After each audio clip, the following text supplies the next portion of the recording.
Katika jitihada za kuifikia jamii, chama cha mawakili Tanganyika TLS wanakuletea Wakili TV. Ndiyo, ni Wakili TV live kutoka Wakili House ndani ya Dar es Salaam. Kupitia Wakili TV utajuzwa mengi yakiwemo masuala ya upatikanaji wa elimu ya sheria kwa wananchi na wadau mbalimbali, kutoa tafsiri za sheria mpya na zile za zamani. Pia tutakujuza nini maana halisi ya chama cha mawakili Tanganyika, kazi zake pamoja na wadau wake. Bila kusahau, elimu itatolewa juu ya kuwasaidia wananchi wanaohitaji msaada wa kisheria kwa kuwaibua na kuunganisha na mamlaka husika ili waweze kupata msaada wa kisheria. Kwa elimu hizi na mengine mengi, usisahau kutembelea katika kurasa zetu za Facebook, Twitter, Instagram pamoja na YouTube channel. Wakili TV, kitovu cha sheria. So, in your presentation, the speakers, the moderators, and myself, in some areas where we say that there are issues of emphasis, I say the issues of emphasis, let's emphasize them in Swahili rather than emphasizing them in English, because we will communicate with the wide public population the messages we are delivering. And everybody is following up what is happening right now. As I'm speaking, everyone is listening to us in all corners of Tanzania. So few as we are, but the entire public is listening. So we'll switch from here and there, from English to Swahili, or from Swahili in some areas to English. Sasa karibuni wanangoma kwa dakika 5.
Asanteni sana. Inatusaidia kuanza ugeni rasmi, kuanza shughuli rasmi. Ndugu mgeni rasmi, Mheshimiwa Jaji mstaafu Dr. Twaibu Fauz, ambaye pia ni mwanachama wa Tanganyika Law Society, Mheshimiwa President, Mheshimiwa majaji wa staafu mliopo, waheshimiwa sana viongozi mlioshika nafasi za kitaifa na za kitaifa, viongozi wanachama pamoja na wanachama, niwakaribishe tena leo katika shughuli hii. Lakini kabla hatujaanza, na waomba sote tusimame ili tuweze kuimba wimbo wa taifa. Bahati mbaya sina wimbo rasmi, lakini sote tunaujua wimbo wa taifa. Kwa hiyo nitaongoza, tutasimama wote. Upo. Kwa hiyo naombeni tusimame ili tuanze kwa heshima hizo.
Asante, tukae. I'm sure you all have the program for today, tomorrow. This morning, as we have started, we will inside here officially start with the welcome remarks from the President, who will, after his official opening remarks, proceed to welcome the guest of honor for official inauguration. But it's not bad if we can see the program and all of us go through one page after another. As you can see, we are starting with a welcome remark and the official opening. Then we'll go straight to program 1, the management of diversity within the legal profession. We'll have our moderator who will do, I'm sure we'll do it quickly, and then we'll break for tea.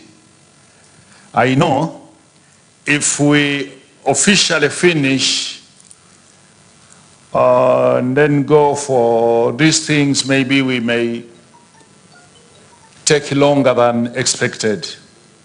So I know we can adjust from what it is there so that we catch up with time and all the minutes we have lost. But of course it is still too early. If we go for tea and then we go for tea, then we can lose the meaning of tea. After that program, we would be followed by the second, opportunities and challenges of the legal profession in the financial sector. We'll be looking at the financial sector, and we have our speakers there. We have our Hamisi Suleiman from ATI, the Chairperson Association of Tanzania Insurers. We have our Peter Mwambuja, Chairperson Tanzania Association of Accountants, and we have our Gaspar Nyika, partner from IMA Advocates. So we see how we can utilize the opportunities available and how we can solve the challenges that we are facing as legal profession in the financial sector. Same day, we'll have our health break. Of course, that will be moderated by Dr. Hawa Sunari. And I think we will kick off the day. Day 2, we will start by opportunities and challenges of legal profession in real estate and the construction industry, ardhi na ujenzi. There we have our senior most member, Dr. Ringo.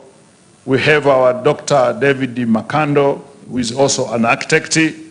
We have our Frank Mchuma, who is also an architect. And we have our engineer, Gwakisa Mwakyusa. This will be moderated by Harold Sungusia. That's tomorrow. Then here we'll go on opportunity again and challenges, but this time in the manufacturing and the business support sector. As you can see from the program, we have our Frank Marongo, we have our Nura, and then in the evening we'll wind up the day for a gala dinner. Tomorrow there will be a diversity safari. No, not tomorrow, so on Saturday we'll have our diversity safari. Wale ambao watakuwa wako tayari wamejiandaa kwenda Ngorongoro, at least kwenda kubarizi kidogo na kuona our national heritage. Sasa bila ya kupoteza muda kwa sasa hivi, naomba ninyamaze, ni kabidhi mic hii. Bahati nzuri pale kwenye podium kuna kila kitu. President wetu wa Tanganyika Law Society aweze kuzungumza kadiri alivyojiandaa kabla hajamwalika mgeni rasmi na baadaye atamwalika mgeni rasmi. Karibu sana President.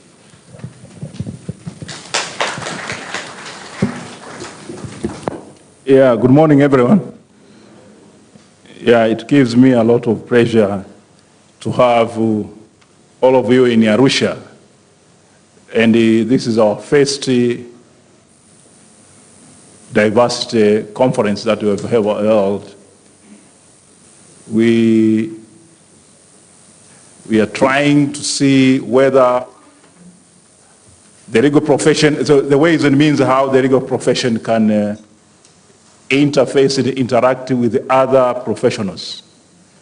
And we thought that we need to invite our colleagues from other professions to interact with us. And for that matter, we are trying to expand the boundaries of our professions, also of our services.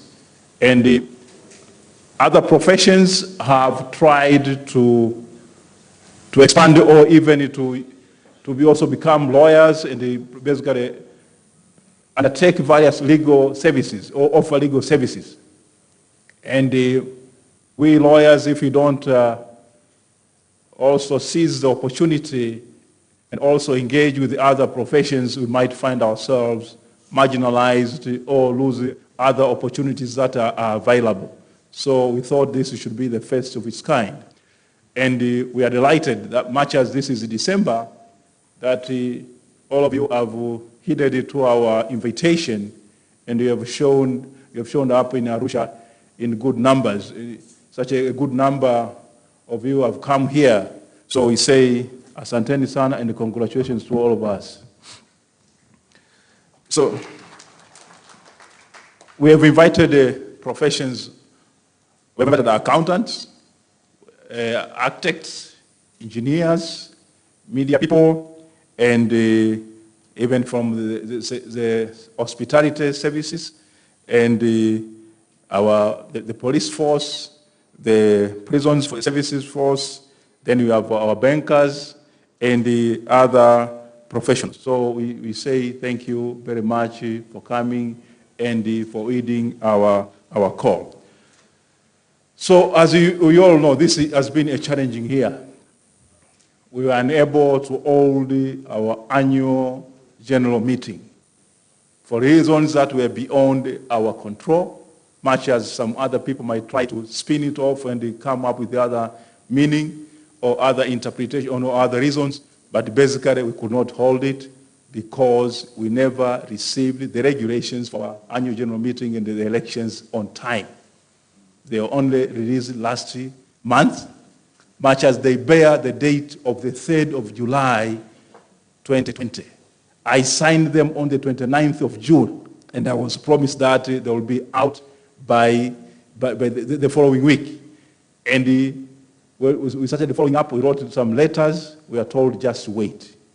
So we could not hold our meetings or our annual general meeting without those regulations because the TLS Act has been amended and it has introduced the other positions for which we need to fill, and this necessitated us waiting for those regulations. When we try to come up with the guidelines, as you remember the letter that we wrote in May, we are told we cannot hold our elections in June. So we are stopped by the Attorney General then. But now, so it should not be understood that some people wanted to cling into their positions. None of us wanted to continue serving. But we're now basically going serving under the Section 31 and 45 of the Interpretation of Laws Act. It's not a good way of being a leader of a society. So we're delighted today that all of you are here, and our very member, Dr. Fauzi, has agreed to, has accepted our invitation to be the guest of honor, primarily, much as is the judge, the retired judge of the High Court, but he served us as our president for 2 consecutive years.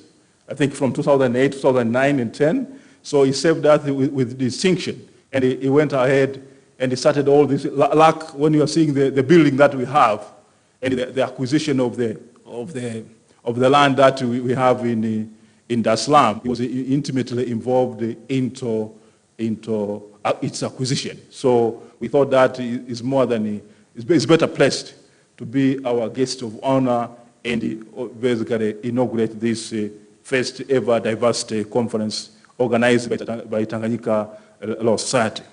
So I hope that we'll see this opportunity, we as members, and basically participate actively and ensure that we take full advantage of the opportunities that are out there, and we move forward. The times have changed. It's no longer the way we used to operate manually. Now it's a digital era, and we must rise up to the occasion and utilize that particular opportunity to its fullest. So, Dr. Fauzi, we are delighted that you have accepted to be our guest of honor, and you have served us very well. You have been here from Monday. You have participated in various seminars and sessions that have been organized. And for those of you who were not around on Monday, on Tuesday, and yesterday, I think you must have missed a lot. The calls that, the feedback that we have received from those who participated, they are saying these were the most well-organized and well-delivered seminars, for which I think all the members are supposed to be introduced or to be they have to understand or be introduced to those kind of seminars. And we might be forced to hold them in other places, primarily Dar es Salaam and other, even next year during the annual general meeting. We hope that we're going to have our annual general meeting in April. So we might be forced to repeat them or organize them somewhere else. So, and we have been asked to share the materials online that all members of Tanganyika Law Society can take full advantage of them. So, Dr. Fauzi, we are saying asante sana, and these are the participants for this first diversity conference, and we hope that they are ready to hear, they are eager to hear from you of all that you have to say. Karibu sana mwalimu.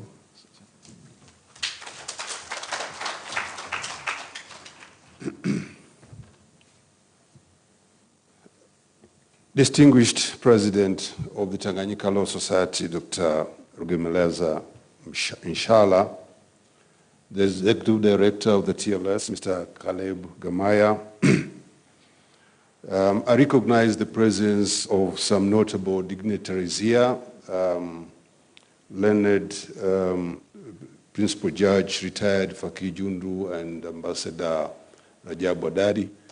I also recognize the distinguished presence of Dr. Edward Osea, former Director General of PCCB, and a very good friend of mine.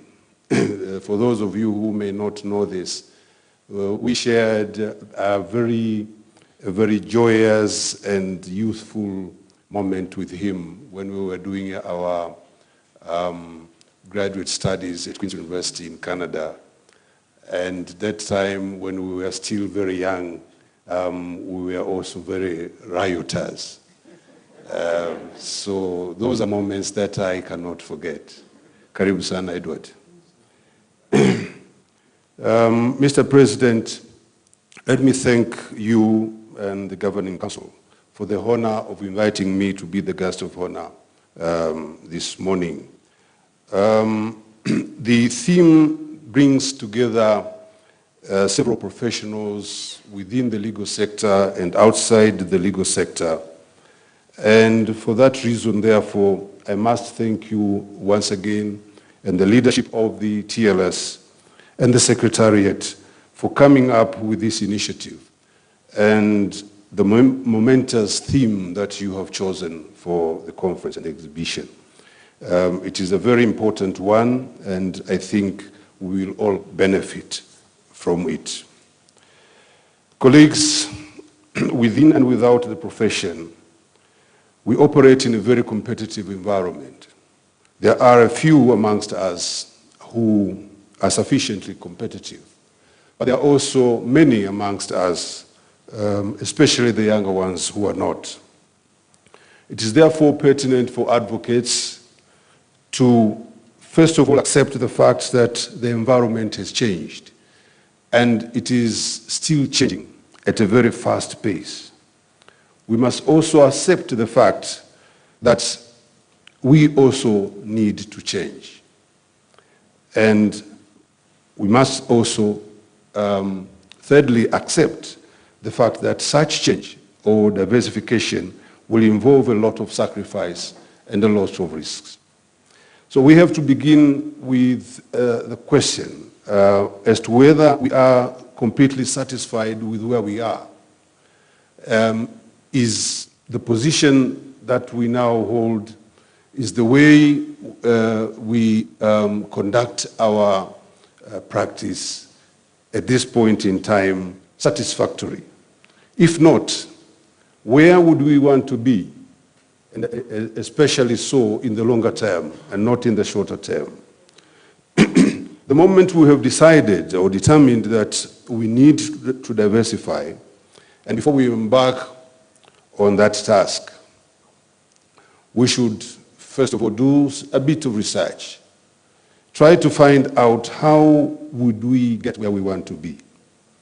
And therefore, some research of the strengths and weaknesses as to what and where we are would be very important.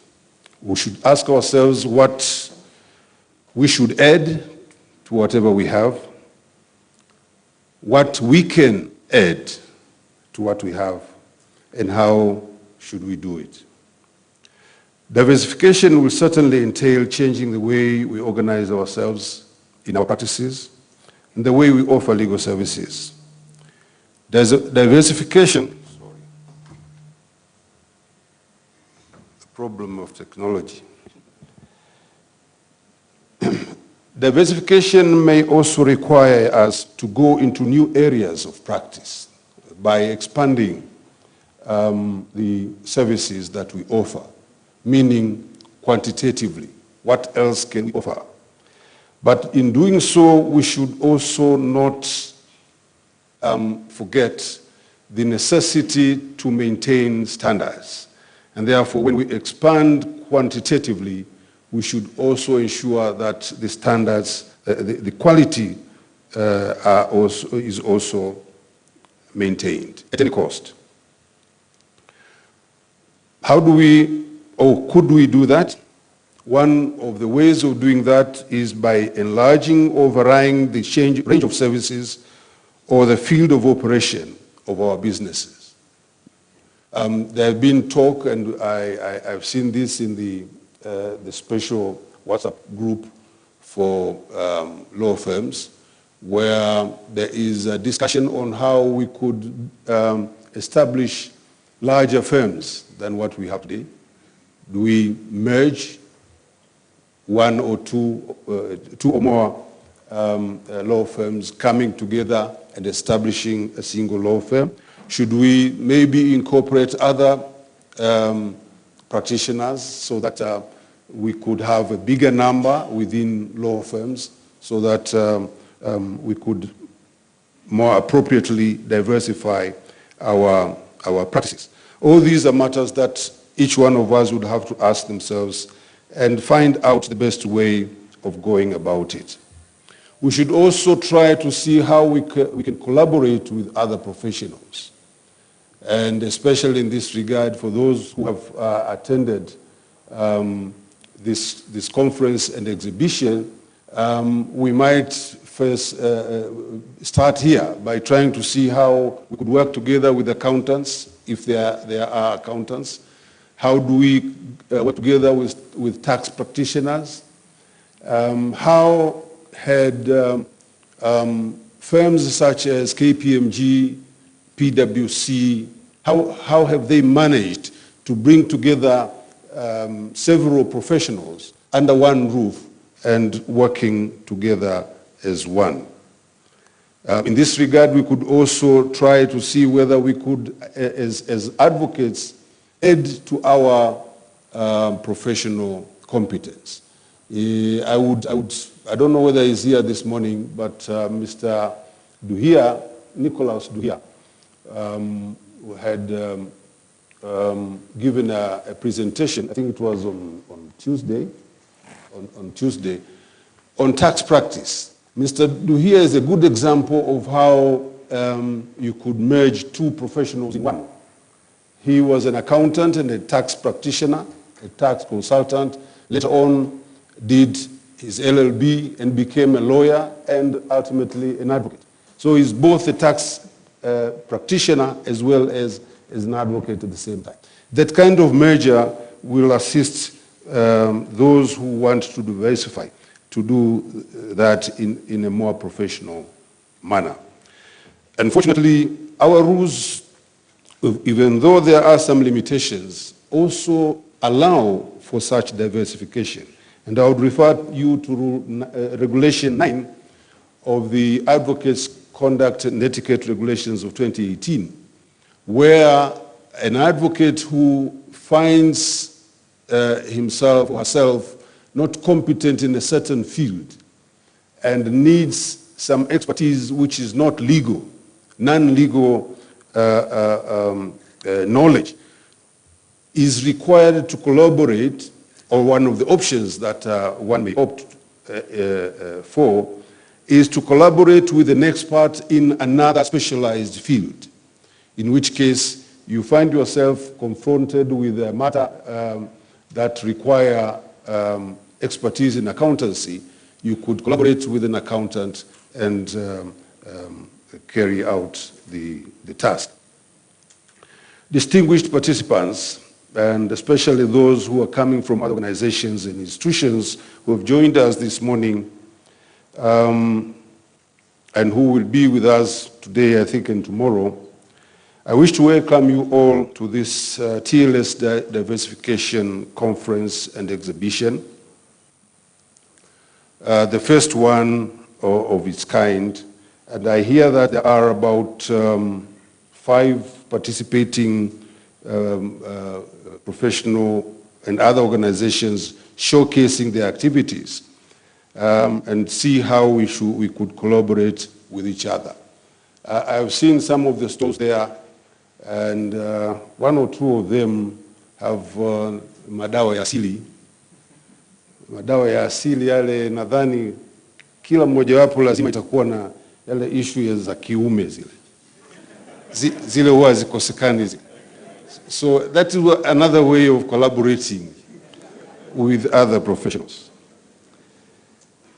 Distinguished President, dear participants, having said that and having welcomed you all to this conference and exhibition, it is now my singular pleasure and honor and a privilege to formally declare the TLS 2020 Professional Diversity Conference and Exhibition officially open.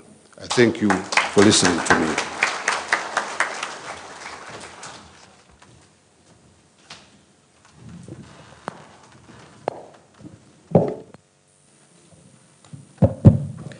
Asante sana Mheshimiwa kwa kazi hiyo. Sasa nitakuomba baadaye kidogo, dakika chache kidogo, unyanyuke ili utuzindulie vitabu vyetu vidogo vidogo muhimu kwa ajili ya matumizi. Lakini kabla ya kufanya hivyo, ni vizuri nikavisema kimoja baada ya kingine, nini maana yake, kinataka nini na kadhalika, ili utakapozindua uzindue na members wajue ni kwa ajili gani. Rashid, pelekea president. Members, we have been challenged, very challenged, that our practice is below standard. Tunapata hizo challenge. Si wote, lakini tunapata hizo challenge. Documentation zetu tunazozifile mahakamani labda ziko ama chini ya kiwango, ziko tofauti na kadhalika. So we took the initiative ya kuzungumza na seniors. Most of them, those who have been in practice and in teaching. So they share a diverse knowledge from student to teaching to practice and now to senior. kwa ajili ya kututayarishia kitu kinaitwa guiding notes in their areas of specialization. There will be many. We have started with 10, more than 10 to the printer. Kila area itakuwepo.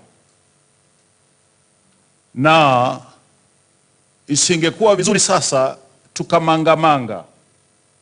Isingekuwa vizuri sasa kwa wanafunzi wetu katika universities zote wakamangamanga. Tuna guiding notes. Lakini pili, it is not easy to mpata Dr. Hosea, for instance. Sio rahisi. Lakini through a guiding notes, Dr. Hosea, I'm sure he will be speaking throughout the country, everywhere, to all the profession. He will be guiding us, hata yeye bila kujua, through the nini? Through the books. These small ones, they are your bread. They are your bread. Your society has given allowances, token allowances to the professionals to prepare them. And they have given their copyright to the society. Nafikiri ni jambo la kushukuru sana na kupigia makofi.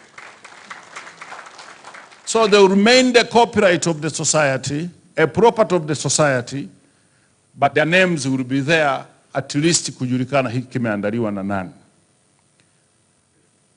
Lakini vile vile, kwa sababu fees zetu zinatuzuia kupractice, your governing council took a very difficult decision ya kushusha fees. Tukumbuke kwamba society inaendeshwa na wanachama. There is nobody atakayeweza kukuendeshea society yako. Kwa hiyo unaposhusha gharama, ni unajipiga risasi kwenye mguu, ni unajirudisha nyuma. Lakini hata hivyo, hali ya uchumi inajulikana. Kwa hiyo governing council ilisema no way. It is better we have the certificate first, halafu mengine tutagharimikia. Kwa sababu vitu vyetu vyote viko tofauti na profession zingine. Ziko chini sana. Lakini vile vile tutakiwi pay namna hiyo, undercut namna hiyo, na kujionesha profession yetu iko chini. Sasa tunataka kutengeneza hivi turudishe profession yetu juu kwa gharama yake, lakini with our doctors and professors wakizungumza na kutuguide mahali popote. By the end of December, na tutakuwa na guiding notes zinafika 20. By January next year, tutakuwa mpaka 30 kila mahali. Hawa wote mnaowaona wako humu, they will be talking through these notes. Kwa badala ya kuhangaika, badala ya kutafuta desa, badala ya kwenda kupiga photocopy, this only vitakuwa vinapatikana kwa shilingi 5,000. 5,000 yako, nenda chukua pale, please have your copy. Zinaweza zikaisha, lakini we are going to print as many as possible. Jana tuliwaambia, kuna wenzetu wameingia asubuhi hii, tuliwaambia no way, please wait, those they are very very important. Ili tusimange. In future tunataka vile zipatikane kwenye nini? Kwenye website yetu, lakini with a token amount, ili society yako iendeshwe, kwa sababu mbadala ya fee tunazozilipa hivi vitu vidogo vinakwenda. Kwa hiyo kuna guiding notes on law and practice on company formation in Tanzania. Ukikapata haka, nenda katengeneze kampuni, uwe engaged na mtu yeyote, na imani katazinduliwa muda mfupi ujao. There's guiding notes on professional negligence for practicing lawyers. Okay, hiki kimetengenezwa na Dr. Hawa Snari, hiki kimetengenezwa na Dr. Alex Nguruma. Na ni first edition. Kwa hiyo wataendelea kuwa wanatutolea na kadhalika. Lakini na si kwamba wao wanachukua chochote, even loyalty they are not taking. They said even law do not take. We are contributing to the society. So it is your duty to contribute to the society. Kwa kununua kwa shilingi 5,000, then you not manga. There's guiding notes on arbitration law and practice by Dr. Julius Mashamba. There is guiding notes on tendering and admissibility of electronic evidence in Tanzania by Dr. Ubena, sorry. There is guiding notes on arbitration law and practices, pleadings and written submission by Dr. Mashamba. There is guiding notes on labor law and the practice in the High Court Labor Division. Pale Labor Division, tusimange. Tunao watu waliotutengenezea the first edition by Dr. Mugabiso. There is guiding notes on conciliation, nafanya conciliation by Mashamba. Mashamba has done a lot. There is guiding notes on arbitration law. Now this is evidential hearing and the post-award proceedings. There is guiding notes on negotiation, and there is guiding notes on mediation. There will be guiding notes on issues of corruption and so forth. There will be a number of them by Dr. Hosea. There will be guiding notes on trust, on probate, and on all areas of inheritance by Honorable Makaramba. There will be guiding notes on administration law and all the sort by Professor Isa Shivji. Kwa hiyo, please, they have given their copyright to the society. They have contributed the knowledge. Na wanataka tuwe guided. Tusitukanwe tena huko duniani kwa sisi kutotoa documents isokuwa na level. Tumalizane na hilo lije jingine, lakini tutacomply na document na kadhalika. Hata waheshimiwa wanapokuwa mahakamani, mheshimiwa jaji alikuwa ananiambia, kwa kweli tunapoziangalia pleadings zetu na ugopa huko ndiko toka. Mwambie mheshimiwa, sasa hivi tunakuja kivingine, ndio hivi. Sasa baada ya kusema maneno hayo, sasa naomba nikukaribishe President. Nina imani mtakubaliana nami kwa maneno hayo, na viko pale, viko vichache, lakini rush, take your copy. Kama utakosa, you will get the copy kule Dar es Salaam, na kwenye chapters zote zitakuwa available just for 5,000. Karibu President. Sasa unaweza ukaendelea kivyako, kaongoza. Tumefunga kimoja. So, the guest of honor, I have the honor to ask you to launch the guiding notes on conciliation.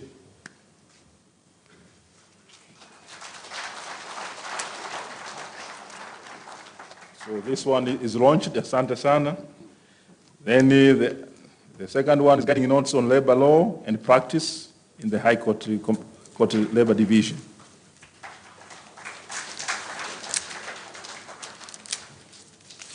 Asante. Guiding notes on the tendering and the admissibility of electronic evidence in Tanzania.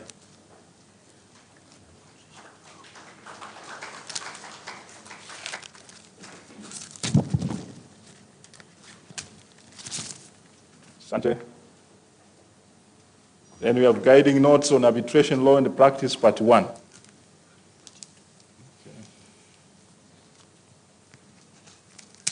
Our former Solicitor General wrote that. And there are guiding notes on arbitration and the practice, part 2. Like Dr. Mashamba. Then we have guiding notes on arbitration law and the practice, part 3.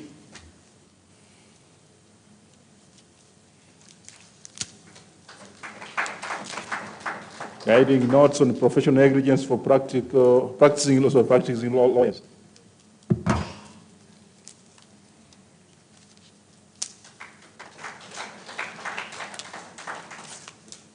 Guiding notes on law and practice on company formation in Tanzania. Those who were here yesterday, Dr. Snari walked us through that. So this is another one. And we have guiding notes on mediation by again by Dr. Mashamba.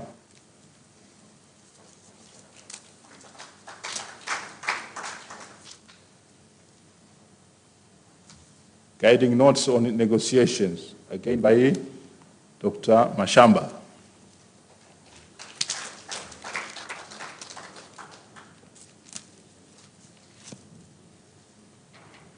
Yeah, the guest of honor, you might want to say something about the books, a little bit. Sidhani kama kuna mengi ya kuongeza baada ya yale yaliyozungumzwa na CEO, lakini kwa jinsi ilivyo na titles hivi vitabu, nadhani wote mnaona umuhimu wake na bei yake ni rahisi sana. Nilikuwa nataka kusema tu hapa kwamba mngetengeneza kama kuna watu 1000 humu ndani, kungekuja seti 1000. Nadhani kila mmoja anaweza kuafford kwa shilingi 5000. Asante. Thank you very much. I think we are moving forward. So we've been trying to find ways and means of raising the funds. As the CEO said, these are challenging times. We know that our members, they require more than just paying for their subscription fees or just renewing their practicing certificate, but they expect that the society will also save them professionally and also in on other matters. So another way of saving our members is to tap into the knowledge of our members. We have these senior members or senior advocates who have a lot of experiences, and we ask them, can you kindly please share your knowledge with the rest of your colleagues?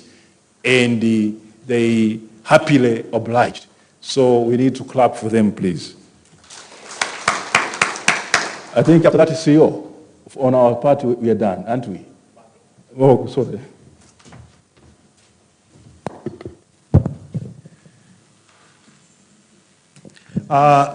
Asante sana President. Sasa hawa ni practitioner wanaovitumia hivi, vitakuwa vinawaongoza kule, lakini ukiviangalia ni kwa ajili ya sote. Huwa tunatayarisha self-help kit kwa ajili ya public, lakini hii ni kwa ajili ya professionals. Kwa hiyo engineers najua wako involved sana kwenye mediation, na bahati nzuri wamo humu. Please take this. Ndio ilivyo kwa sheria zetu. Tuna wahasibu, take this.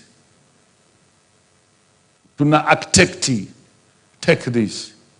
Take this, watu wote. Vile vya chini kabisa, vya kawaida kabisa vya chini, viko vya Kiswahili tunaviita self-help kits, na vyenyewe viko vingi tu, lakini kwa purpose ya grupu hili kubwa, hivi hapa ndivyo vinatufaa. Kwa hiyo pamoja na mimi nimezungumza maneno makubwa sana kwamba ni kwa ajili ya wanasheria, kwa sababu wao ndio wana file zile court documents. Lakini wewe unayepokea, unayeangalia court document, unaye verify document kabla zijaenda mahakamani, uwe mhasibu, uwe wa level gani, please take and read. Sheria ni ile ile, ni aina moja. Bunge letu lina watunga sheria wa kila aina, kwa sababu wanakuwa wanajua taratibu hii. So they will be available kwa wote. Sisi tutaproduce na kuproduce ili tunapokwenda kwenye area hiyo tusipate tena shida. Mheshimiwa mgeni rasmi, naomba tena nikunyanyue kwa mara nyingine kupitia President kwa ajili ya kutoa chochote kwa wenzetu ambao wametuwezesha kufanya shughuli hii. Mnaweza mkaona hapa kwenye branding tuna wadau wetu CRDB ambao kwa kiasi kikubwa miaka yote ndio wamekuwa bankers wetu, lakini si tu kwa sababu wanakuwa ni bankers wetu na kadhalika, wamekuwa tayari kuja kutusaidia, kutushika mkono pale tunapokuwa tumeregea katika shughuli hii. Kwa hiyo nimwombe President awashike mkono, then wapate chochote nitakuwa nakwambia President. Awashike mkono wale ambao wanahitaji kupitia mgeni wetu rasmi. Kwa hiyo wa kwanza kabisa ambaye yuko atapata trophy ni CRDB Bank. Namuomba mwakilishi wa CRDB Bank aje mbele ili apokee trophy. Ninazo mbili, ziko mbili. Sijui mwakilishi wa CRDB, President ameshika trophy yako kama yule ambaye yuko designated, lakini mtumishi wa CRDB yuko humu ndani. Tafadhali wewe la mwanasheria, wewe mtu gani, tafadhali naomba upite mbele tulikamilisha zoezi hilo. Shukrani kaka. Jamani, naomba tuwapigie makofi kwa sababu wamekuwa pamoja nasi na wametufanya zoezi letu kwa kweli kuwa zuri. Shukrani sana.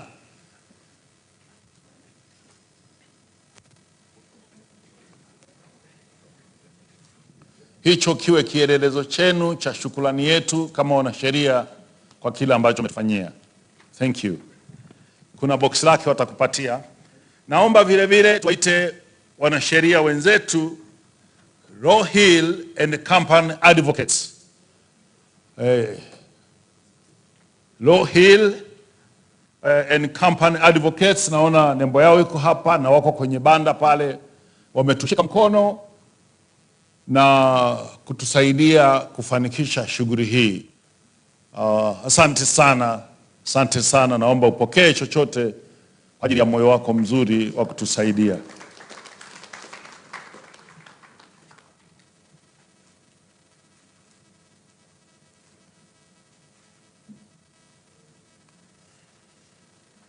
Sasa tuna certificates za exhibition, na wao kupitia mabanda ya uliyoyaona wametuunga mkono na bahati nzuri wamo na hawakuishia hapo. Kwa hiyo nianze kwa kuwaita Bystar Advocates kwa ajili ya kupokea certificate yao. Kama wako hapa karibu, naomba waje. Bystar Advocates, karibu sana na asante sana. Jamani, tushukuru kwa sababu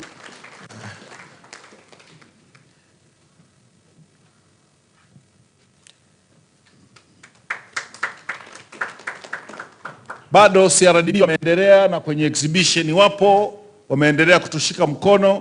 Kwa hiyo naomba CRDB Bank warudi tena kwa ajili ya certificate, kwa sababu hawakuishia tu kutupatia kufanya shughuli hii, lakini vile vile kwenye exhibition.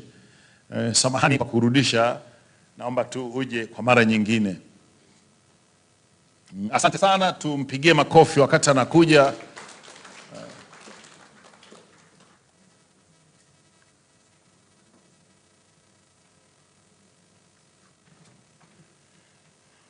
Naomba tuwaite, wakati tunaendelea, tuwaite Mahakama Kuu ya Tanzania, the Judiciary of Tanzania. Tunaona wako pale, ni mahali petu pa kila siku, na wako wamesema hatuwezi kuwaacha, tutawashika mkono.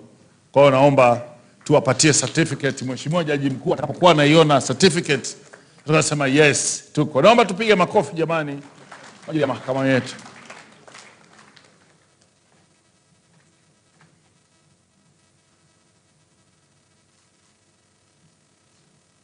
Naomba sasa, wakati tunamalizia na picha, the Foundation for Civil Society waje wachukue certificate yao kwa kutuunga mkono, na tunaona banda lao liko pale.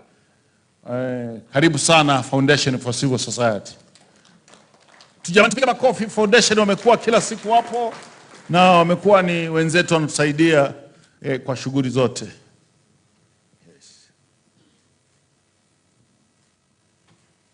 Naomba pia tuwashukuru ABC Attorneys. ABC Attorneys ni wanasheria wenzetu, naomba tuwashukuru kwa hilo. Wakati huo huo namwomba Vice President ajiandae kupokea certificate kwa ajili ya Tanganyika Law Society. Vice President, karibu wakati ABC attorney wanachukua certificate yao. Mheshimiwa Vice President, nimekuona na kuomba unyanyuke ulipo uje upokee kwa sababu President yuko kwenye majukumu mengine. Jamani, tujipigie makofi kwa sababu ni sisi wenyewe tumeweza kuexhibit pale na bado tunaendelea. Haipo certificate. Oh.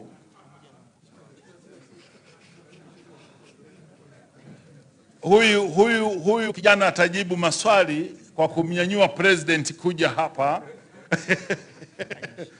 Anasema haina shida, lakini na shida kwa sababu Vice President nimemnyanyua kwa ajili ya kupokea trophy alafu hapokei. VP nisamehe kwa hilo, lakini tujipigie makofi jamani na apate picha kwa ujumla pale. Zipo zitaonekana lakini yes. Lakini naomba nimrudishe sasa mgeni wangu rasmi kwa ajili ya neno la mwisho. Kama mlivyoona tuna profession mbalimbali ambazo zimefika kwa ajili ya shughuli hii ya leo. Kwa sababu nilikuwa nimekimbia hapa na pale, wawakilishi wa hizi profession mbalimbali ambazo zimefika kwa ajili ya kukamilisha hii, popote pale walipo, hata kama una multi profession, wewe ni wakili lakini vile vile aidha ni engineer ni nini, naombeni popote pale mlipo mnyanyuke ili mpokee asante yetu. Wale ambao wana profession nyingine popote pale walipo naomba wanyanyuke. Najua watakuwepo kwenye mazungumzo, watakuwepo kwenye nini, hata kama wewe ni wakili lakini vile vile ama ni mwakilishi wa profession nyingine ama una profession nyingine, naombeni mnyanyuke tafadhali.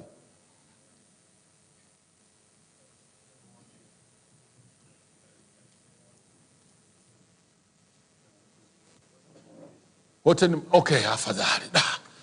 Nitaka kujisikia vibaya sana.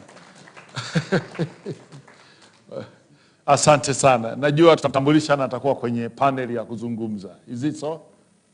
Yes. Okay. Yuko peke yake, sio vibaya nikimpa akazungumza neno moja. Samahani sana nimekuvamia, lakini unaweza kusema lolote. Asante. Mimi ninaitwa Theophil Kimaro. Basic training yangu nilioanza nayo ilikuwa ni business administration. Nikaendelea kuwa procurement specialist. Kwa hiyo ni member wa PSP TB and I was supposed to be there kwa sababu tuna mkutano unaendelea, lakini pia ni advocate na member wa TLS, na I chose to be in this forum today, lakini ni member pia kule PSP TB.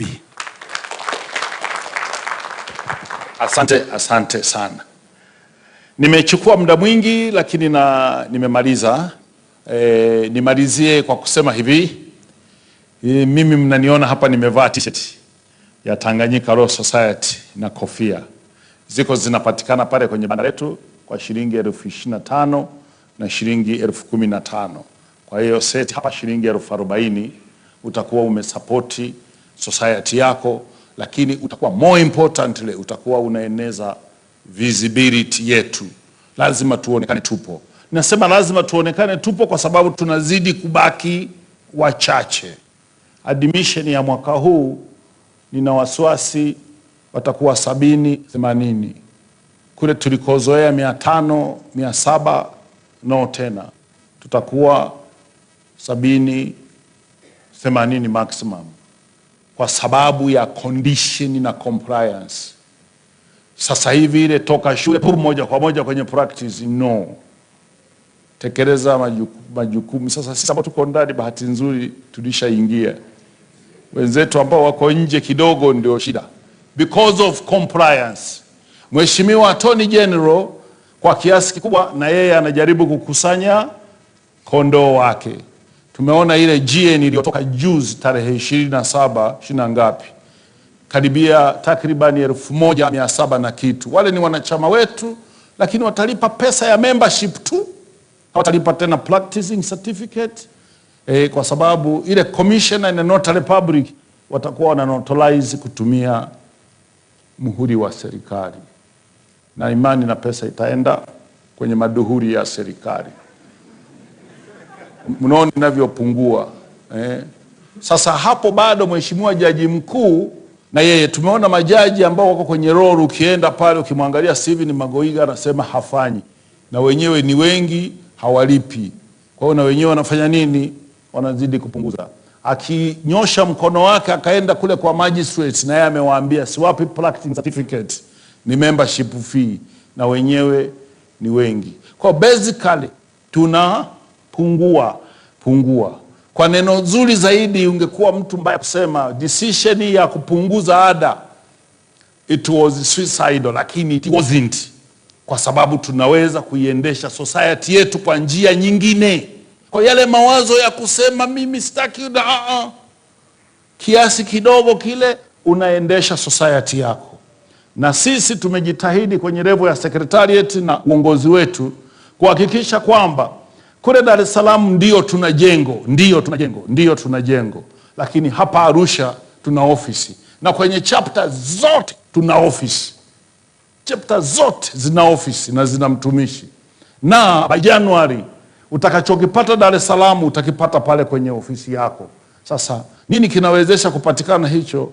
Ni kisenti chako, ndicho kitatuwezesha visibility yetu, ndio kitatuwezesha institution yetu, ndipo tutaweza kuongea kwa lugha zozote zile, ndipo tunaweza kutembea kifua mbele kwamba mimi ni wakili, kwa sababu heshima yetu itajulikana kuanzia pale mkoani.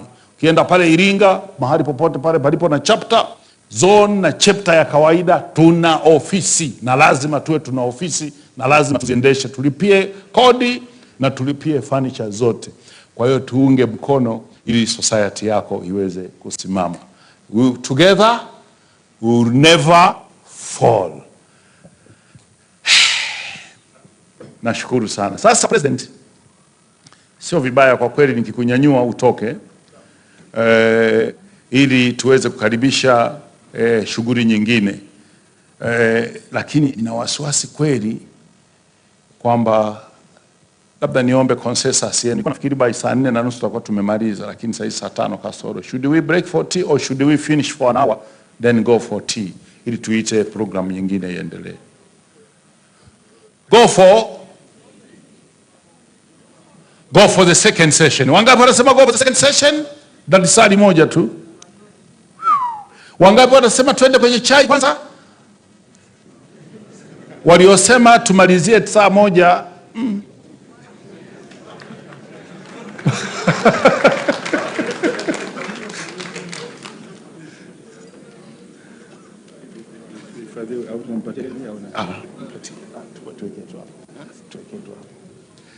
Jamani, naomba nisaidie consensus yenu. Should we break for tea or just do an hour? Do an hour. Can we raise up our hand to do an hour? Jamani, waliosema to do an hour wameshinda. Shukrani. Namuomba sasa nimwite moderator TK Mwambipile ili aweze kuita forum yake, lakini naomba vijana 4 wa secretariat, 2 huku na 2 kule, watuondolee meza zile, tufanye mabadiliko kidogo hapa juu ili tupangie kwa namna nyingine. TK, wakati TK anakuja, tunaondoa meza ile, twende na hii session ya kwanza. Nitajua ataipeleka haraka, na yeye atatumia busara yake kusema tuna break for tea wakati gani, ili tuweze kuendelea. TK utakaa hapo na ndio utaita watu wako kupitia hapo, na maiki na kukabidhi hii maiki, na watakuwa wanatumia hiyo. Wewe pale mbele, alafu naona bado hawajapanga. I have 5 people. Good morning. Always nice to stand before you, the lawyers, the land people. And I know we are going to have a very nice session. And the people that we are going to interview this morning, they are all good in their areas. Go get ready, be ready and be informed. While we are preparing,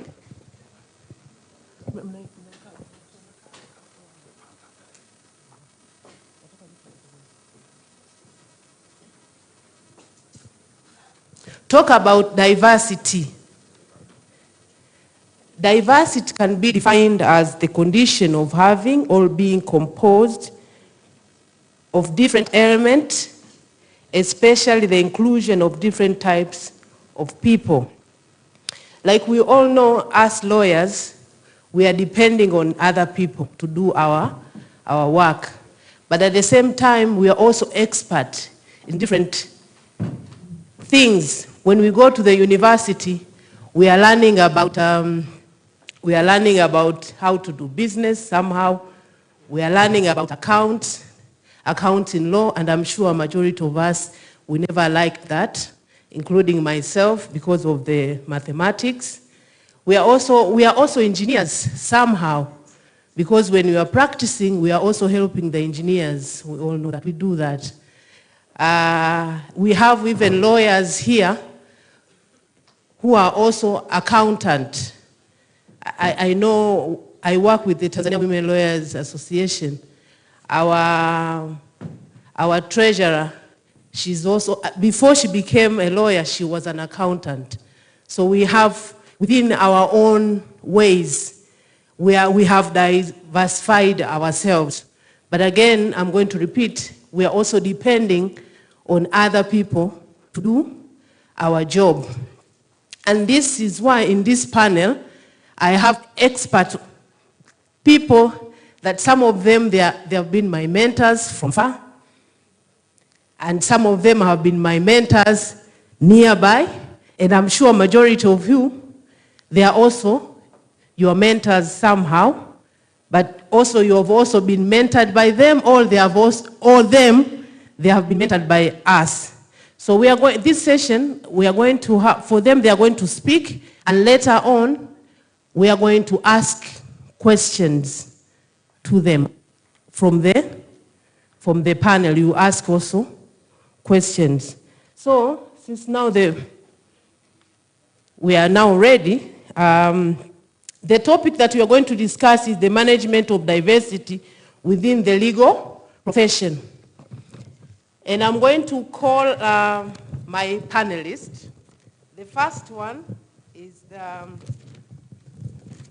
Dr. Edward Osea. Like I said, there are some people who are our mentors from far.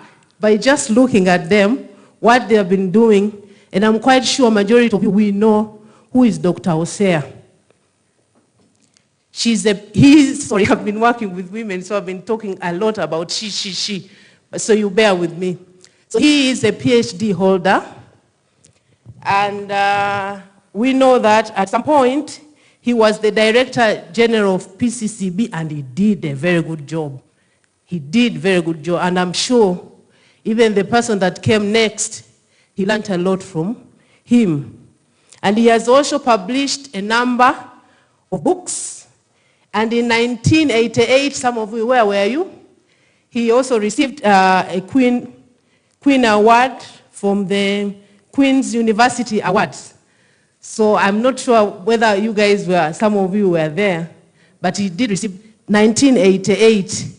So we have a lot to learn from Dr. Osea. Karibu sana in the podium. The next one is Mr. Novad Lukwago. He's a human rights advocate with experience in person with disabilities rights.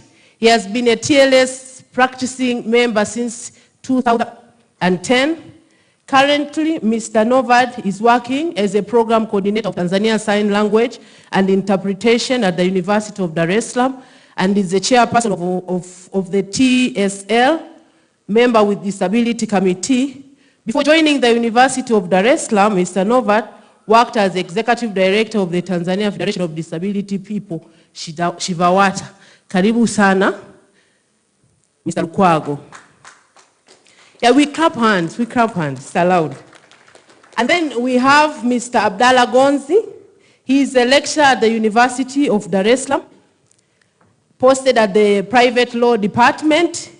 He has been a member of Tanganyika Law Society since 2010, and is also the chairperson of the CLE committee. Karibu sana, Mr. Gonza. Then we have Sarah Muhamirawa, who was my board member, and she was also the treasurer of the Tanzania Women Lawyers Association. She's a lawyer in ICT and internet space. She's passionate about women empowerment, leadership, and strategic management. She loves public speaking and facilitation. Karibu sana, Sarah. Then we have Mr. Kiwanga, who is also my mentor, like I said. Now this one, my mentor from NIA. This is the person that I speak with when I need some information, when I need some guidance. He has always been supportive. He is the executive director of the Foundation for Civil Society, and I'm happy today they received the certificate from this, and they have sponsored this event. And now there is my panel. They deserve some clapping, right? Yeah. So each one of you, I'm going to give you 5 minutes to share what you have. So the question is, that question.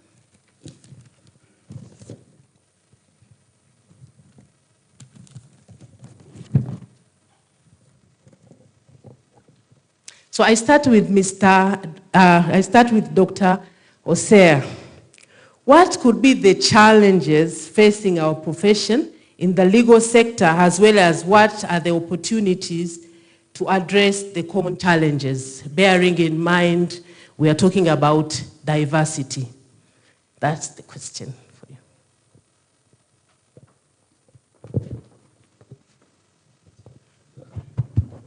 Thank you so much, Madam Moderator.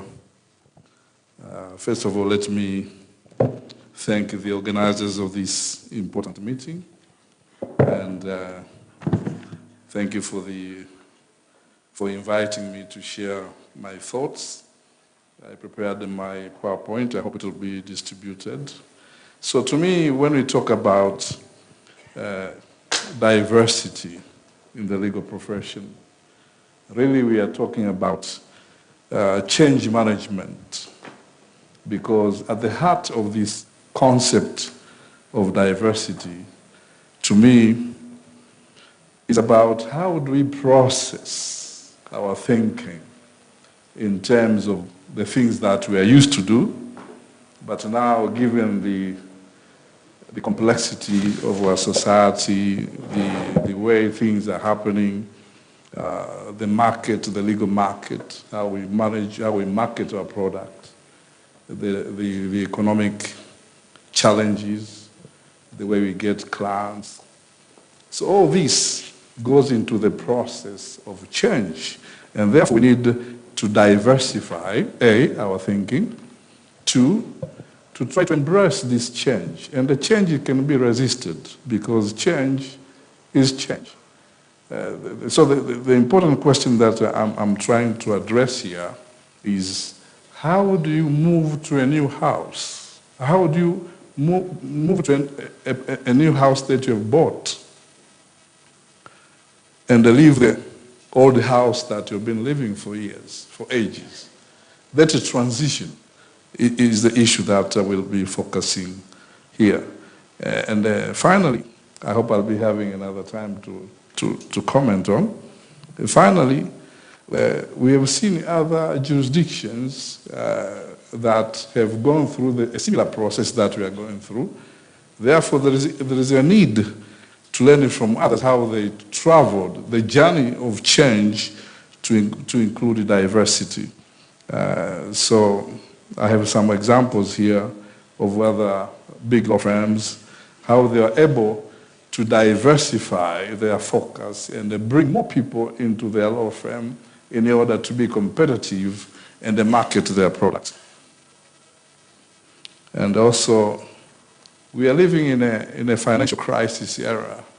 Money is not available as we may wish to believe. So how do we market ourselves in order to make more money and be able to move forward? Because the legal practice, at the end of the day, you have to make money. How do you make money where there is no money? and the market has shrunk to that extent. Therefore, in the conclusion, I'm saying we have to ensure that in the legal profession we buy in the idea of change. The idea of change is important because if you don't buy in, the problem is we remain ineffective and therefore we cannot compete at the big market in order to provide our service. In the conclusion, there are likely to be resistance for change. Change can be resisted. So those who volunteer to market diversity, we need to ensure there is a buying within our law firms and within the organizations in order to reach that journey of change that we are anticipating. So the inclusiveness of diversity would include the other professions, and I'm happy to learn that other professions are here in order to participate and they give us their thought and their experience, to what extent they've been successful by using other professions in their sector. In a nutshell, the inclusiveness of diversity in our context would bring people like ICT people, accountants, you name it, in order to make our journey forward. Madam Moderator, let me stop here. Thank you. Thank you so much. I don't need to add anything. Kiwanga, do you have anything to say? Thank you, Moderator. I also begin by thanking the organizers for this conference. To me, this is very on time to discuss these matters relating to diversity. Because in the context that we're operating, these are very, very important issues that need to be discussed. And I made an observation. I'm looking at this conference here. I see a lot of young people. The many faces that I see in front of me are young people. So this is an opportunity to learn new skills, to have an appetite to go beyond the usual and traditional way of doing business, but also to unlearn. There are bad practices that we need to unlearn. And one of the challenge that I see is we have not been able to do very well when it comes to now to building strong firms, which Fauzi, in his opening remarks, he intimated and talked about it very well. That we need to look at different ways on how we can be expansive in our professions. And to me, again, putting it in perspective from Fauzi's very good remarks is how do we build this balance between being expansive at the same time maintaining standards. So I see opportunity for, and I'm speaking to the young people, who are, many of them are here. There's a need for us to see how best we can compete in the environment that we operate in. Not to be afraid, because our practice, the nature of our practice, we have to be competitive, because we are competing, we are looking for the same markets. So how can we be very competitive? And my advice to the young people is be daring. You have to be daring. And you can be daring if you are well equipped, have a good set of skills, but as well as looking for other battlegrounds where you can create your own market. And the best way to create your own market is to diversify your profession. I'll give you an example. 10 years ago, I was here in Arusha. By then, I was trying to set up my own firm. I was sole practitioner here in Arusha. And one client came to me, and he wanted to give me an assignment on something called transfer pricing. By then, I was very junior. I looked at the subject, and my background is 100% legal. No background on finance, no background in economics. So I somehow struggled, and because I wanted to maintain my integrity, I had to decline that assignment because I wanted legal opinion on transfer pricing.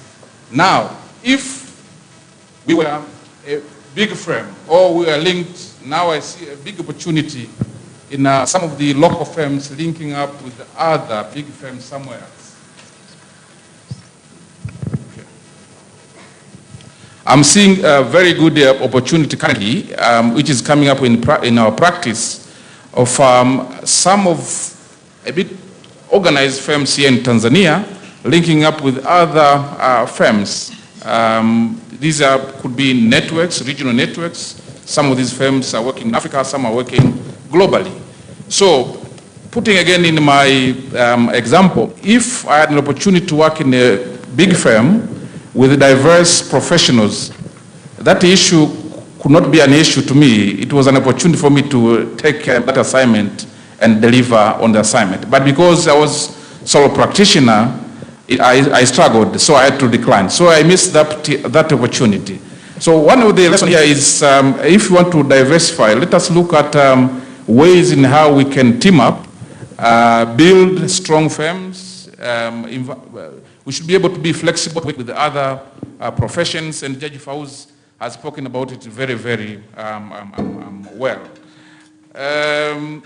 Another thing which I think it's important, we can also diversify by really starting from where we are. We are lawyers, so this can be a starting point. And I'll give you another example, also very important example here in Arusha.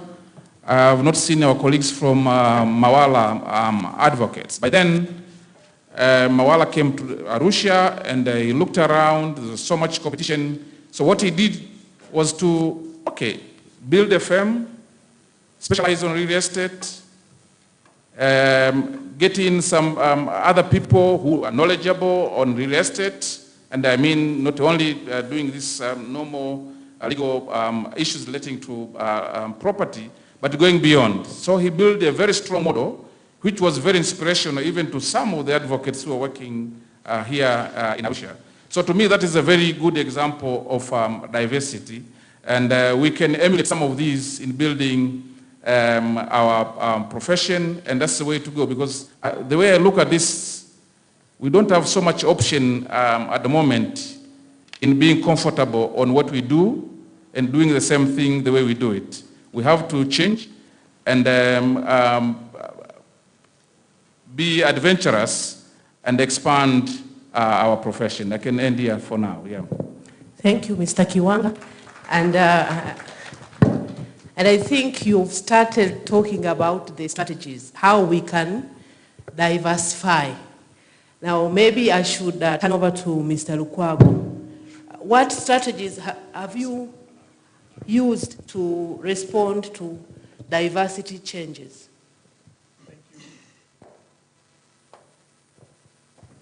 Thank you, moderator. I'm happy that issues of disabilities have been included in this discussion. This is a complex field, and it has attracted very few people to participate in supporting and promoting the rights of people with disabilities. I'm happy that our colleague Chiwanga is here, has played a big role in the issues of people with disabilities. Today, I would like to discuss about our understanding about issues of people with disabilities. What should we know about disability? How can we support, how can we attend the issues or cases related to disabilities?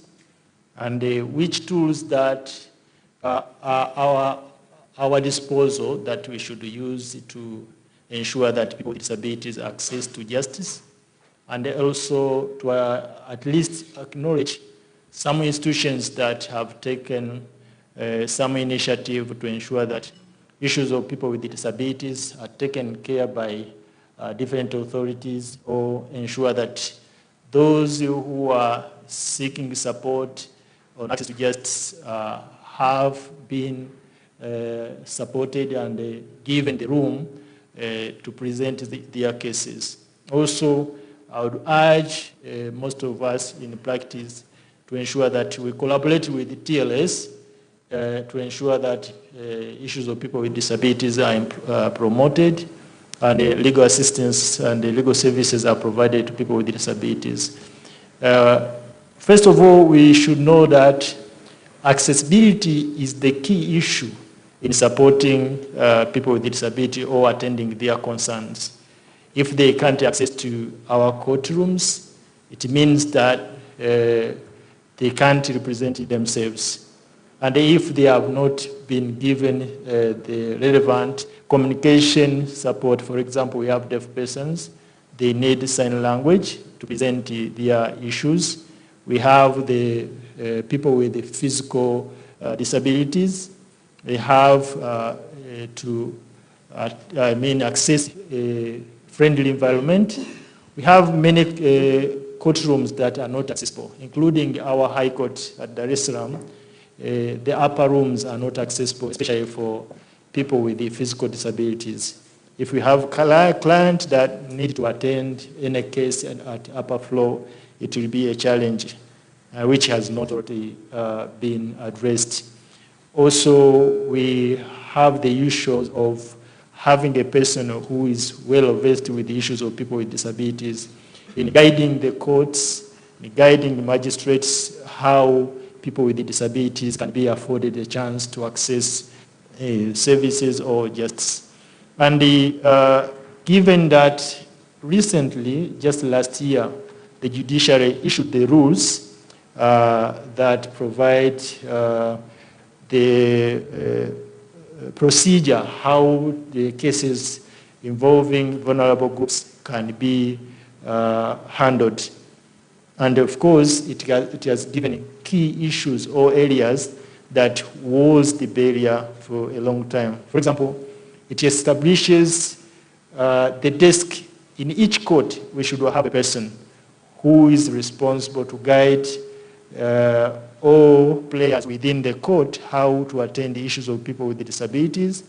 And it orders the courts to ensure that when the case involves a deaf person, it should make available the sign language interpreter so that a deaf person can directly communicate his case.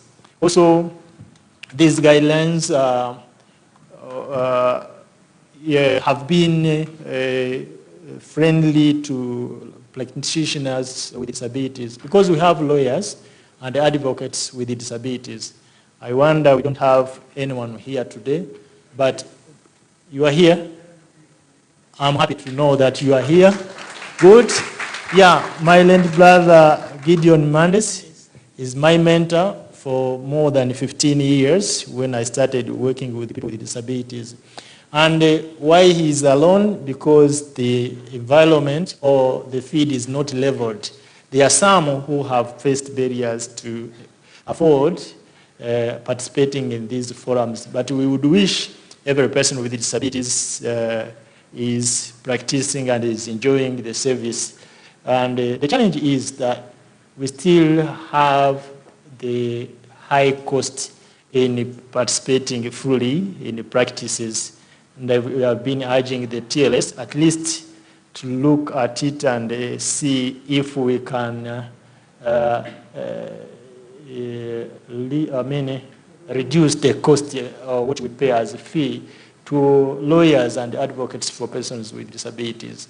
And not only TLS, we need more collaborators because we need to advocate or engage the court or the authorities to ensure that these facilities or these infrastructures are accessible to people with disabilities, and that all the information and the notes should be available in accessible format. For example, my late brother Mendes can't access these printings that we have on our desks or what has been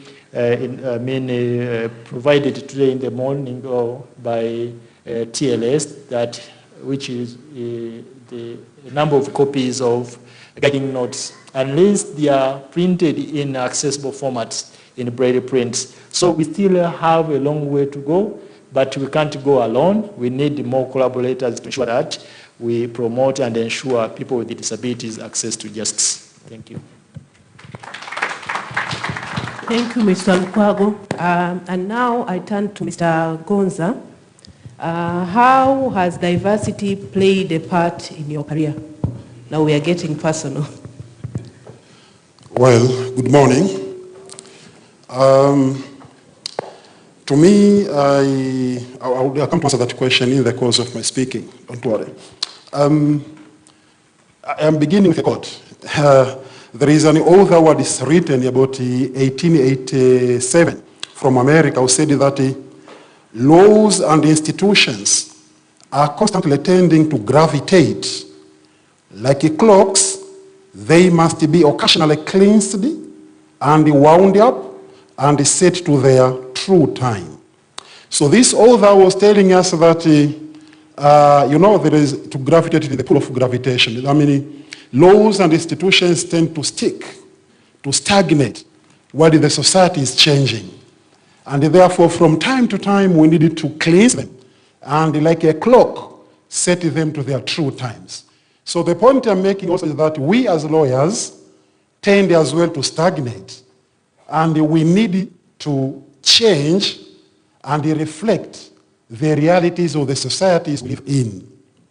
I'm using an example of a parable that we are like a fish, big fish swimming, and we can be carried by the tide to the shores, but we should be alert and swim back to the ocean, lest we be left or washed to the beach by the tide, and then we are beached, and we will be suffocating because we can't breathe, because we have failed to flow with the tide.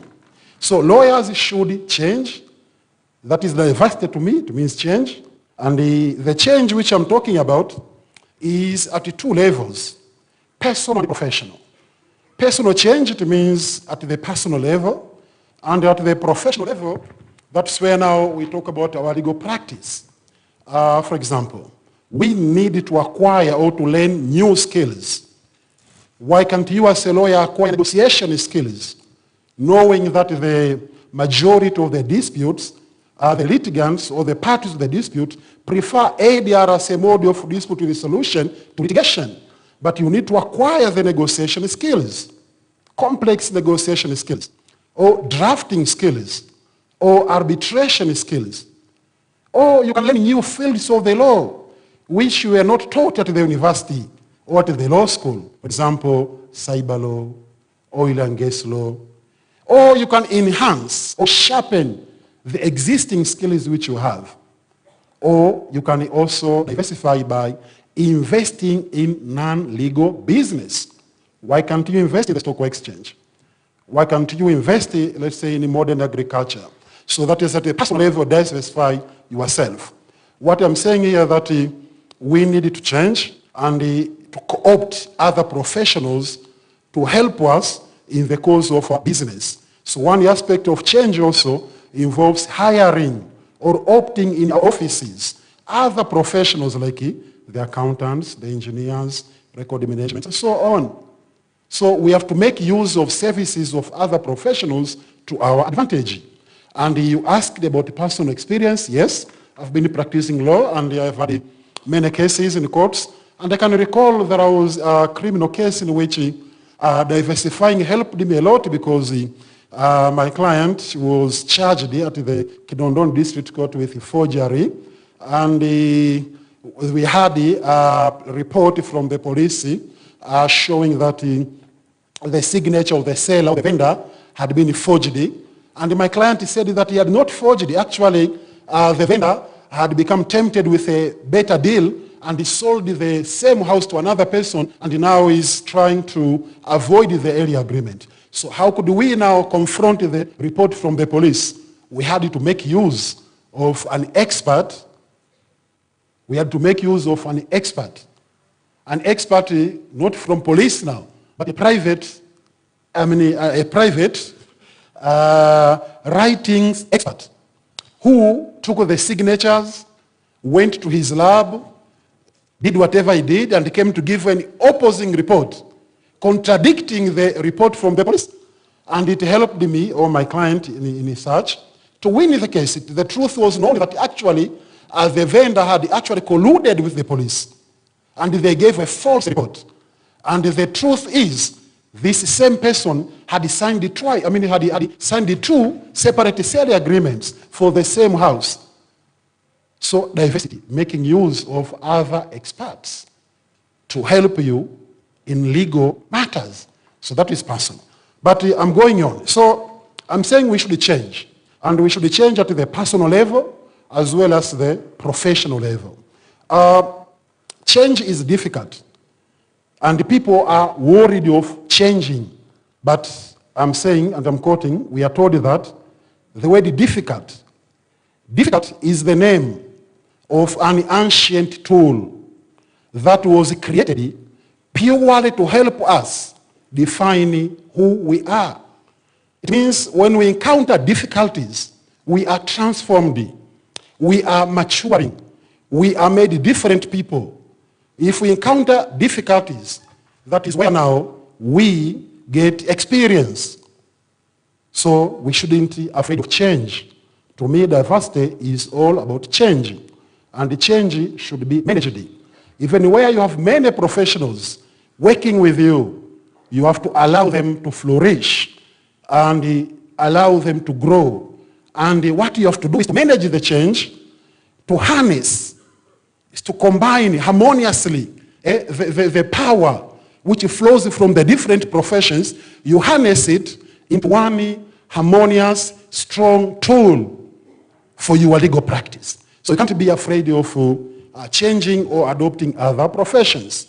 As I finish, I'm saying that as the theme is diversifying your legal mind, think differently, act differently.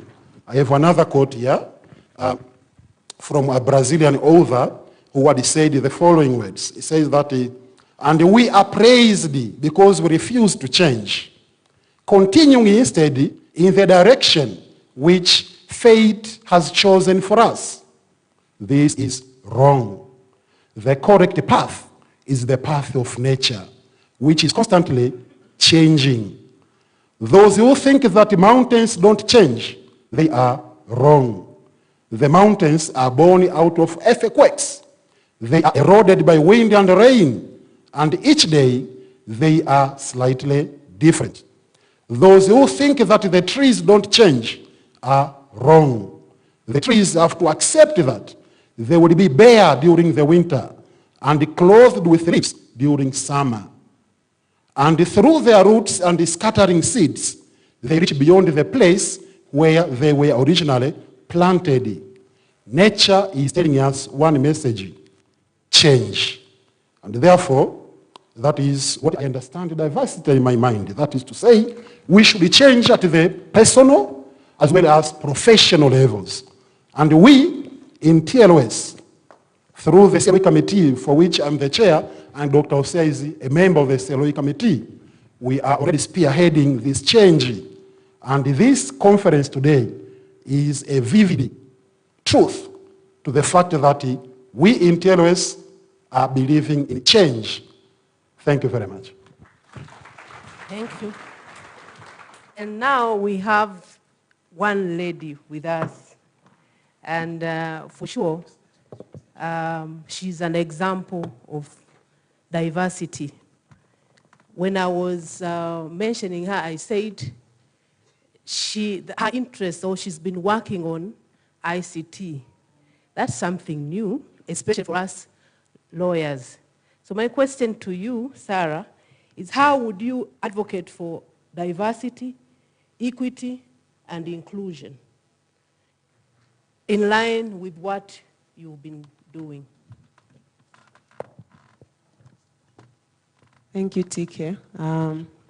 It sure is intimidating to sit in a panel full of men, much as I'm offering diversity here, but as a woman, I would like to call law societies and all people who are in diverse profession who are in here to embrace diversity first by including more women and balancing whatever they do, because if I feel intimidated, if this panel was full of men and only with Dr. Hosea, I'm sure he would feel intimidated. So let's diversify that way first. Also, I would like to, albeit slightly, advocate for my authority to speaking in this ICT area.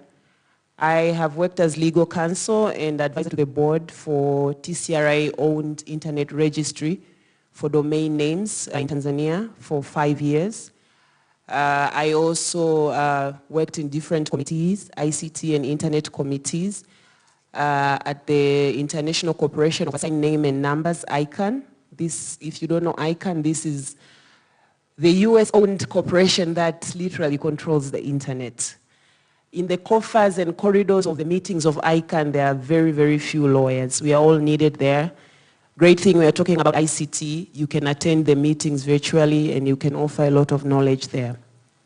I am also a sitting member of the PALU, Pan-African Lawyers Union, ICT committee.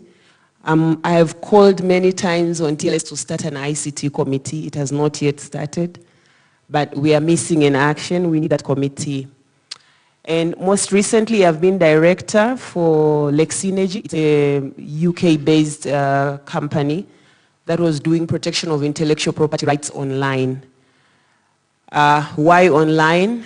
Now I'm going to take a question. We all know of the fourth industrial revolution, internet and technology. Life, as much as we have life physically right now, there's also life, full-fledged life on internet. Things are going on internet. We have another life on internet. And as we all know, law penetrates everywhere. Law is also penetrating in the coffers of internet life. And what we were doing was to offer businesses and also law firms opportunities to tell their clients about how they can protect their businesses online. But we're only focusing on intellectual property rights. You register your trademark. This is physical protection. But what about online? In the internet, someone can just go and register Tanganyika Law Society, for example, as a domain name. They don't need to show any certificate. So a lot of things can happen, like counterfeiting, online crime, phishing of information. For banks, that has been a very sensitive issue. Now, we're talking about inclusion of diversity in the legal profession. What has ICT and internet done to the legal profession and to the world? First of all, it has expanded the market. It has opened the market. There are more than 2 billion people using internet actively as we speak. And it has increased the connectivity and connection. So 2 billion people are interacting.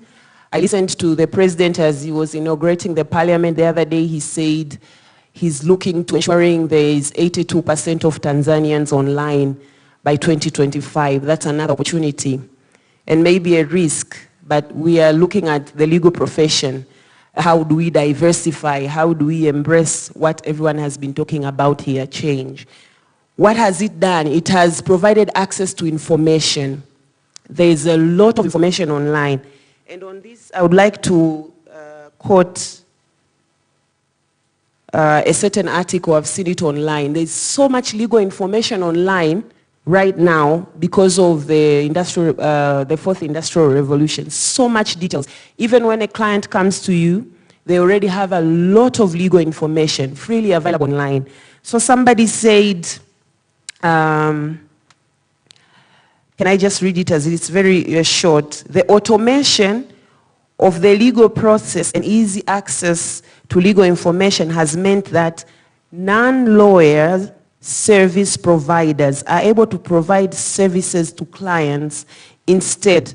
In fact, a new book entitled First Thing We Do, Let's Deregulate All Lawyers asserts that non-lawyers can do the same job as lawyers, only faster, cheaper, and sometimes better.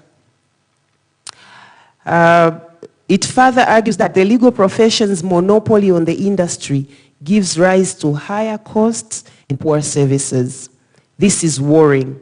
However, it does boost the need for legal industry to move with the changes and embrace the shift in delivery models and legal services.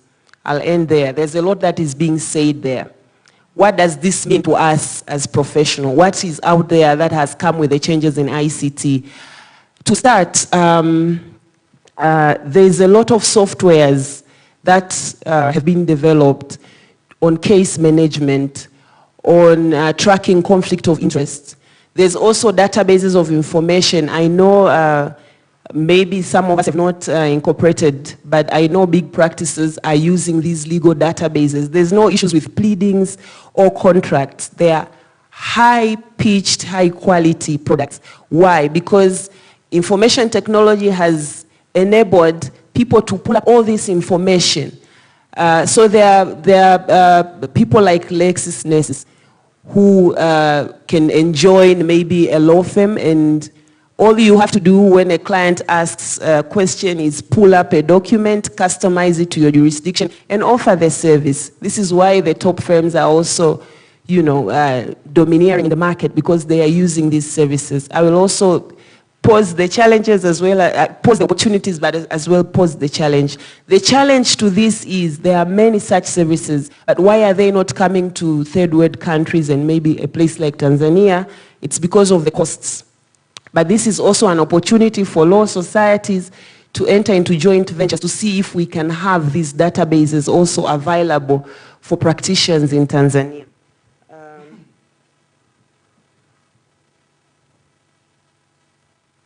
What are also other issues that affect us as lawyers when it comes to ICT and information technology? Apart from including using these softwares on case management, as I've said, there is also using technologies that help us in billing. When we do our work, we don't track how much time we are using. But the developed world are having they are thriving in practice because they are billing their time. So there are softwares that offer such things. And it's also a challenge how we can collaborate with these people to bring these services to our country like Tanzania. There's something called artificial intelligence, and it's already happening. There are technologies that have been developed such that when you put a matrix of information, it pulls out contracts. You put up information, a contract comes out, be it a labor contract, whatever complex area you have, there are softwares that can pull out contracts, and other people in other jurisdictions are already doing that. How have we seen ICT affecting our country? There has been automation in the court process. We have already seen the impact. It is also expanding our jurisdiction. Our jurisprudence in the court decisions. Recently, I was in court and we had to argue on whether the document had been submitted or not been submitted on time because of the electronic filing rules that are currently in use for cases. But also for other works like registries, at BRELA, everything has been automated, and more automation is going due to the new government law on e-government services. What does this mean to lawyers? I heard someone saying, now that everything is automated, lawyers don't get work anymore to incorporate companies. And at the back of my head was, we need to be innovative about how we offer our legal services, because where we doing the facilitation work, which a layman can do now, literally a broker, and charge 5,000, when you go to a lawyer, you are charged 1.5 million. What is our service really? Is it to facilitate these people to access the registries, or is it to help the clients understand the legal dynamics of maybe putting up a memorandum and articles of association? Tika is standing up. This is a wide subject. Maybe let me go to opportunities and challenges. There are many opportunities in technology. First of all, there is the coming of virtual offices.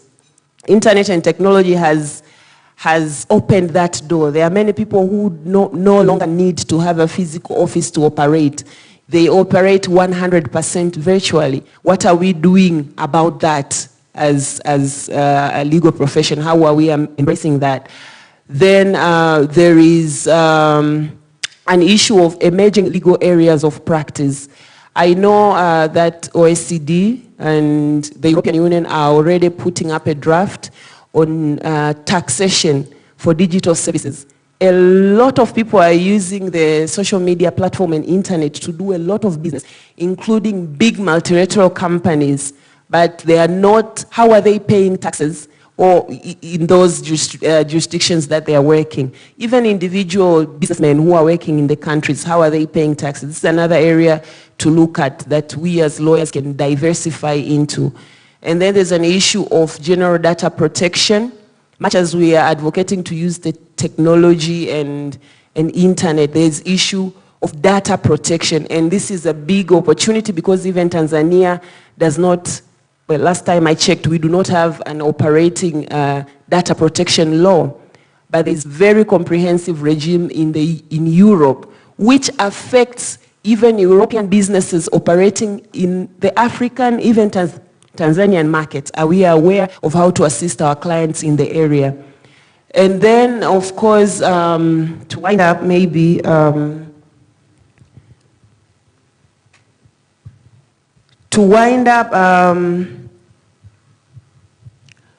yeah, I think I've said it all on the issue of opportunities and the issue of challenges when it comes to how do we make these services that serve lawyers in terms of the technologies in billing, in accounting, in tracking our time, in accessing legal information. How do we make it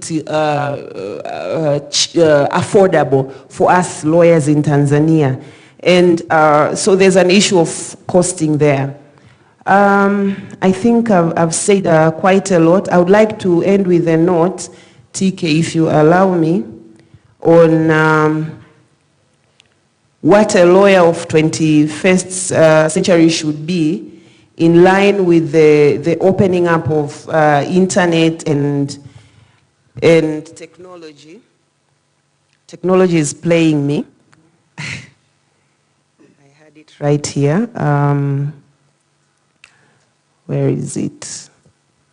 It has escaped.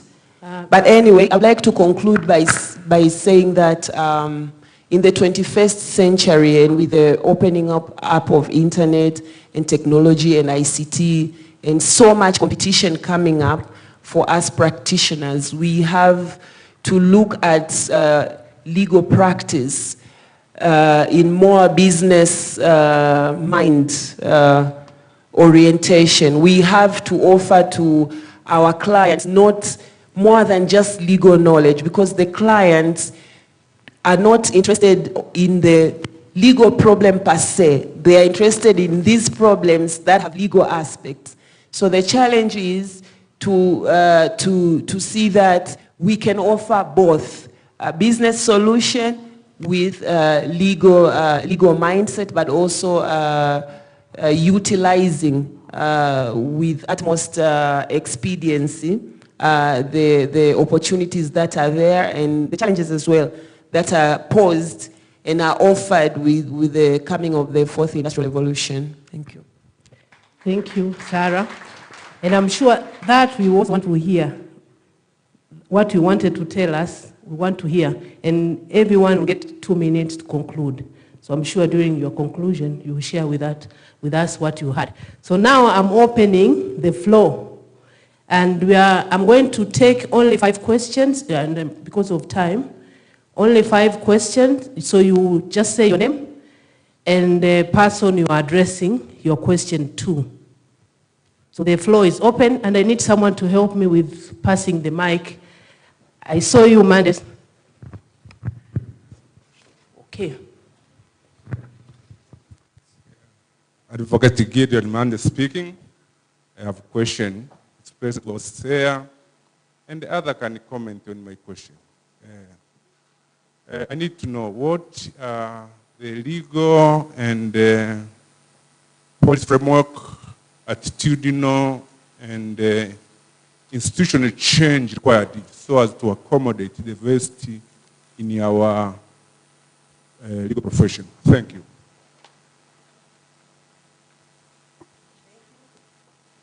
Thank you. There's one hand here.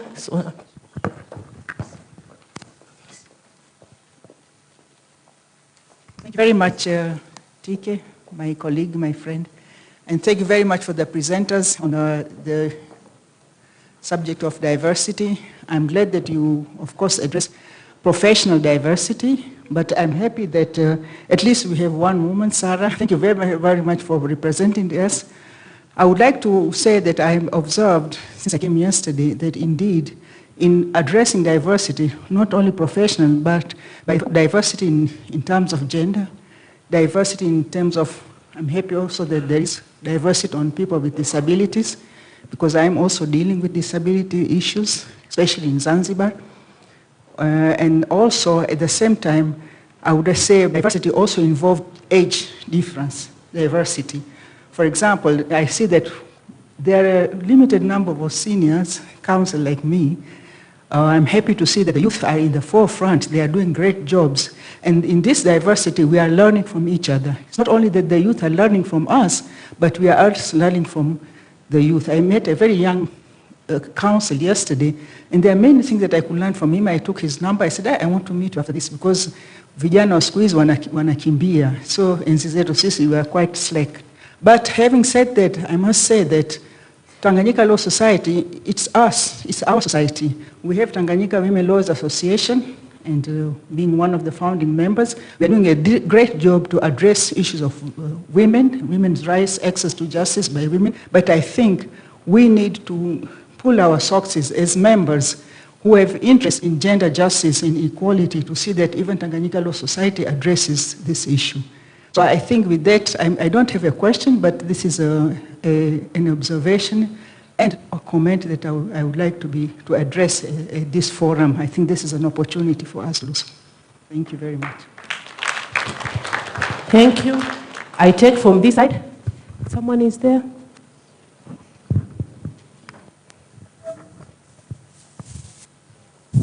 Thank you very much. My question goes direct to Sarah.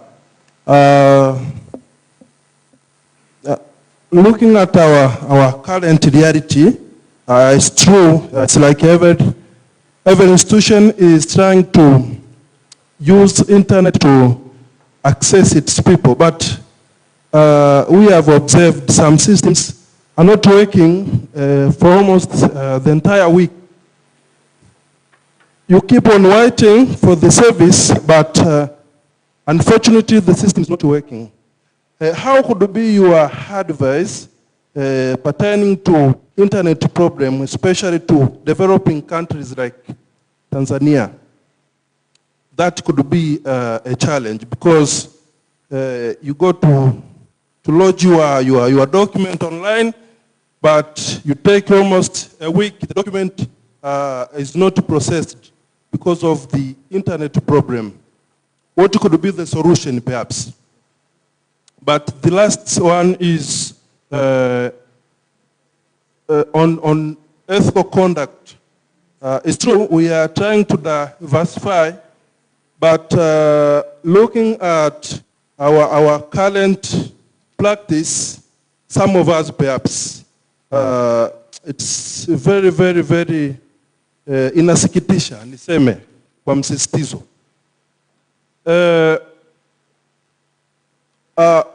We have heard some notes have been prepared at this level after perhaps we are lawyers, yes, some documents have been prepared. What do we do for the young generation aspiring to become lawyers? Mazingira gani tumeyaweka kama TLS kuwasaidia, because samaki mkunje angali mbichi. Sasa hivi akisha kuwa mkavu, it's totally atavunjika tu. That could be perhaps my observation.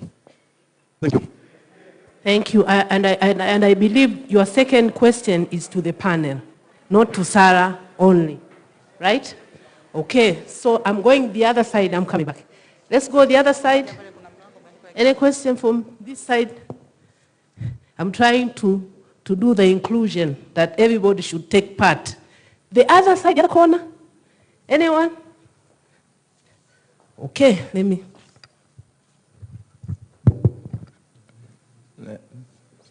Thank you, Dada PK Mambipile.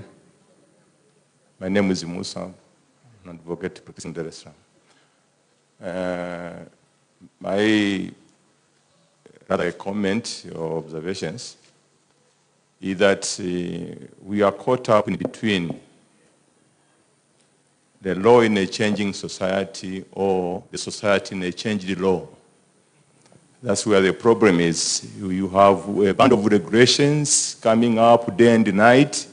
You plan this, tomorrow comes another thing, you don't have certainty, things of that nature.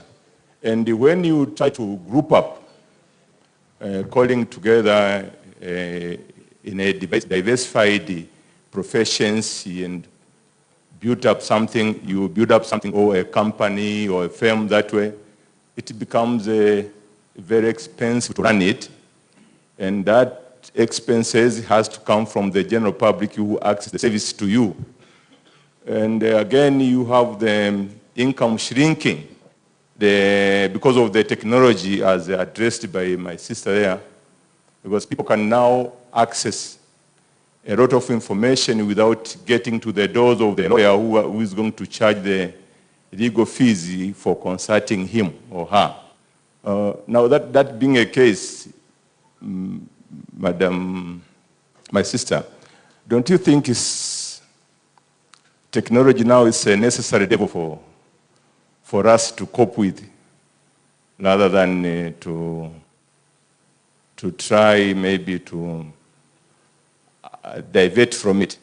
And to Dr. Hosea, it is true that people are worried of changes. Always say that because of this not knowing what to come after that. I remember we have been struggling to allow our fellow from East African community to practice in Tanzania, that cross-border practice, even though the law is there, but how do we accommodate that? It has been a struggle. We had a meeting in Rwanda sometime, maybe 10 years ago. We couldn't even agree on that one. So how do actually we balance this, a law in a changed society or a changing society in the law? Thank you. Thank you. The last question? Okay, we have two hands. So we start with that one and then you'll be next. Thank you. My name is Tumaini Bakari.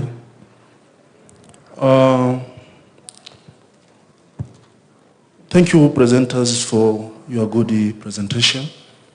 But what I have to say on the issue of diversity, we hear that all of you are trying to discuss some diversity to other legal skills. But my observation, especially to our legal fraternity, I mean Tanganyika Law Society, we have this challenge to diversity to our health. That means this year, according to data which I have, more than 50 our members have been passed away. So my question is this mipango ya Mungu, or we have something to diverse? That I mean lifestyle and other issues. So I put these questions to all members of your floor to look in these very serious issues. And also I want to know, we have some issues of diversity from those insurance companies and so forth. So how can we assure our lives, excluding to mipango ya Mungu? Thank you very much. Thank you. We are going to have two bonus questions, and from there we are closing. Okay? So then I saw you. Okay, good morning, everyone.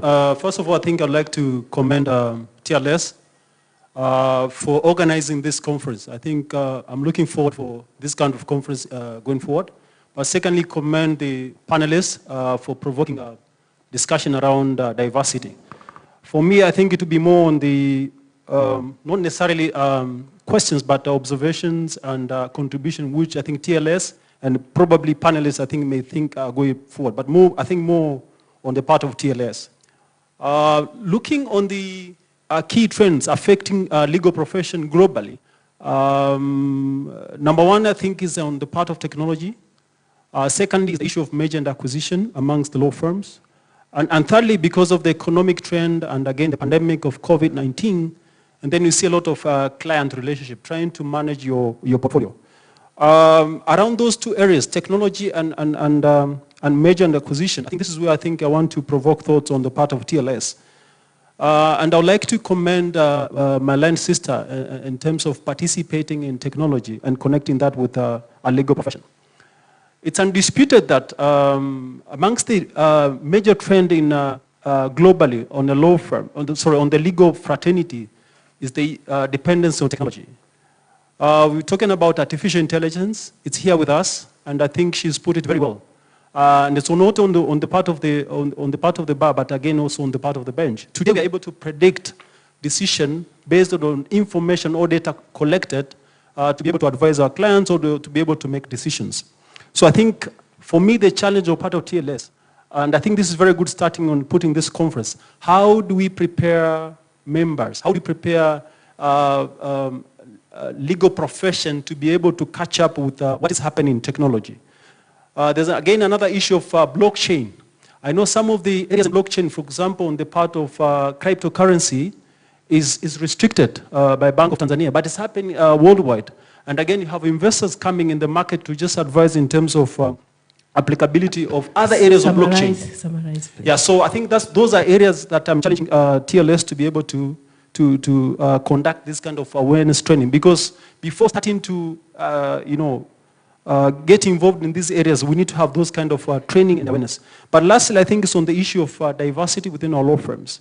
And I think the good example has been given in terms of, if you look in terms of the structure of the panelists there. But again, we also need to reflect on the part of TLS. How do we embrace this kind of diversity in our firms? How do we give an opportunity to women? How do we give opportunity to people with disability? How do we give opportunity to millennials who are making changes? So I think it's a food for thought for all of us to start embracing diversity within our workplace so that we're able to go with what is happening globally. Thank you so much. Thank you. The last one. Thank you. I've been following these discussions very closely, but I'm facing one challenge, which begins from that old saying, charity begins at home. We lawyers are very good in crafting rules which we think will hang others, but ultimately hangs ourselves. We have one code of professional conduct for ourselves, which says lawyers should not share office with non-lawyers. What do we have to say on that from the presenters and the other participants? Thank you. That's a nice one. It's a good one. So to the panelists, we had two or three questions that were addressed to Sarah. Then we had one to Dr. Osea, and then one to Mr. Afro-Mandes, and then other two were for everyone to answer. So I welcome ladies first, right? Sarah, to start. Thank you, TK. Thank you for all your questions and contributions. I'll start with the gentleman who talked about the challenge of submitting court documents, and it takes a while for them to be admitted in the system. That is a very technical question, but I'll try to address it from my small experience in the internet industry. There's something called latency. Latency is the time it takes between two people who are trying to communicate to reach each other online, or even when you are submitting documents. Latency is determined by the speed of the internet.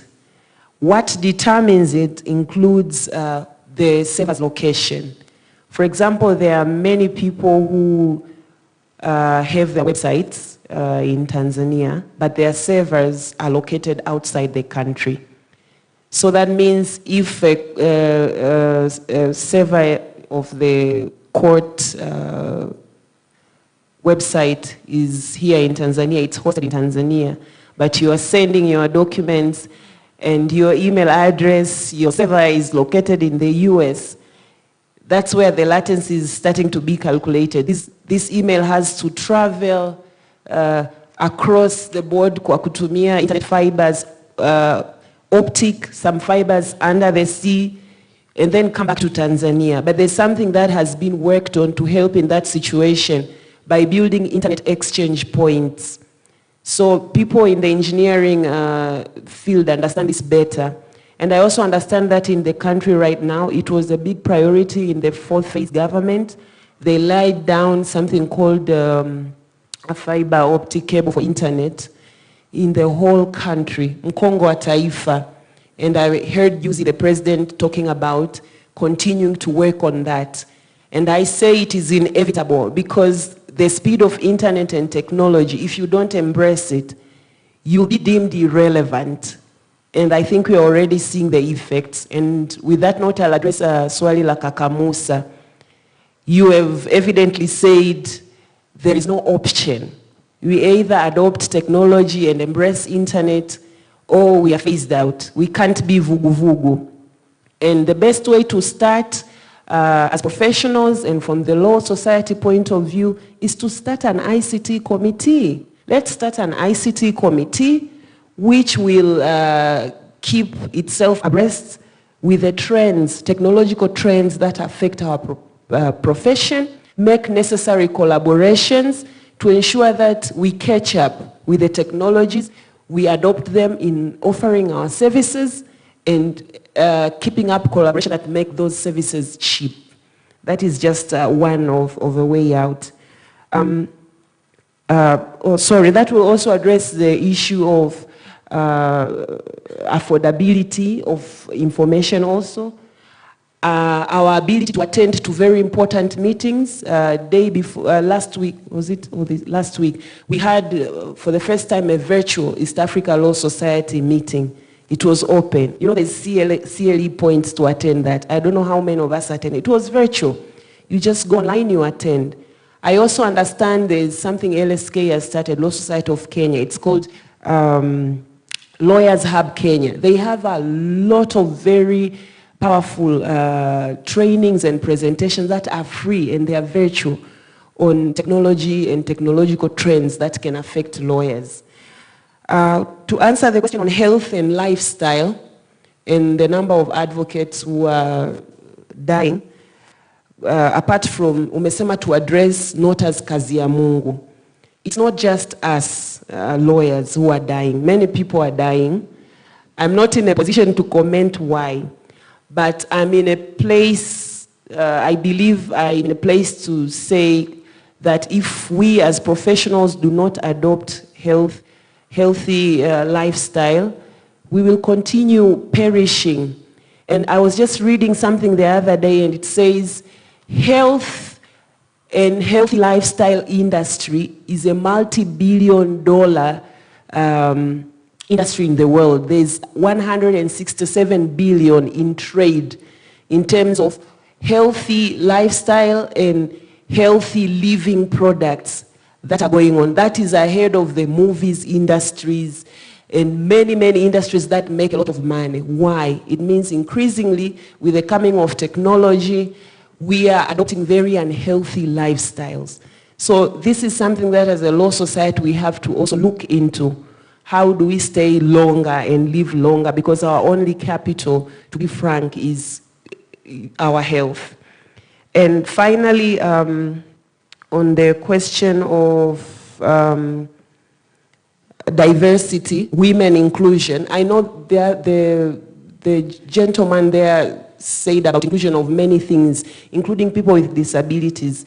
Embracing ICT can help us solve some of the problems that you were addressing, Msomi. Attending conferences. To have a world-class conference, we don't always have to meet physically. I know there's, you know, the fun side of meeting physically, but sometimes we can have conferences to embrace these people who are impaired from attending these conferences physically. And on the women's side, I'm a fan of that. Maybe I'll give a tip on how we can include women in the profession, because on Saturday I was in a conference where an economist said, according to an ILO study, 2017-2018, the space of women participation in the formal sector is shrinking. There's only 24% of women in Tanzania who are participating. Was it Tanzania or worldwide? I don't want to misquote that. But the space for women is shrinking. Now, I'll give a tip to men, because the gentleman also said, you know, this is a women's meeting, and I wish men were here to listen so that they can see how they can help and collaborate with women so that we stay on board in this formal sector and in this profession. So how do you do it, men? First of all, please provide us with mentorship. Every man should take a definite decision to hold one woman's hand. Why? Because there's so many of you up there. You know the gentleman's club tricks and games of how to survive in the formal sectors. Mentor another woman to survive in the business world. Another tip that I can offer to men quickly is to take us women seriously. I have been in women's forums where women have openly said, you know, sometimes we meet men who said, I don't do business with women. And then when a woman shows up for a business meeting, the meeting somehow transcends into a date. Instead of being taken seriously that I'm here to negotiate, this man starts seeing as, you know, maybe I can buy you lunch. What do you think? These things hamper us women from progressing. We wish you could see us as people we can do business with. And if there are things that we do to hamper you from transacting business seriously with us, please mentor us to step up in the game so that you see us as your partners and collaborators in business. Another thing, flexi hours for you men who are partners in big law firms and you are bosses in big corporates. Unfortunately for women, or fortunately, we have a biological clock.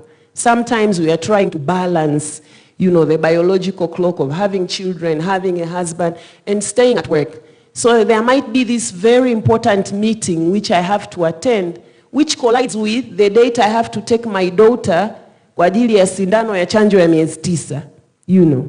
So, and then you end up looking unserious because that chanjo, first of all, is given on a Friday, and it is that particular day. If you miss it, your child has missed chanjo ya polio. We are just helping you to raise healthy families. So if you can provide flexi hours for these women, be more understanding, create those schedules that might include these women, and more so embrace ICT. Sometimes women do not feel so well because they are nursing, even if their maternity leave is over, but they can work virtually and deliver. Please embrace those things and you'll see diversity booming, not only in the profession, but in the country. Thank you. More. We need heavy ones. Heavy, heavy. Oh, no. We are not yet there. Like 3 heavy. Start. 1. Yeah, she was speaking on our behalf. Dr. Hosea Karibu. Thank you, Madam Moderator. I'm picking from where my friend Mandes raised the issue of policy, legal, attitudinal change in addressing diversity. I think if I got him right, that's the question he wanted me to respond. And I just developed 3 bullets to respond to this. Number 1, the question that you have raised to me is about the leadership and the managerial context. You want to reach a particular objective. You want to diversify your law firm. Are you trying to see from inside or from outside? So these are the issues that as leadership, you have to develop a policy in order to know where you want to journey yourself and reach out to that particular objective. So to me, as lawyers, as legal firms, we have to start thinking outside the box. We normally think within the box. I think when you want to change, see the universe from outside the box that we are used to. I know people have spoken about ICT and other things. Those are issues that are factored in reaching that particular objective. So to me, the first thing that I'll do is to identify the potential of the law firm by looking in terms of our strength and the weaknesses. What is our strength? What is our weaknesses? Are we tapping the market properly? If not, why not? So we have to understand your potential and your weakness. To me, that would be the starting point. And therefore, you have to identify what is your market. I'm not running a law firm just for the sake of running a law firm. I'm running a law firm to make money. And with that money to sustain the employees and the partners in the firm. And also to be afloat so that the outsiders are able to use you as a firm that is effective and efficient. So to me, the starting point is for the managers within the firm to start identifying what do we want to achieve. There's an economic crisis, yes. There's no money, yes. There are no clients, yes. So what do we do now in order to keep this firm sustainable? And therefore, in the course of identifying the potential, that's why you tap diversity. For example, are you going to be a good litigator? Yes. What makes you a good litigator? Preparations. How do you prepare your case? Do you have the right information? Do you have the right decision? Do you know how to chronologically arrange your argument before a judge? You just go to court, you grab a file, and you just argue depending on the circumstances that prevail at the courthouse. So those are the issues. Where are you going wrong? Why are you not doing very well? So to me, those are the issues. For example, now we have e-library.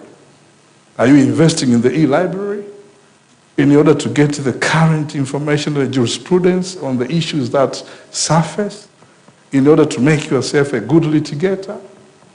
And if not, you can partner with in order to advance what you wish to achieve. So really, to me, is you picturize what exactly you want to achieve.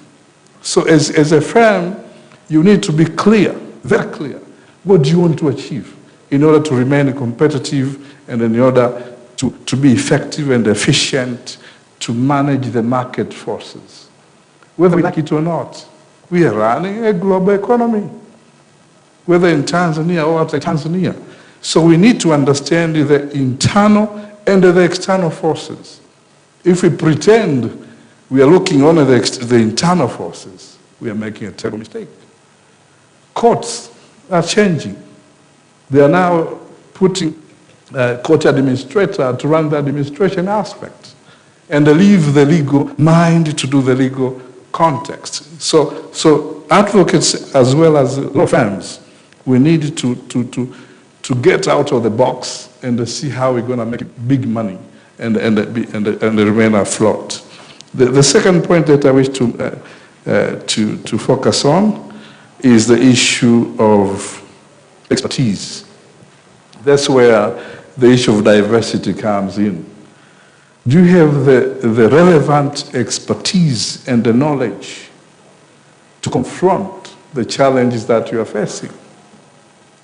Do you have that expertise? If not, then you look outside your own firm and see who else there can come, or you can partnership. And here I want to insist, don't do things alone. Partnership with others. Make your friends so that you can strengthen your ability to move forward. In the conclusion, change must be managed with a clear picture of the objective for which you want to achieve. The journey, you have to know the journey. If you don't know the journey, then how do you change? Thank you, Madam Moderator.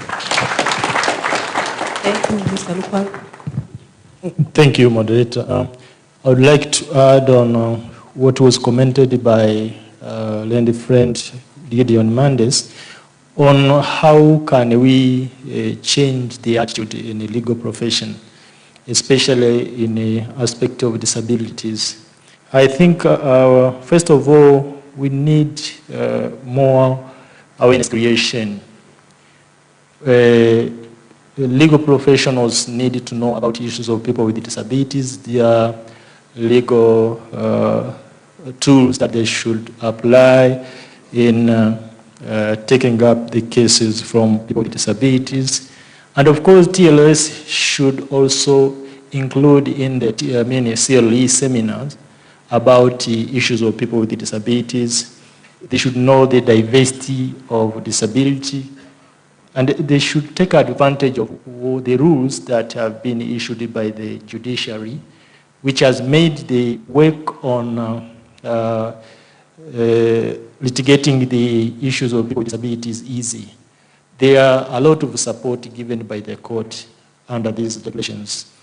Also, since TLS has the disability committee, and of course, in which Gideon Mendes was among the engineers of establishment of this committee, we need more collaborators in ensuring that TLS achieve its objective of ensuring that people with disability access to their rights, and also practitioners with disabilities at least work within the friendly environment. Also, we should advocate on enhancing the advocates with the disabilities to access services provided by the TLS.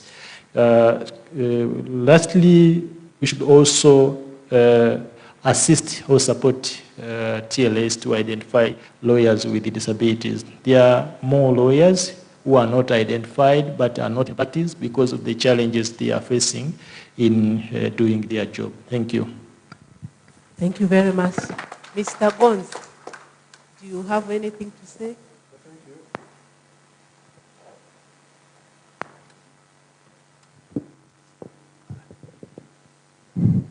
Thank you very much. Just about 3 aspects. Number one, there was a question of how do we nurture the young professionals before it is too late? I think my view is that we needed to make this concept of diversity trickle down to the lower levels of education, the curriculum. Fortunately, we have the CLOE, that is the Continuing Legal Education Committee, which is responsible for the training of lawyers in the country. So probably that could be one step towards harmonization of the training at the university and the law school, so that these concepts of diversity are reflected in the curriculum. That's one. Number two, I think it was Musa who said the East African community, we are not accommodating other lawyers. He was just giving opinions, and to me, I think the problem is we prefer to be in a comfort zone while we are not doing anything to change. Because it could be sensible if we could say, let's say, we are taking 5 years to clean our house before we can implement maybe fully-fledged practice across the region. But then if we don't allow and we are not doing anything, that is just preferring to stay in the comfort zone or hiding in the desert like an ostrich is hiding in the desert. It is head only while the whole body is exposed. The other question from Tumaini was asking about the management personal level, diversity at personal level. He was talking about the health aspects. I would agree with him that yes, in my view, I think diversity should go to a personal level. And in my presentation, I said that we need to diversify at the personal and the professional levels. So at the personal level, you need to learn about stress management, Mr. Tumaini. You are working 24 hours or you're working 7 days a week. You don't take holidays. So obviously, you're not investing if you don't get fees, you don't have money to pay for your medical bills. You are not taking out health insurance. So obviously, health crisis will be there. So yes, diversity should trickle down to a personal level in terms of finances, in terms of lifestyle, and so on. As well as practice, like Dr. Osei is saying here, we should also co-opt others. Another was regarding our advocate's code of conduct. Charity begins at home, but our code of conduct prohibits lawyers from sharing offices with non-lawyers. My response is simple, that the code of conduct does not bar you from employing non-lawyers in your office. What it does not allow you is to have side-by-side separate practices between a lawyer and a non-lawyer. But if you can hire an accountant, or you can hire a person with skills of record management, or you can hire any other profession, that's allowed, because there will be employees in your firm. So that shouldn't be a problem. So that is the way I find it. Thank you. Thank you. Tumalize na Mr. Kiwanga. Thank you very much. My parting shots will be actually two. Let me begin by appreciating some of the very refreshing comments from the floor. I should wind up by borrowing the example given by my colleague, Mr. Dr. Gonzi, which is we have to be mountains. So if mountains can change, who are we not to change? So the message here is very clear. We have to change. We have to be adaptable. And to me, the way of being to change or increasing our adaptability is to build institutions within our legal framework, our practice, which is building our firms with very strong structures which accommodate diversity, as well as systems which can accommodate diversity as well. But we have to be deliberate, as one of the participants has highlighted, and embrace issues relating to diversity, having the right mix of both young, old people, women, people with a disability. These are issues that we need to take into account if we are to build a very strong and diversify our profession. But also having the right mix of competencies, which is the key message which has come out from this session, because we exist to serve our clients. And we can only serve our clients if we are competent enough to meet their demands. And one of the ways in which we can comfortably meet our clients' changing needs is to have internal diversity within firms. The last parting shot is a call. I've heard one of the participants highlighted about the need to prepare well our young lawyers so that they can be market ready when they come to the market. And here I join hands by maybe adding more work to TLS to see how best we as a society, we can be active in agitating, but also advocating for a very responsive curriculum. I don't know what is the span time in which our legal curriculum is reviewed. I don't know. But if you agree, if you look at the way things are changing, obviously there's a high need for our institutions, academic institutions, as well as law school, to from time to time regularly review the curriculum so that we prepare our young people and we equip our young people to be ready to face the emerging challenges in this ever-changing world. So with this, I thank you all for having this opportunity. I think this is the right way to go. We need to, from time to time, to remind ourselves what are the best practices if we are to build a very strong legal profession in Tanzania. Thank you. Thank you, Mr. Kiwanga. And I'm sure the tea is getting cold, so I'll give you, the panelists, only 1 minute to conclude. 1 minute to conclude what you had to share with us, in case you missed anything. So, Kiwanga has just I'll have none. finished. Yeah, okay, thank you. I see Doctor has something to say.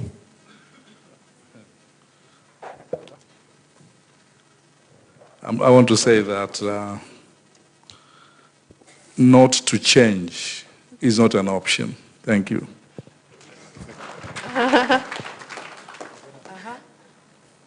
Sarah, you had something to tell us before?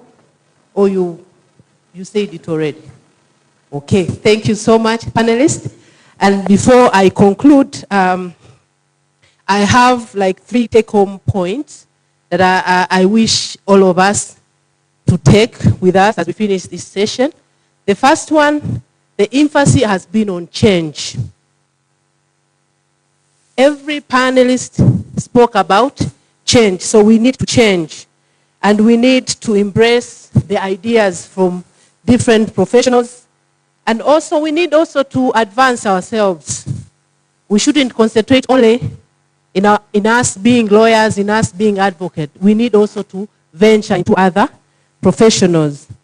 And the other one, we should also learn to network with other professionals and other forums within our country, but also outside the country. Because when we venture or when we engage with other forums, we learn a lot. And the other one is on inclusion of vulnerable groups, like people with disabilities and also with women. Sarah has said it all. But I also want to add us women. We should also grab the opportunity. We shouldn't shy off. Sometimes the opportunities are there, but we run away from these opportunities. So we should grab them. We shouldn't get scared that, what will people say? No, we need to grab those opportunities.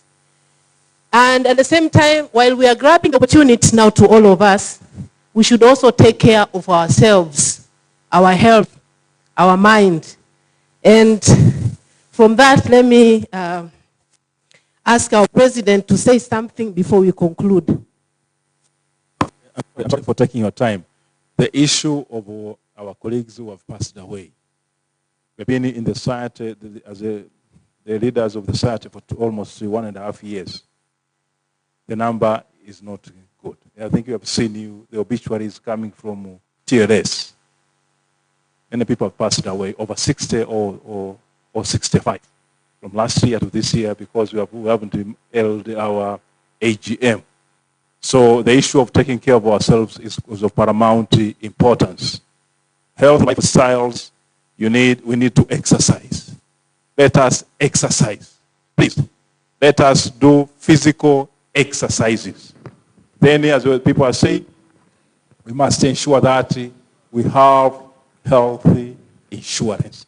Last year, we campaigned on a platform of ensuring that all of us are going to procure health insurance. And you said TLS should organize it. We did. We called people from NHIF.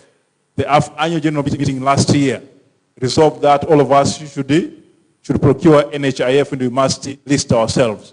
We only got 1,100 people who subscribed. But the threshold required by NHIF was 1,500 subscribers. We never reached that. All the time people are saying, no, why don't we get these other, the affordable ones, I don't know the rates. But like you pay 300,000, I don't know, you pay 600,000, but you will not get the full package. So once again, we repeat, please, let us subscribe. Let us procure the health insurance. As of now, there are so many advocates who are bedridden. You saw this year, one of our colleagues she asked for medical support to go to India.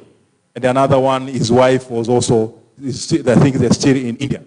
And that's what forced us to come to you, that we are going to introduce the Emergency Relief Trust Fund. Emergency Relief, that one, the Governing Council will basically exercise the powers of the AGM to establish it. And it will be before you in April. But this is going to be like the DATF, but this is different in the sense that we are going to ask our colleagues from the DATF at least to contribute a certain amount of money to start it up, but each member will be contributing a certain amount of money annually to ensure that it is afloat, so that whenever one of us is supposed to undergo an emergency treatment abroad or somewhere else, perhaps where insurance covers cannot provide, we as members can take care of each other. We sent that letter to all of you. We circulated it. So please, I'm appealing to you once again. Let us procure health insurance. The deaths that have happened have been across the board. Young, middle-aged, and old. Death does not discriminate. Please don't say, I'm so strong, or this thing will not happen to me. It has happened even to younger ones. Let us please stand together. Let us come together and have the TLS sponsored or supported health insurance cover for all the advocates. Please, I'm appealing to you. Let us take this seriously. Asanteni sana.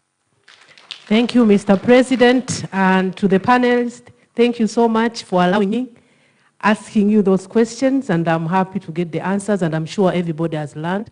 And to you, thank you so much kwa kunipa heshima ya kukaa mpaka mwisho. Mara nyingi tukikaka kwenye mikutano ya TLS, tukishamaliza ile opening, tunaondoka.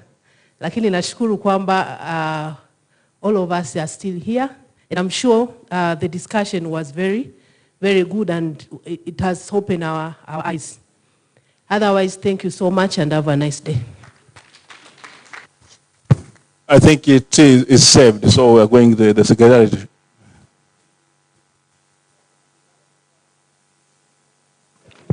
Thank you.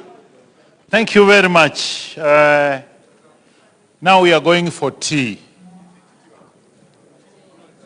Tea. With our context is tea. And thank you, President, for the emergency relief fund. The council will enact a trustee. It is an emergency relief that will go beyond the health issues. Tea is served immediately after this floor for all of us, and the presenters, the other dignitaries, TLS leaders from chapter level up there, committee level up there. You go down the restaurant, that's where your tea is. We'll be back here after 40 minutes because of the number. We'll be back here after 40 minutes.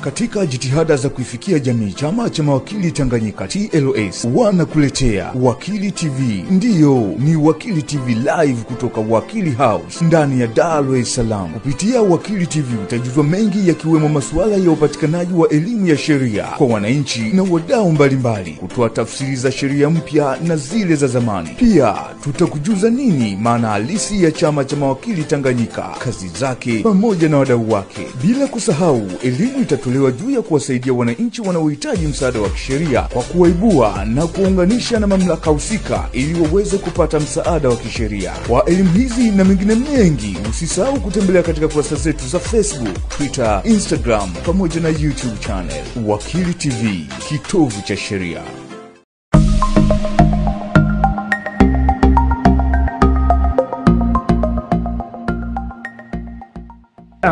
Mimi naitwa Ringo Tenga, ni mhadhiri wa masuala ya sheria za ardhi Chuo Kikuu cha Dar es Salaam mstaafu, na vilevile chuo cha Tumaini na chuo cha kufundisha sheria kwa vitendo cha Tanzania, ama kinaitwa Law School of Tanzania. Kwa hiyo nimekuja leo hapa kuzungumzia mambo ya ardhi na taratibu tofauti zinazotumika kwenye kuhawalisha ardhi, ambayo ina maana transfer of land kwa Kiingereza.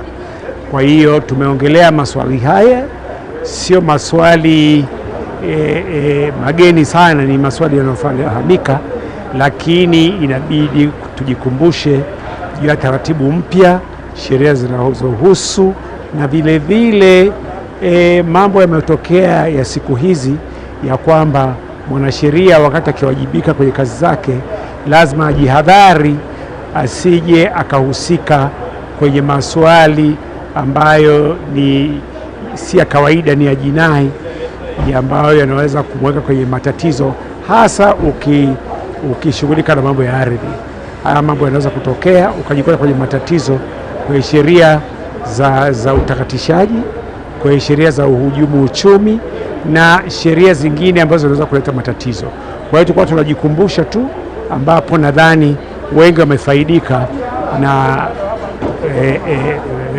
semina yenyewe ilivyokaa, na TLS imefanya kazi nzuri tu kuhakikisha kwamba mafunzo kama haya yanafanyika mara kwa mara. Hilo ndio lilileta. Wanaweza kuwa wameondoka na vitu kadhaa.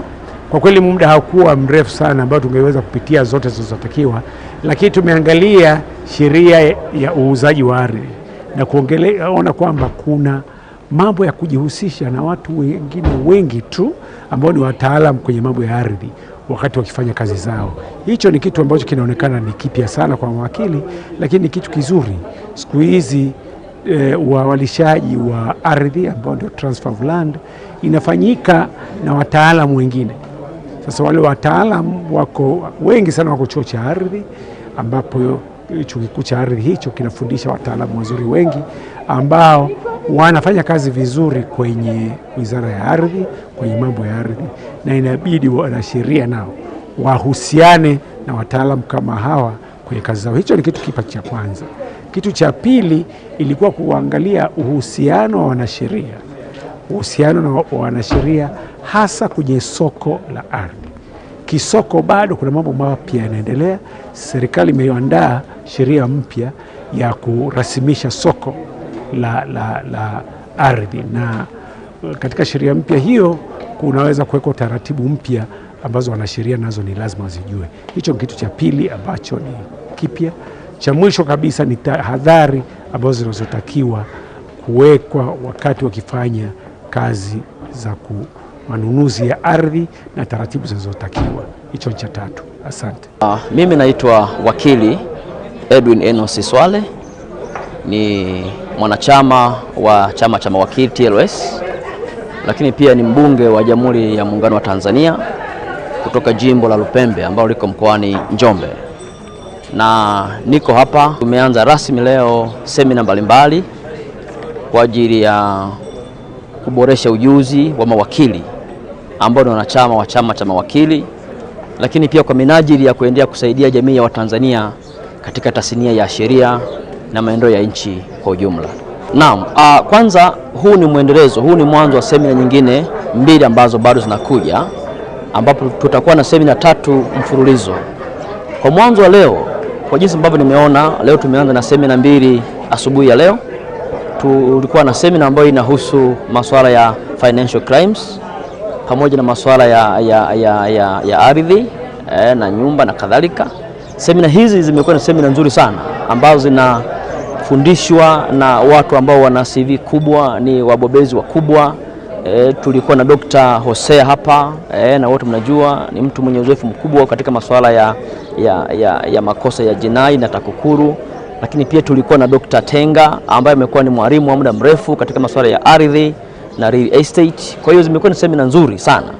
Lakini pia kumekuwa na mwitikio mkubwa sana wa mawakili, na niwapongeze sana wanachama wa chama cha mawakili Tanzania ambao toka jana wameanza kuingia hapa, wamejisajili kwa wingi sana, na naamini kadri semina zinavyoendelea mwitikio utazidi kuwa mkubwa. Na pengine nitumie nafasi hii kwenye diversity conference ambazo pia zitaendelea kuwaalika professionals zingine ambao watakuwa na nafasi ya kushiriki kwenye semina za tarehe 3 na tarehe 4, ambazo pia nafikiri zitakuwa na kitu kizuri sana kwa taaluma zingine katika kushirikisha taaluma za wanasheria na taaluma zingine. Ndio hizi semina, kwa sababu tumesema tunaji-update mambo kuhusu sheria. Sasa sheria ambazo sisi tunazifanya ni kutoa msaada kwa wananchi ambao ni wateja wetu, na kuna misaada ambayo tunatoa kwa wananchi wa kawaida. Kwa hiyo tunapopata kujua zaidi sheria, ndio na sisi tunazidi kufanya kazi kwa ufanisi zaidi kusaidia wananchi wetu. Kwa hiyo mwanasheria anapoelimika ndio vile vile na jamii yake anazidi kuisaidia kiufanisi zaidi. Kwa hiyo ni muhimu sana semina kuwepo ili mawakili waweze kujua sheria, maana tuna mambo mengi ya kufanya. Kwa hiyo tunapotokea tunakutana pamoja, kuna watu ambao wanajua vitu zaidi, wanatuelimisha, tunabadilishana mawazo, na kwa ni njia nzuri sana ya kupanua wigo wa uelewa wetu sheria zaidi.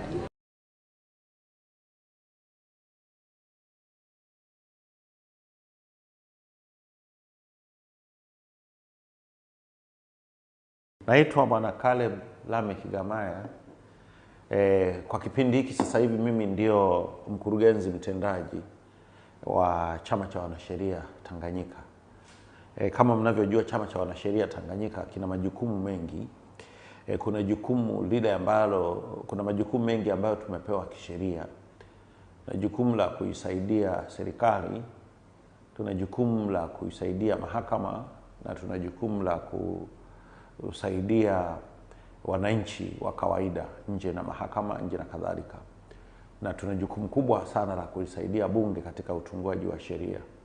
Lakini wakati huo tunafanya kazi hiyo kusaidia mahakama, tuna kazi ya kuwaelimisha mawakili wetu kuhusiana na sheria, kuwalinda mawakili wetu, na kuwaweka pamoja wanachama wetu ambao ndio mawakili.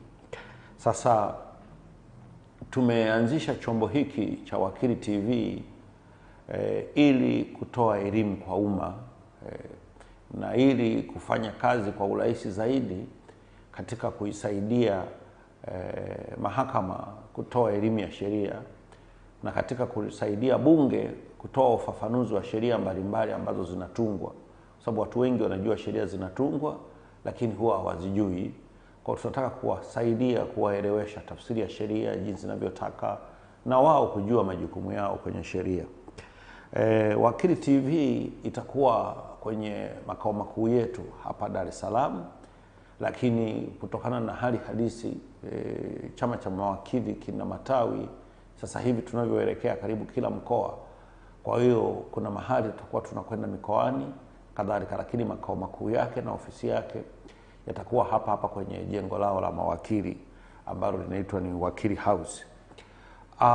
Kama ambavyo nimesema kwamba lengo kubwa sana ni elimu kwa umma, ufafanuzi wa sheria, kutambulisha na sisi wenyewe, sisi kama mawakili tunafanya nini na tunatoa mchango gani katika umma. Na ndio maana sasa tunakwenda na kauli mbiu yetu ya Wakili TV, kitovu cha sheria.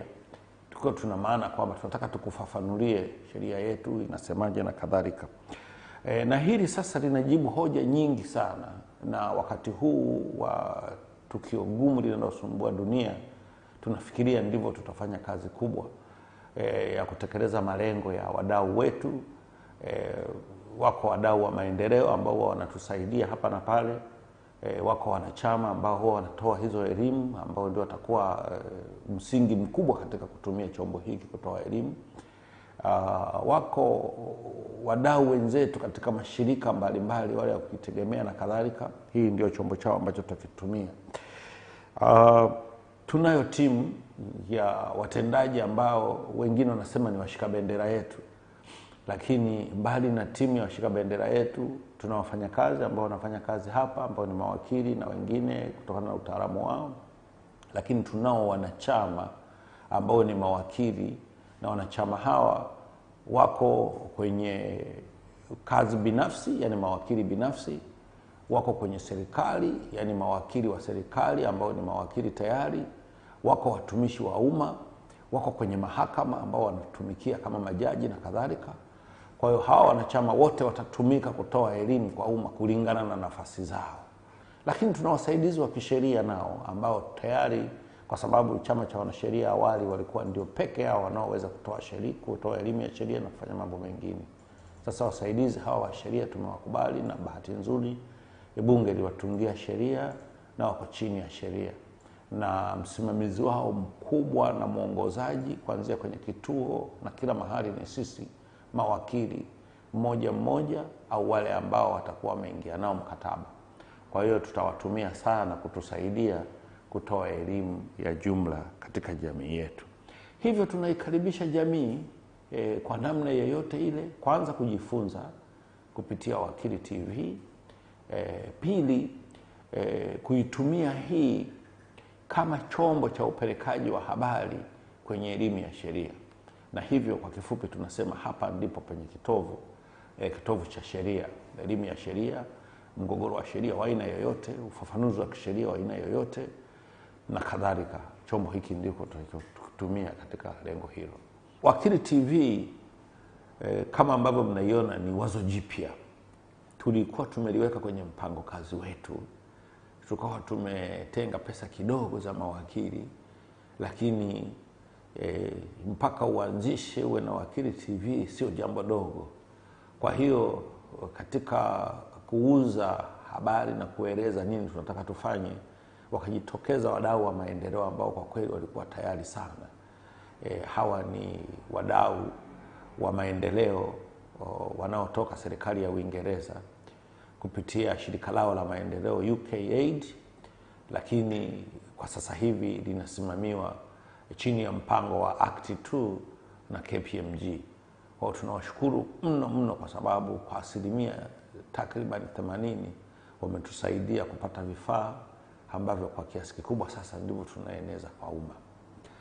Na kama nilivyosema awali, pamoja na kwamba chombo hiki ni chombo kitakachokuwa kinasimama kwa mawakili, lakini kitatumiwa na wadau mbalimbali. Tunao wadau wengi sana. Kwa mfano kama sasa hivi kuna kazi kubwa inafanyika kuzuia hili gonjwa kubwa na mashirika mbalimbali ya serikali na watu binafsi kuhusiana na magonjwa ya mlipuko, nao tuko tayari kufanya nao kazi. Kwa hiyo nikianza kuorodhesha mmoja baada ya mwingine, idadi haitatosha, isipokuwa tu kwa maelezo mafupi sana ni kwamba chombo hiki ni chombo kiko tayari kwa vyombo vyote vya umma ambavyo vitakuwa vinataka kutoa elimu kwa jamii au kupitishia elimu ya sheria kwa jamii mbalimbali. Huo ndio upana na mwelekeo mpana wa chombo hiki cha Wakili TV.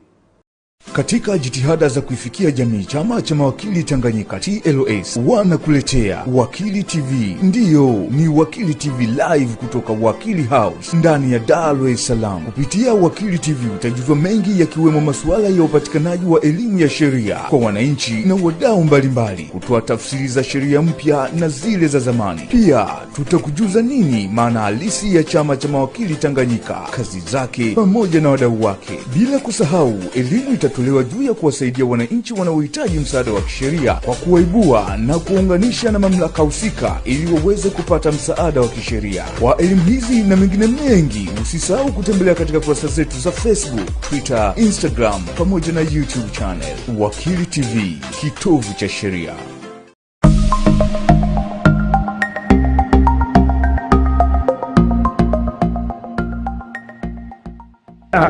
Mimi naitwa Ringo Tenga, ni mhadhiri wa masuala ya sheria za ardhi Chuo Kikuu cha Dar es Salaam mstaafu, na vilevile chuo cha Tumaini na chuo cha kufundisha sheria kwa vitendo cha Tanzania ama kinaitwa Law School of Tanzania. Kwa hiyo nimekuja leo hapa kuzungumzia mambo ya ardhi na taratibu tofauti zinazotumika kwenye kuhawalisha ardhi, ambayo ina maana transfer of land kwa Kiingereza.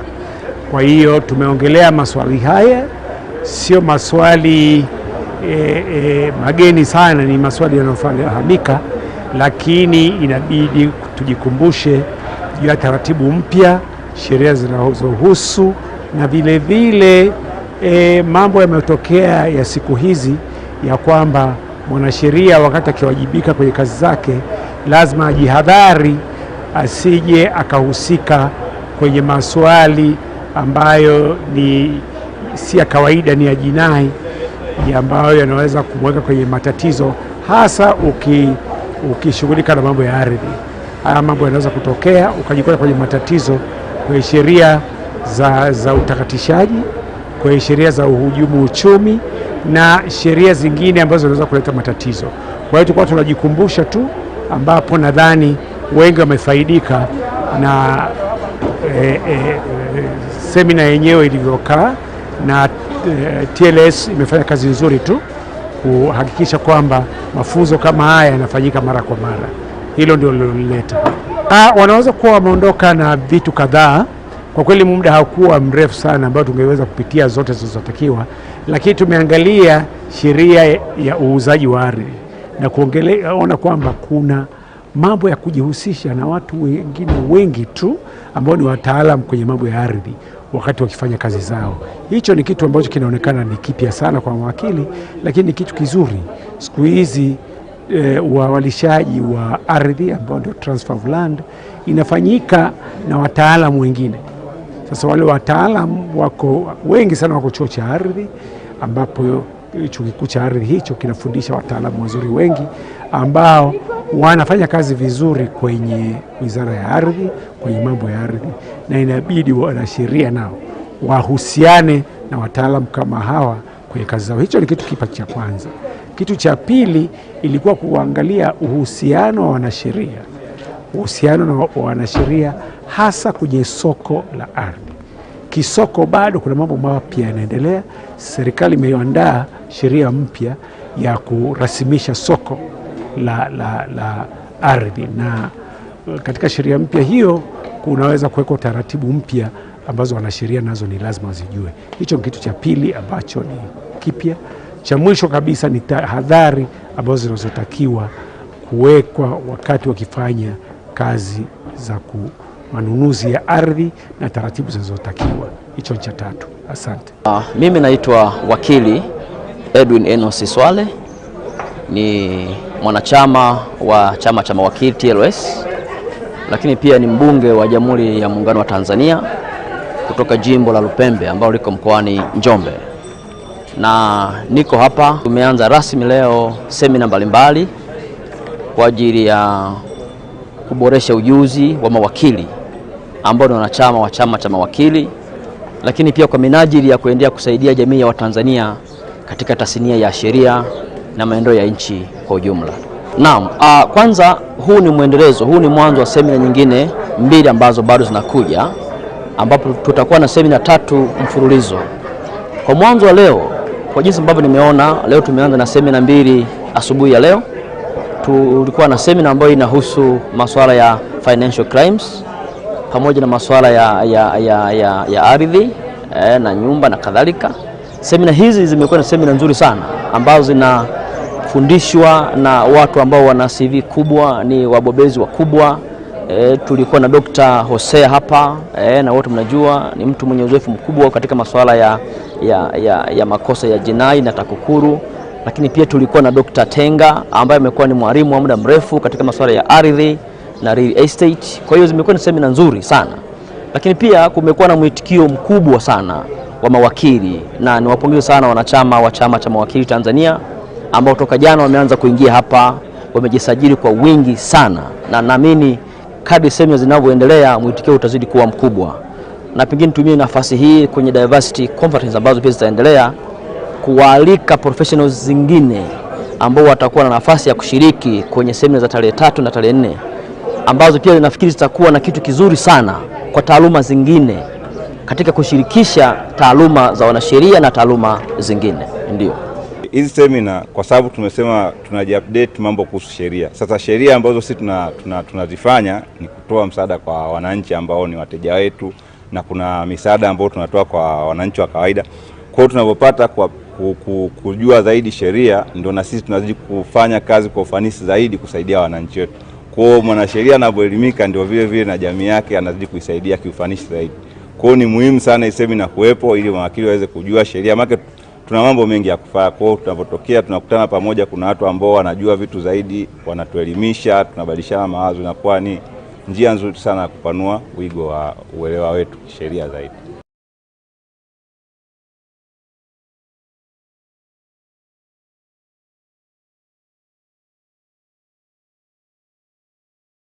Naitwa Bwana Caleb Lameck Gamaya. Kwa kipindi hiki sasa hivi mimi ndio mkurugenzi mtendaji wa Chama cha Wanasheria Tanganyika. Kama mnavyojua, Chama cha Wanasheria Tanganyika kina majukumu mengi. kuna jukumu lile ambalo, kuna majukumu mengi ambayo tumepewa kisheria.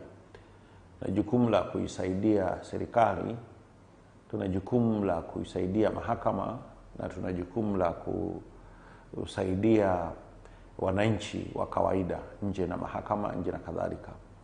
Na tuna jukumu kubwa sana la kuisaidia bunge katika utungaji wa sheria. Lakini wakati huo tunafanya kazi hiyo ya kusaidia mahakama, tuna kazi ya kuwaelimisha mawakili wetu kuhusiana na sheria, kuwalinda mawakili wetu, na kuwaweka pamoja wanachama wetu ambao ndio mawakili. Sasa tumeanzisha chombo hiki cha Wakili TV ili kutoa elimu kwa umma, na ili kufanya kazi kwa urahisi zaidi katika kuisaidia mahakama kutoa elimu ya sheria, na katika kusaidia bunge kutoa ufafanuzi wa sheria mbalimbali ambazo zinatungwa, kwa sababu watu wengi wanajua sheria zinatungwa lakini huwa hawazijui. Kwa tunataka kuwasaidia, kuwaelewesha tafsiri ya sheria jinsi inavyotaka, na wao kujua majukumu yao kwenye sheria. Wakili TV itakuwa kwenye makao makuu yetu hapa Dar es Salaam, lakini kutokana na hali halisi chama cha mawakili kina matawi sasa hivi tunavyoelekea karibu kila mkoa. Kwa hiyo kuna mahali tutakuwa tunakwenda mikoani kadhalika, lakini makao makuu yake na ofisi yake yatakuwa hapa hapa kwenye jengo lao la mawakili ambalo linaitwa ni Wakili House.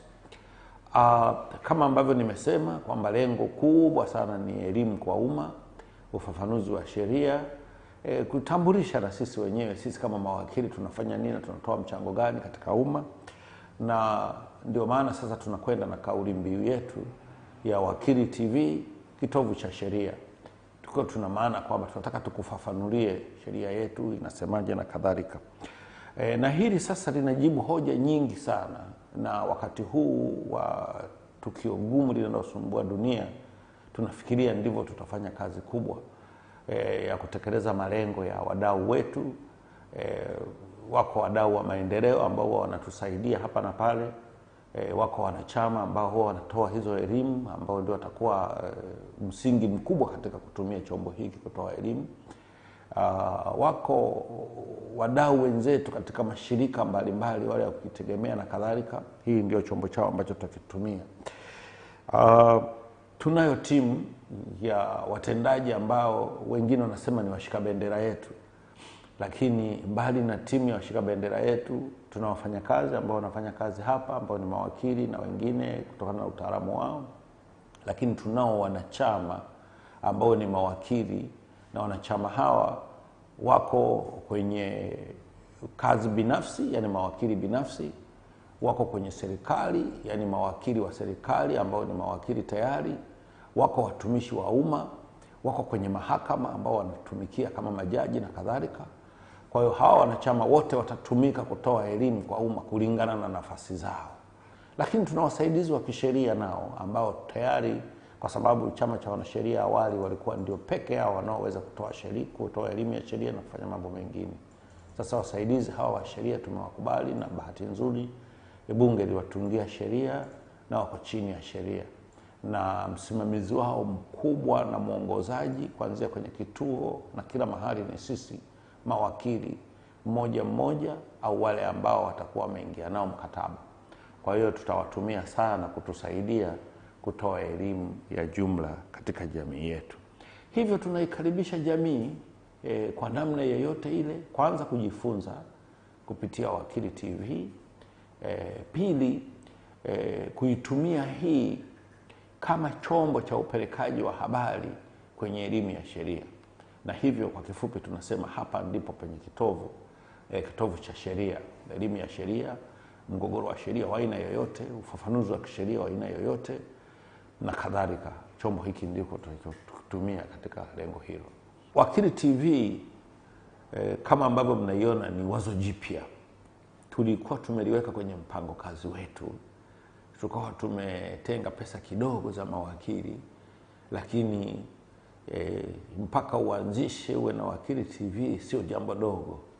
Kwa hiyo katika kuuza habari na kueleza nini tunataka tufanye, wakajitokeza wadau wa maendeleo ambao kwa kweli walikuwa tayari sana. Hawa ni wadau wa maendeleo wanaotoka serikali ya Uingereza kupitia shirika lao la maendeleo UKAID, lakini kwa sasa hivi linasimamiwa chini ya mpango wa Act 2 na KPMG.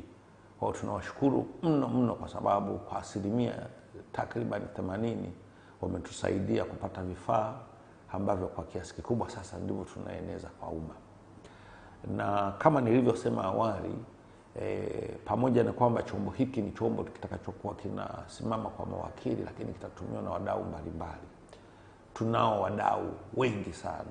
Kwa mfano kama sasa hivi kuna kazi kubwa inafanyika kuzuia hili gonjwa kubwa na mashirika mbalimbali ya serikali na watu binafsi kuhusiana na magonjwa ya mlipuko, nao tuko tayari kufanya nao kazi. Kwa hiyo nikianza kuorodhesha mmoja baada ya mwingine, idadi haitatosha, isipokuwa tu kwa maelezo mafupi sana ni kwamba chombo hiki ni chombo kiko tayari kwa vyombo vyote vya umma ambavyo vitakuwa vinataka kutoa elimu kwa jamii au kupitishia elimu ya sheria kwa jamii mbalimbali. Huo ndio upana na mwelekeo mpana wa chombo hiki cha Wakili TV. Katika jitihada za kuifikia jamii, chama cha mawakili Tanganyika TLS wanakuletea Wakili TV. Ndiyo, ni Wakili TV live kutoka Wakili House ndani ya Dar es Salaam. Kupitia Wakili TV utajuzwa mengi yakiwemo masuala ya upatikanaji wa elimu ya sheria kwa wananchi na wadau mbalimbali, kutoa tafsiri za sheria mpya na zile za zamani. Pia tutakujuza nini maana halisi ya chama cha mawakili Tanganyika, kazi zake pamoja na wadau wake. Bila kusahau, elimu itatolewa juu ya kuwasaidia wananchi wanaohitaji msaada wa kisheria kwa kuwaibua na kuunganisha na mamlaka husika ili waweze kupata msaada wa kisheria. Kwa elimu hizi na mengine mengi, usisahau kutembelea katika kurasa zetu za Facebook, Twitter, Instagram pamoja na YouTube channel. Wakili TV, kitovu cha sheria.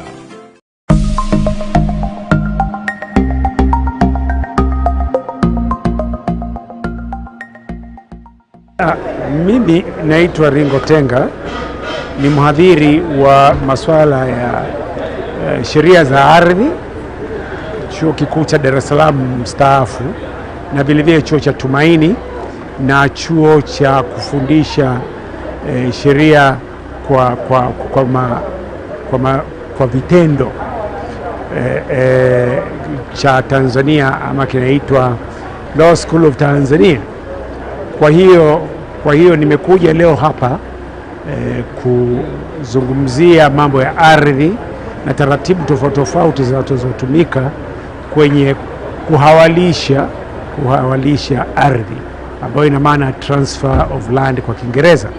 Kwa hiyo tumeongelea maswali haya, sio maswali mageni sana, ni maswali yanayofahamika, lakini inabidi tujikumbushe juu ya taratibu mpya, sheria zinazohusu, na vile vile mambo yametokea ya siku hizi ya kwamba mwanasheria wakati akiwajibika kwenye kazi zake lazima ajihadhari asije akahusika kwenye maswali ambayo si ya kawaida, ni ya jinai, ambayo yanaweza kumweka kwenye matatizo, hasa ukishughulika na mambo ya ardhi. Haya mambo yanaweza kutokea ukajikuta kwenye matatizo kwenye sheria za utakatishaji, kwenye sheria za uhujumu uchumi na sheria zingine ambazo zinaweza kuleta matatizo. Kwa hiyo tulikuwa tunajikumbusha tu, ambapo nadhani wengi wamefaidika na semina yenyewe ilivyokaa, na TLS imefanya kazi nzuri tu kuhakikisha kwamba mafunzo kama haya yanafanyika mara kwa mara. Hilo ndio lilileta. Wanaweza kuwa wameondoka na vitu kadhaa. Kwa kweli muda haukuwa mrefu sana ambao tungeweza kupitia zote zilizotakiwa, lakini tumeangalia sheria ya uuzaji wa ardhi na kuona kwamba kuna mambo ya kujihusisha na watu wengine wengi tu ambao ni wataalamu kwenye mambo ya ardhi wakati wakifanya kazi zao. Hicho ni kitu ambacho kinaonekana ni kipya sana kwa mawakili, lakini ni kitu kizuri. Siku hizi uawalishaji wa ardhi ambao ndio transfer of land inafanyika na wataalamu wengine.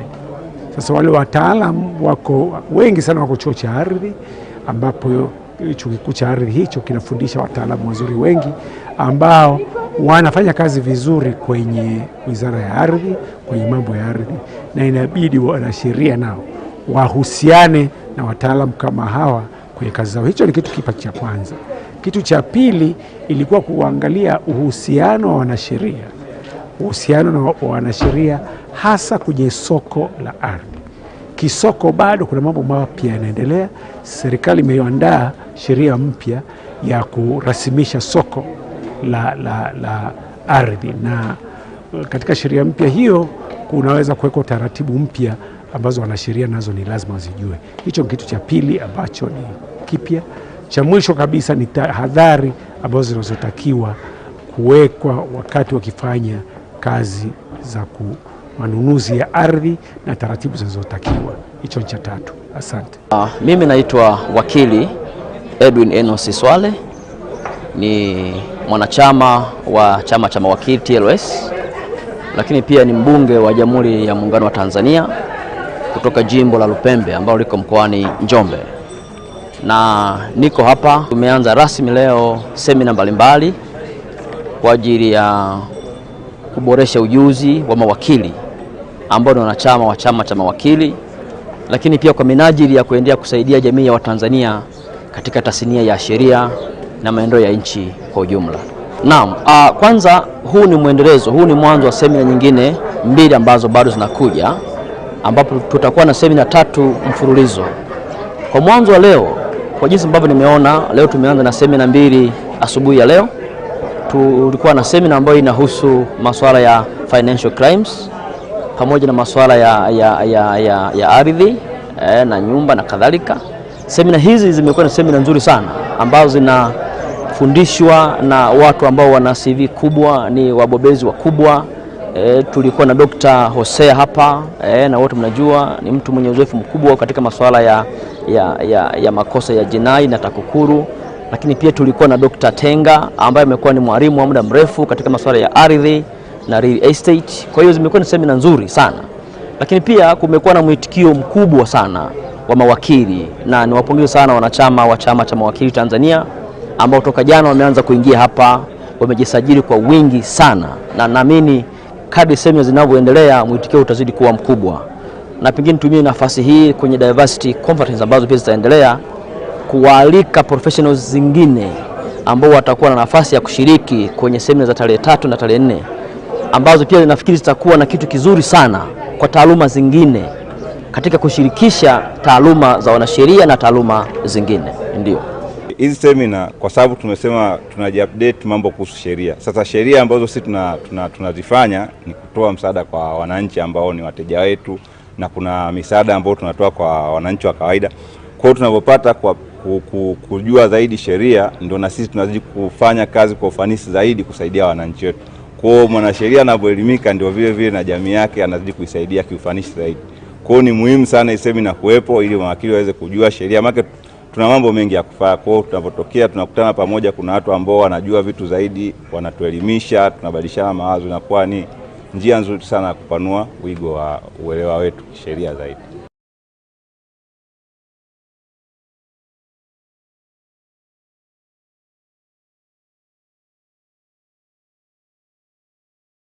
Naitwa Bwana Caleb Lameck Gamaya.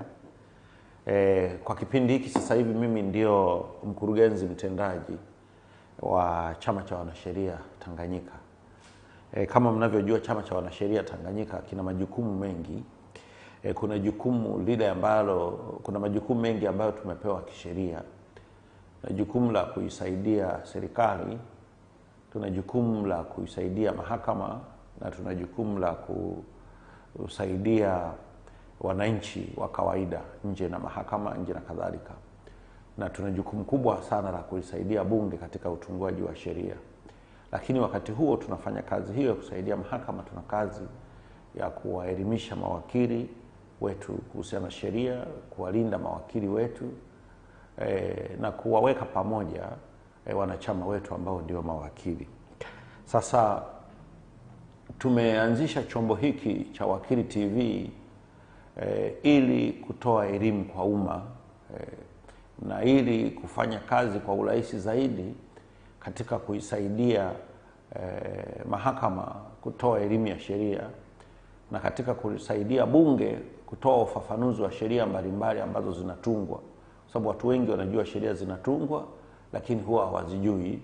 Kwa tunataka kuwasaidia kuwaelewesha tafsiri ya sheria jinsi inavyotaka na wao kujua majukumu yao kwenye sheria.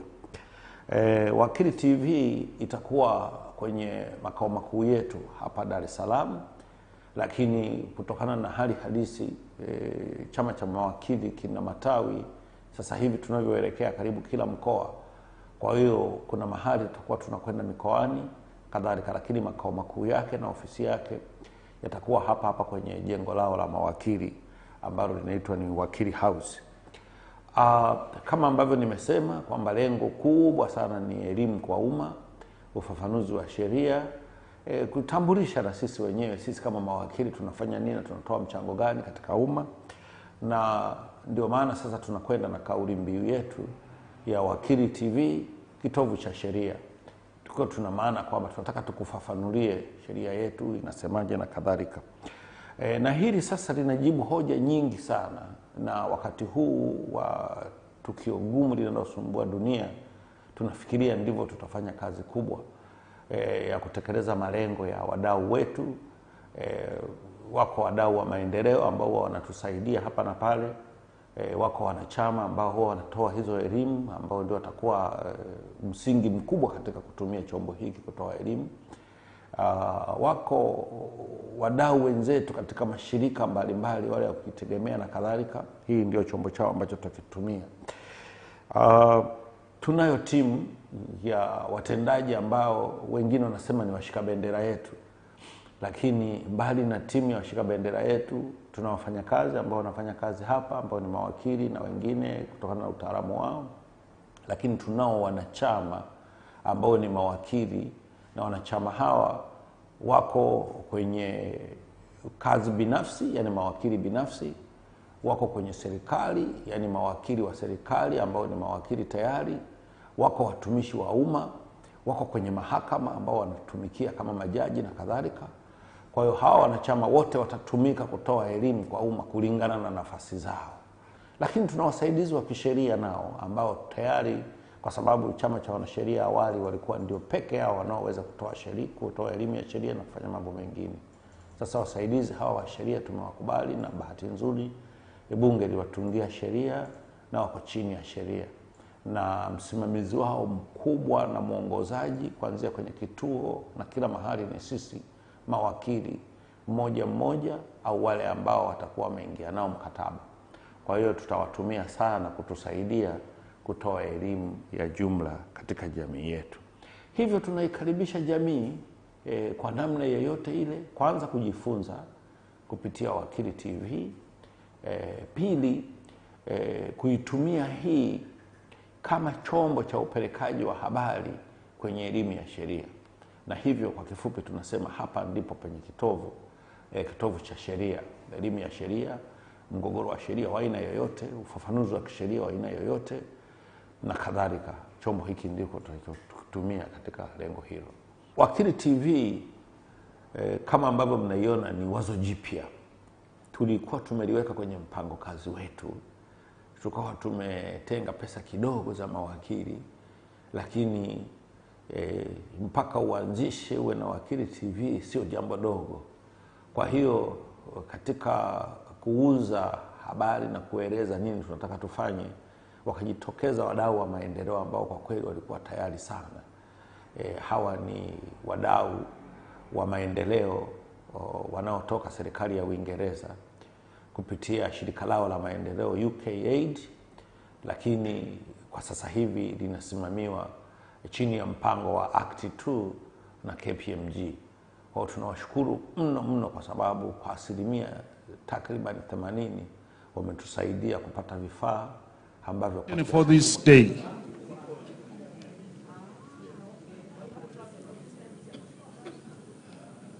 My colleague at the secretariat, naombeni mnisaidie kuleta watu whenever they are, ili tuanze second session na last session ili watu waende ku diversify mind kwenye viwanja vingine.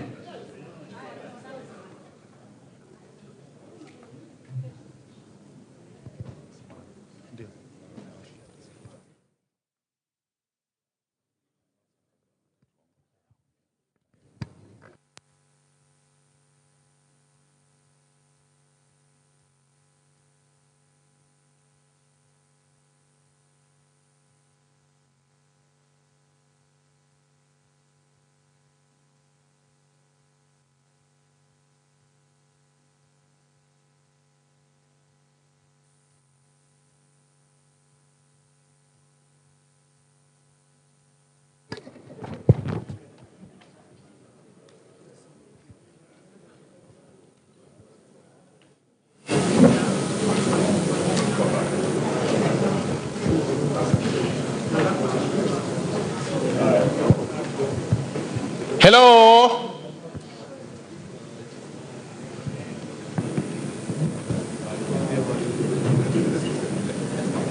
Let's all bring our colleague who are still at the T and along the corner for the second session and the last session for today. We are getting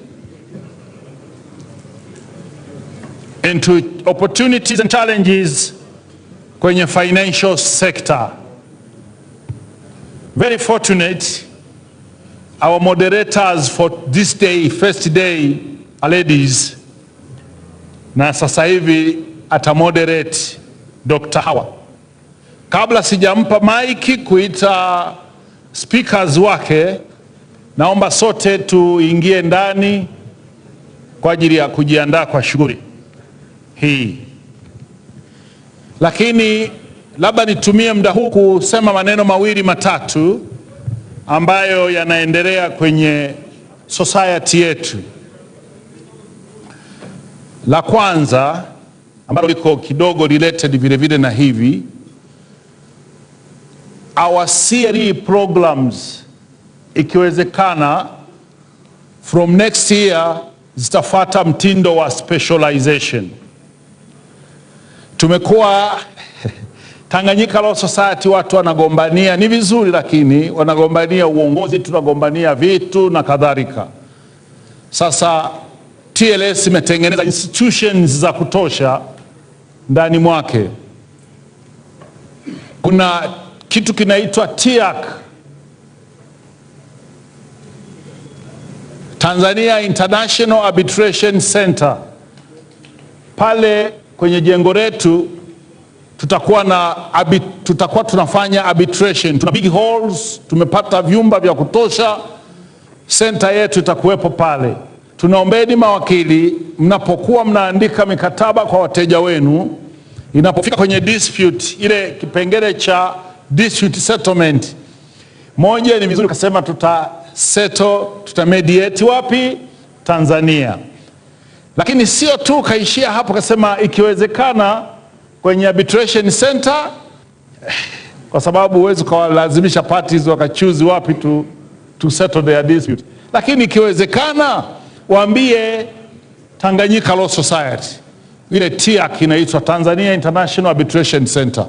Members wetu humu ambao ni arbitrators, tumeomba mjiandikishe ili utakuwa na roster. Kwa hiyo watakuwa wanalipa wale ambao watafanya kazi ya arbitration, lakini wale parties watatulipa na sisi kwa ajili ya kuwasaidia ukumbi, facilitators wa kumediate na kadhalika, kwa sababu sasa hivi hiyo ndio tune. So we have that. Na kwa kwanzia tuna bodi ile ambayo ilishughulika kwa ajili ya registration. Uchaguzi utakao kuja, kutakuwa na uchaguzi kwa ajili ya kupata mwenyekiti na members wengine wa kulani. Ile ni institution inajitegemea, japokuwa inapeleka marejesho yake kwenye governing council. Cha pili ambacho ndio kinalilete na hiki, tumeanzisha institution nyingine tunaita TLSA, Professional Enhancement Institute. Imeshasajiliwa kama kampuni limited by guarantee, kwa sababu sisi ni charitable institution. Tutakuwa tuna institution kwa ajili ya kuenhance knowledge yetu na specialization. Mwenyekiti wa bodi yetu wa kuanzia ambaye ndio yupo ndio mwenyekiti wa CRE committee, na anapush kweli kweli, inaendelea vizuri. Ana bodi yake pale, atakuwa na kamati yake kama kawaida. Sasa hivi wanaelekea kutengeneza zile modules zilizokuwepo, atatengeneza modules zingine. Tunaomba Mungu tuendeshe sasa hizi kama institute, kwamba wanaendesha, watakuwa nakaa kambi mahali fulani, lakini mambo ya CRE na kadha kwa tunayapata kupitia kwao, lakini wao ndio watakuwa wasimamizi wakuu. Kwa hicho nacho ni jambo moja ambalo niliona ni la muhimu sana kulitangaza sasa hivi, kwa sababu sisi tunataka CRE itakabidhiwa pale, itakuwa ina bodi yake, itakuwa ina principal atakayesimamia kuiendesha ile institute, na kutakuwa na employee pale, na yenyewe itafuata utaratibu wa kama kawaida. Kwa kama mliona zile regulations zimemention vitu vingi, kwa sababu ni hivyo tumetengeneza. Kwanza kuna vitu ambavyo ni beyond health insurance, vitu ambavyo ni beyond insurance, hata kule kwenye business sector. Sasa zile tunataka ule mfuko wetu huo wa emergency relief, ofisi yako imekaa kama uli insure about fire utalipa, lakini kuna beyond insurance yako recover mahali fulani, sasa umekwenda beyond that fund, itajaribu kuangalia iko pale madocument kwa ajili ya comment zenu tuzipo. Kama hawajazisambaza tutawaomba tena wenzangu wasaidie kusambaza ili tupate mawazo zaidi, ili governing council itakapopitisha ipitishe kitu ambacho sote tumeshiriki. Na tungependa ni token amount of money na wanaanza mazungumzo na DATF ili vile vile wakapata ka initial fund, kwa hiyo tutakuwa na mfuko wetu. Kwa hiyo kwenye health insurance tukiwa vizuri, tukawa vizuri kwenye emergency zote zinazotokea, si kuchangiana kwenye mitandao, mtu anaenda India badala ya kuchagua huyu na yule, kuna fund ambayo itakuwa inakuwa catered for. Mimi najua ni jambo zuri sana, naombeni tu tuliunge mkono, kwa sababu hilo ndilo linatusaidia sisi kama wamoja. Sasa nisichukue muda kwa sababu time is running. Naomba nikabidhi maiki kwa moderator Dr. Hawa Snare ili atuelezee hoja yake, the opportunities and challenges of the legal profession in the financial sector. Ana speakers wake, yeye mwenyewe anajua atakavyoendelea. Karibu sana. Asante sana. Good afternoon everybody. Yeah, I'm moderating this afternoon's topic. The topic is the opportunities and challenges of the legal profession in the financial sector, which includes, of course, insurance, like everybody knows. And I have 3 speakers. Bwana Hamisi Suleiman, chairperson wa Association of Tanzania Insurers, alafu na Peter Mwambuja, alafu na Gaspar Nyika. But let me explain how we are going to do this.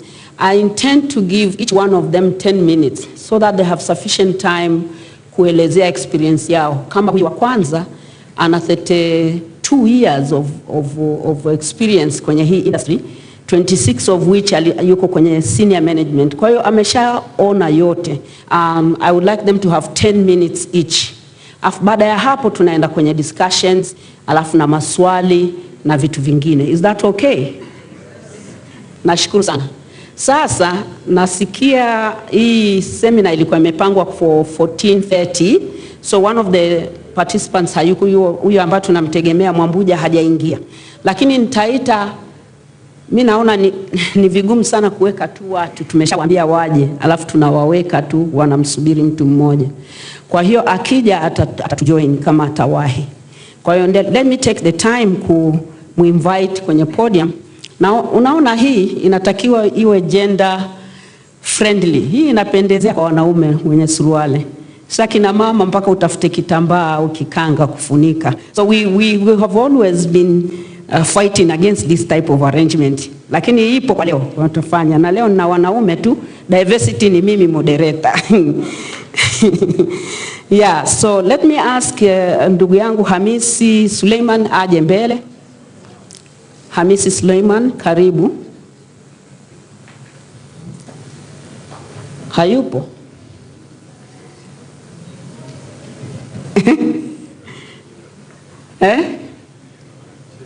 Niliambiwa kwamba Hamisi yupo. Anyway, kama Hamisi yupo na Mwambuja hayupo, itabidi mnisamehe, tusubiri watu. Kwa sababu nitakuwa na Mnyika, nasikia Mnyika yuko hapa, lakini kama hawa wawili hawapo, I was informed kwamba wawili wapo na nikasema tuendelee. But if we have only one, let me please ask for your forgiveness, forbearance. Tukae some 10 or so minutes au 15 alafu tuone tutaendeleaje. Okay, asanteni sana. Kuongea, kuna mtu anataka kuongea. Kuna mtu anataka kuongea? Good afternoon. I'll be the timekeeper, so wherever you are given time to talk, please use the time you have given effectively. Thank you. Thank you, Madam Moderator. I'm Mohamed Tibanyendera, advocate. I raised up my hand so that I can contribute something prior to the beginning of the session. As you've just noticed, it seems our panelists are not yet complete, probably due to the timetable given to them.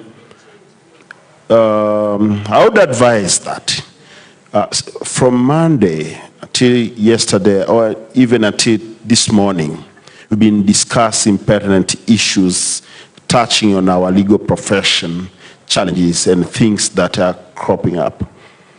I would advise that if my colleagues would accept to this modality I'm thinking of, we take this time to keep on discussing on these issues.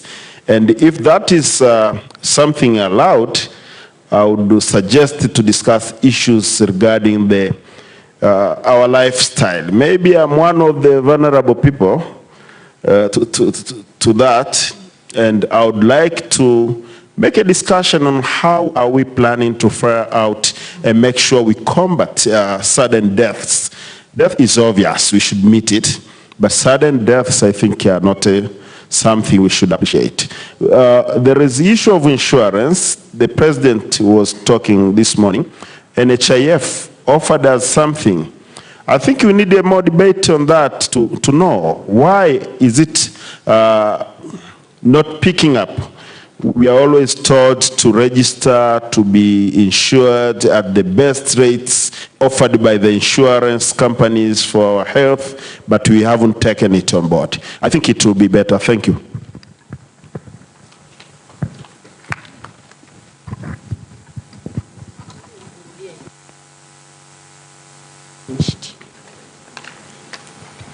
Yeah, niko hesitant kuanza a discussion outside of the schedule. Kwanza nimekubali tubadilishe time. Sisi tulikuwa tumepewa 14:30.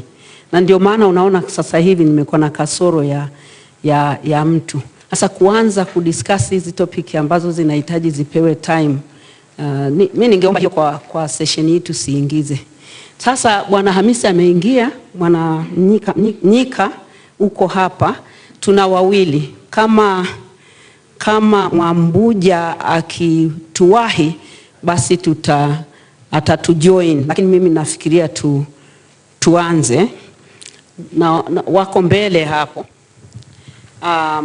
Ningependa tu nadhani I assume the secretariat wamezungusha their bio, but just to touch on Bwana Hamisi ambaye ndio ataanza kuzungumza kwa nani yake, kwa short bio yake ni kwamba ana miaka 32, 26 ya senior management. Kwa hiyo ni mtu anayeelewa the insurance industry kwa ndani kabisa. Bwana Gaspar Nyika japo ni kijana, ana miaka mingi tu 19 ya experience kwenye mambo ya dispute resolution, tax, lakini pia kwenye mambo ya insurance anajua, kwa sababu nafahamu kwamba law firm yake ina practice kwenye area hizo za banking na insurance as well. Sifa ya Bwana Mwambuja tutatoa wakati kama akiingia. So these are the two speakers today. Like I said, we will give each one of them 10 minutes. Kama Mwambuja hajaja, basi tutaongezea kidogo ili tuweze kupata their opinion on the challenges and opportunities za professionals kwenye insurance industry. Na nitamuomba Mnyika azungumzie kwenye banki kidogo pia. Well, let's start. Tuna timekeeper. Na we start with Bwana Hamisi Suleiman. Naomba uzungumzie juu ya wewe mawazo yako on the opportunities and challenges ya professionals in that sector.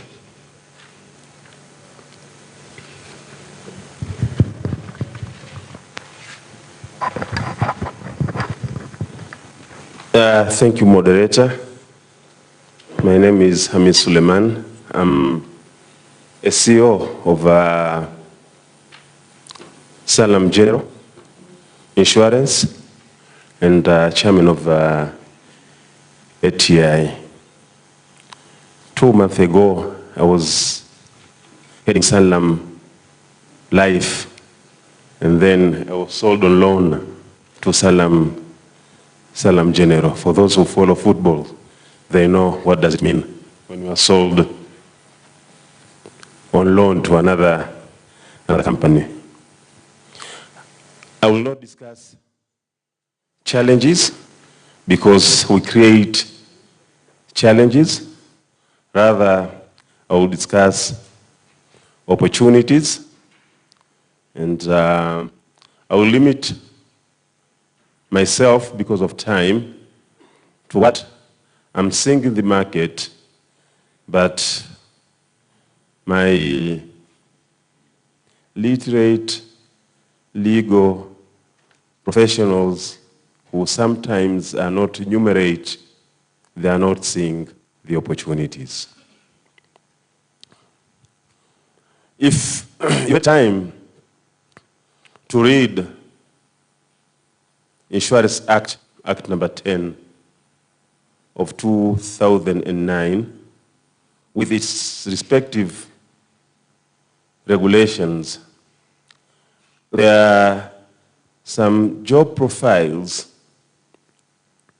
which seems to assist the insurance, which others have taken those opportunities, but not legal professionals. If you read section 167, subsection 1, paragraph C, they have detailed some of the works, like insurance brokers, agents, loss adjusters, and claims settling agents.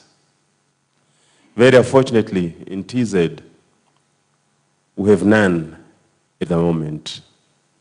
But if you look to our friends, KQs, every year, number of claims settling agents are on the increase. I think there are about 19 or 20 registered in 2020. I think some of you wonders, who is this bloody claims settling agent?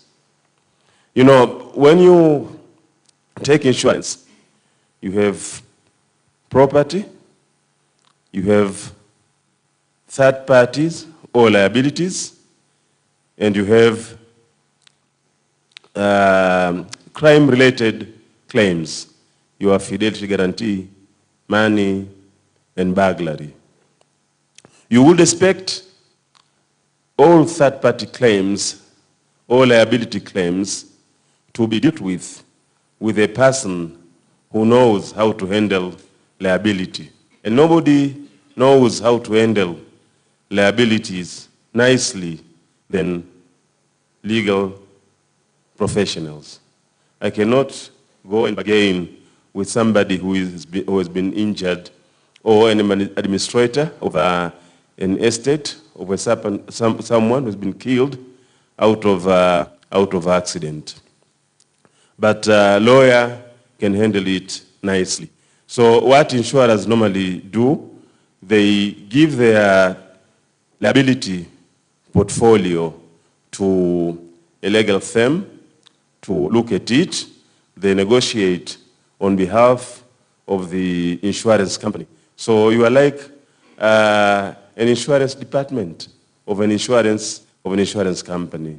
So this is one of the opportunity which I'm seeing in insurance industry, but nobody has taken it.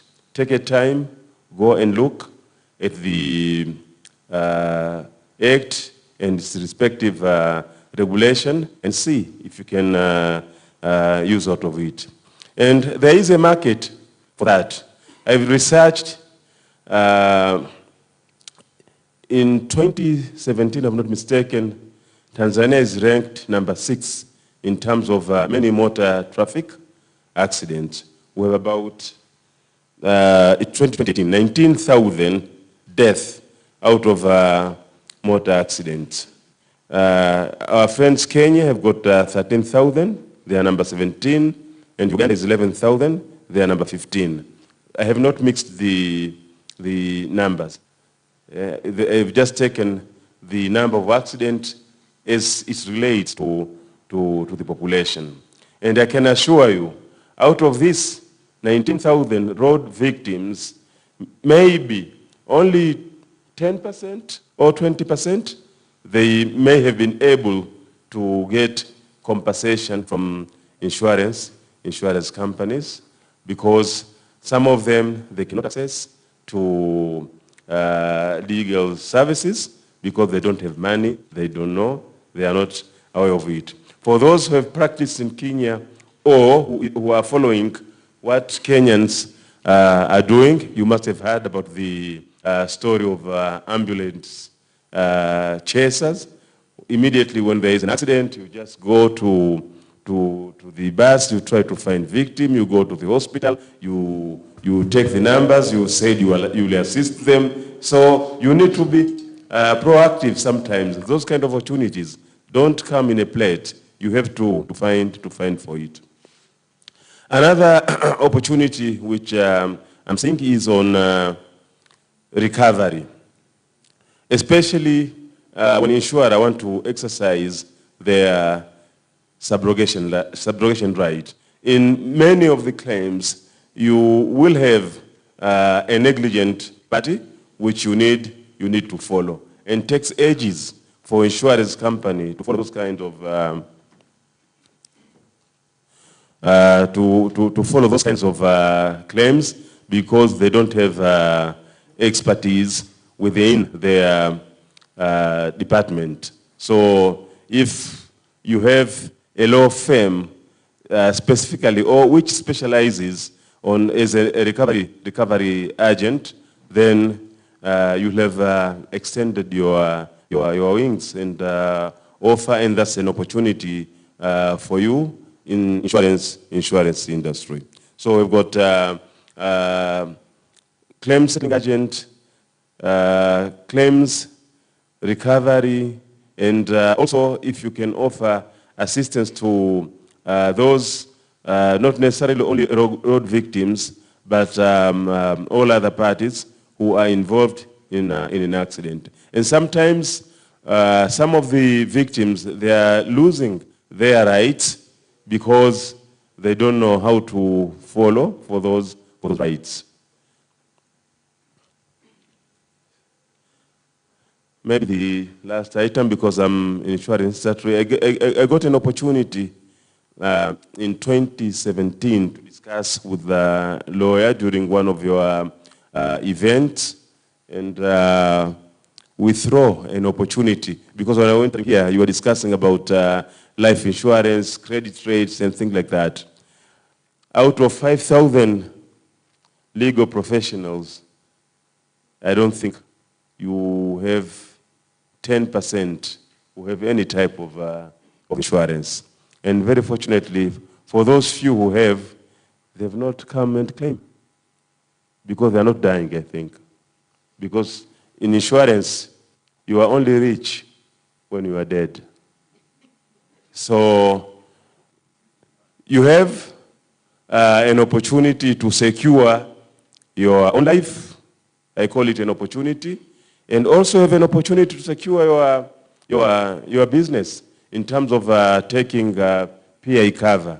I know most of you don't have any kind of professional indemnity cover unless you place a tender somewhere and there is a requirement to have a PI cover. So to me, if literate lawyer, legal person cannot take insurance, do you think a common man in the street will take insurance? Never.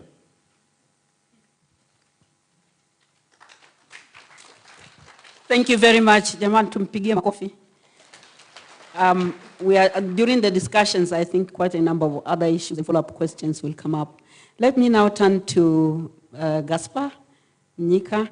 I would like you to touch on the banking as well as insurance if you want, but on the banking side of it and financial. Thank you.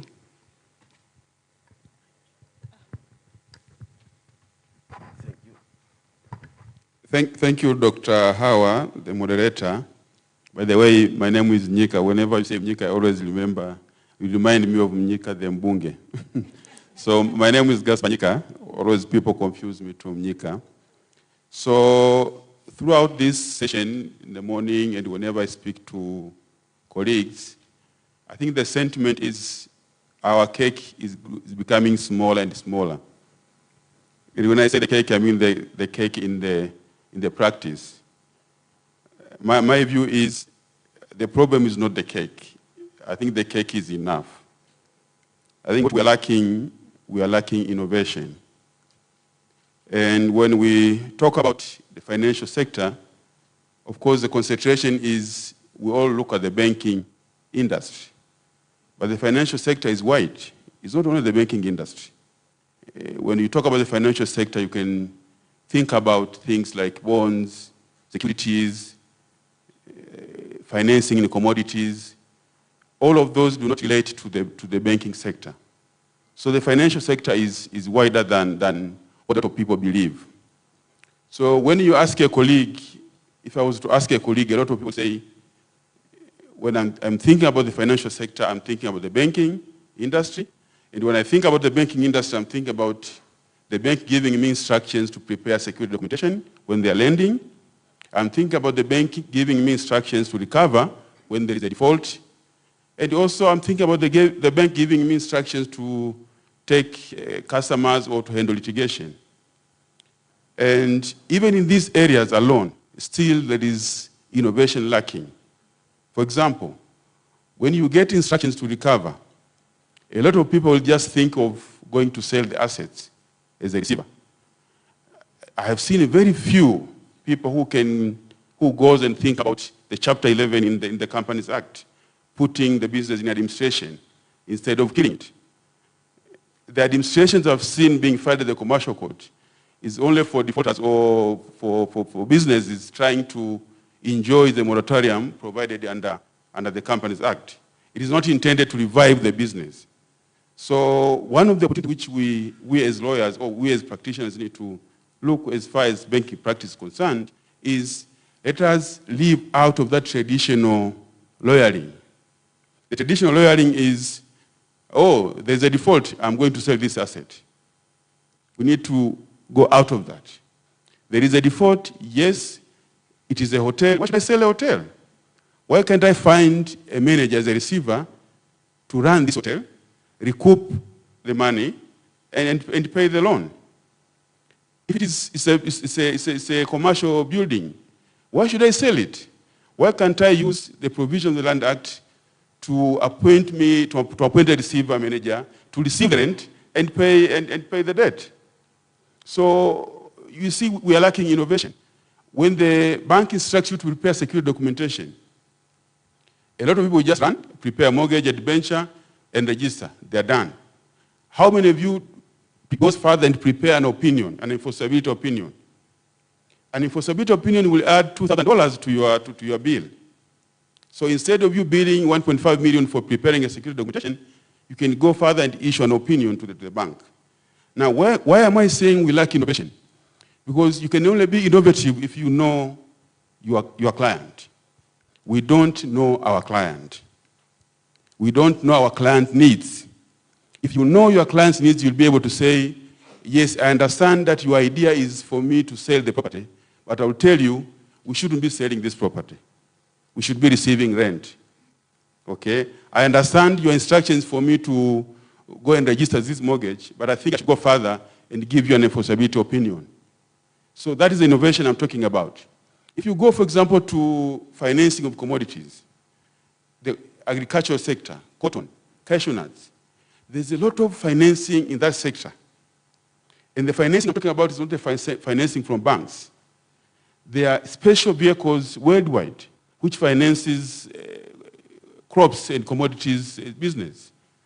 We should be going to those sectors and telling them, by the way, you don't need to go to a bank to borrow money at a high interest rate for purpose of you running your business of buying and selling cotton or cotton seeds. There is this organization in South Africa, in the UK, which can structure a financing, okay, without you paying those huge interests, and as a lawyer, you make money. So the cake is enough. Now, I don't know whether I should also go to challenges. Yes, now when it comes to challenges, so these are the opportunities, and we are lacking innovation. So why are we lacking innovation? One of the major challenges we have as lawyers in Tanzania is the skill gap, skill and knowledge gap. Okay, we always think about when you finish school, you want to be employed, get some money, buy a house and buy a nice car for yourself. However, my humble view is we should not be thinking of buying a car and a house first. We should first be thinking of investing in our knowledge, investing in our skills. And when I talk about investing, you have to use money. But if your target is to build a house, to buy a car, you always be thinking, why should I go to ILDA in London or in Italy and study syndication loans instead of buying myself a nice car? So we need to move away from that mindset. Invest in knowledge, invest in the skills. Some of these transactions, I will tell you, I think if you look at the financial sector in Tanzania, a lot of us here, we've not done a quarter of what is available there. There are a lot of complex transactions. Some of them, when they come to me, I see they look like nuclear science. And to be able to do those, you have to have knowledge, you have to have skills. Now, under the situation where we are, I can tell you, we will always be complaining that the cake is not enough. So one area is knowledge. The second one is, I can call it the structure on how we operate. You see all these projects, the Stigler's Gorge, there is SGR, there's all huge projects you see. There's an element of financing. Either the government will borrow to finance those projects, or the constructor will borrow to finance that project. Now tell me, among all of us here, who had advised the contractor of the Stigler's Gorge when they came to borrowing? There's no one. And that's where money is, okay? So one of the areas where we need to do is to change our structure. There is no client who will come to you as a single person, you're a sole practitioner, and ask you to prepare a syndication facility for a construction of SGR. There is no way. You need a team. And when I'm talking about a team, it's not like we're two there. It's a well-structured team, a law firm, with well-structured forms or systems of operation. So I know the sentiment is, let us form firms. Yes, let us form firms. But what type of firms are we forming? It's not just a matter of coming together, we are six, and we say that we are firm. What about the systems and the structures in that firm? Nowadays, whenever you get an instruction, there are those things they call onboarding process. When you go to those onboarding process, my friend, you will realize a lot of us who call ourselves firms will never be able to meet those conditions. So that's one of the areas. The other thing which is also very challenging to us lawyers, I always get feedback from banks, is the lack of trust. lack of trust. You are appointed a receiver, okay, by the bank, and you go and receive assets, property. The first thing you do, you eat all the money. So even when we go with this idea of saying, okay, let us appoint a manager instead of selling this property, the bank will not accept it because there's too much risk when it comes to lawyers in Tanzania. They eat clients' money. I have vivid examples. So those are the feedback we get from clients. And the other challenges which I also have, and this goes to young lawyers, and goes to the mindset. Now, Dr. Howard said I have 19 years of practice and I look young. I don't know whether I'm young or not, but I'm old actually. I joined the firm in 2001 as an intern. Okay? I rose the ranks until I became a partner in the firm. You can imagine if my mindset was, no, why should I remain here? Why can't I go and form my own firm? Why? Because I want to quit back. Guys, especially for young lawyers, you need to stay there. Knowledge and the skills is a long-term process. So a lot of us who consider ourselves as qualified, we are not qualified. I give you a transaction today, you're not be able to do it. Why? Because you stayed in a firm, someone was mentoring you, but because your mindset was, I just want to go and build my house and have my car, you never took the opportunity to be mentored. So that's one of the areas where we also need to seriously change. I think that's what is now I have for now. I still have time? Yes, I wanted to comment. I still have time. I wanted to comment on the insurance business. My colleague was talking about ambulance chasing. Okay, yes, we can do ambulance chasing. Indeed, there is a lot of opportunities there. I remember last year I handled one, it's a sad incident, an aircraft accident, people died. Out of those passengers, I think there were about 5 passengers, they just buried the relatives, they buried their people and they never went back. So when the insurance or the airline came to me, it was now my duty to start chasing them. Guys, there is money here. And it is not small money. They said, is that so? Yes, I said, yes, there is money. So I went to the extent of even being a lawyer for the other side, trying to look for them, for lawyers to help them. And in the end, they got the money. Now, people will bear witness, those who assisted me to help those relatives, that they got also paid, they got their fees. So when it comes to insurance, as my colleague said, how many accidents happens in Tanzania? You see 40 people have died in a bus accident. My friend, people don't get compensated because no one goes to tell those people that, by the way, this car or this bus was insured and you are entitled to compensation. That is an opportunity gone. I think I will end there for now. Yeah, thank you so much. Tumpigie makofi. Yeah, thank you so much, Nyika. I always have to correct myself because the tendency ni kusema Mnyika, you are Nyika. Tunashukuru sana. Thank you so much. When you spoke about training and understanding some of the transactions that may come, and you really don't know how to do it because you're not qualified in the area. There's also self-training, I think, that law firms may do. I remember in the old Rex attorneys, we had an assignment from Citibank, New York, asking for advice on derivatives, over-the-counter edition of accountants, but also he is the CEO of Uptake Business Resources, a professional firm established with the purpose of operate with lawyers in the insurance and banking sector and financial sector. So your participation today, we are expecting that you'll be subject of insurance, banking, and the topic, as you know, is opportunities and challenges, professionals in the financial sector. So please take, I invite you to have 15 minutes. Thank you. Thank you very much. I don't know if I can express, Madam Chair, a point of correction a bit. Yes, I was the chairman of Tanzania, the president of Tanzania Association of Accountants. But I'm here with the director of programs. Can you please stand up and... Thank you. I think when the regulator of the financial sector, that's the Bank of Tanzania, I had two questions. First, firms in the financial sector. My second question was, how is the cake shared between the local firms and the foreign firms? I got two answers, which I think will be beneficial to you. Protects lawyers.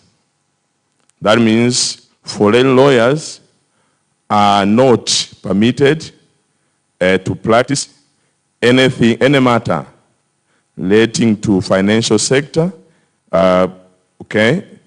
within the country. But they do represent foreign banks in international issues. The number of law firms in Tanzania, a number of them, and 75% of the stake, 75% of the stake in the financial sector is taken by only 4 firms, but I can't mention them because you are doing business, so I may jeopardize whatever you can name. But the stake, which is there at the financial sector, 75% is taken by 4 firms, meaning that 25% is left to the remaining firms. I think as lawyers, we have something hardy to do and to work on it. The topic was the challenges and opportunities in the financial sector. In fact, what I tried to broaden. You know, when you speak of financial sector, you focus on the banks, maybe insurance companies, pension funds, you go to VCOBAs, SACCOs, and things of the like. But when you speak the role of the finance person, the role of finance person is to advise clients, organizations on how to do investment, on how to finance activities, but also on how to control their available resources. So, what I want to mention here to this audience is that let us not only focus on the bank, insurance, pension. You know, there is a lot of opportunities in our country, but the problem is how to grab. In 2018 or 2019, I think, we were announced to be in the middle-income economy. I think this has something to do with the finance. But it was 2019 again, a massive deposit of helium, which is twice the global deposit was found in Lake Ilukwa. This has something to do with finance. Now, if all those have something to do with finance, where is our position as lawyers? You know, we as lawyers, our key role is to advise and to interpret the number of laws which are available. So to me, your first opportunity is available laws and regulations. You know, I was trying to pass through them. Then after passing through 30 or 35 acts, I became tired. I started with the Constitution itself. I went to Companies Act. Of course, I went to tax laws. So all those, you are the ones who are dealing with them on your daily basis. You know, we accountants, we do our part as advisors. But when we advise, some of the rules, some of the things must come from you. Example, when we do maybe risky assessment, I want to assess the going concern of the entity. The going concern of the entity might be affected by a non-compliance with laws and regulations. So now, who knows how to comply, when to comply, in which way? Are the lawyers. But I think we lawyers, we have some hurdles. You know, when you start a law firm, first thing you think is maybe to be an advocate. You know, I was reading that there's a difference between the advocate and solicitor. You can make, because if I are confused, you can, okay, I'm not lengthy in this field, okay, so you can forgive me. But when we start law firm, what do we think first is to be advocates, maybe, to represent clients in courts. And sometimes we focus on little money and we leave what is supposed to be ours. That means if you engage in serious activities which involves on how to advise clients, of course I can say on how to advise clients on a proper investment, proper mitigation of risk, you find yourself what you get maybe is 100 times compared to what you intend to get. But second, you know, when you are in service industry, if you focus on what you get before the service you offer, possibility of staying in the game, I think is less than 10%. No client will remain with you if no value is created or no value is added to him or her. So whenever you maybe you sign a contract or whatever, think first of assisting or doing something of value to the client. You know, clients of this age are different compared to the clients of those past ages. Nowadays, a client will continue to be your client only if the cost is incurring is outweighed by the benefit. But if he finds or she finds cost outweigh the benefit, obvious, we'll go to another firm. So we have this challenge of focusing on what I get first before what I offer first. The previous speaker said, we lawyers, we are not trusted. If this is true, to me, it might be something danger. Because we come to you because we know that you are the one to be trusted. So if that habit maybe is emerging or is, I remember in 2018. In 2019, in one of the meetings, we had a discussion to amend the standard because it has got some maybe complexities. So the standard which is not yet in use have to be revised. Meaning that for you to capture opportunities in the finance sector, you have to remain awake at all the time. For those who maybe followed what the Forex business are doing, you know they don't sleep. So for you to be effective, efficient, and take the advantage on that, make sure you change your lifestyle. But apart from that, when you speak of what we do in the finance sector, they are very riskier. And the regulators sometimes do not disclose each and everything. Meaning that we lawyers, we must have a research mindset.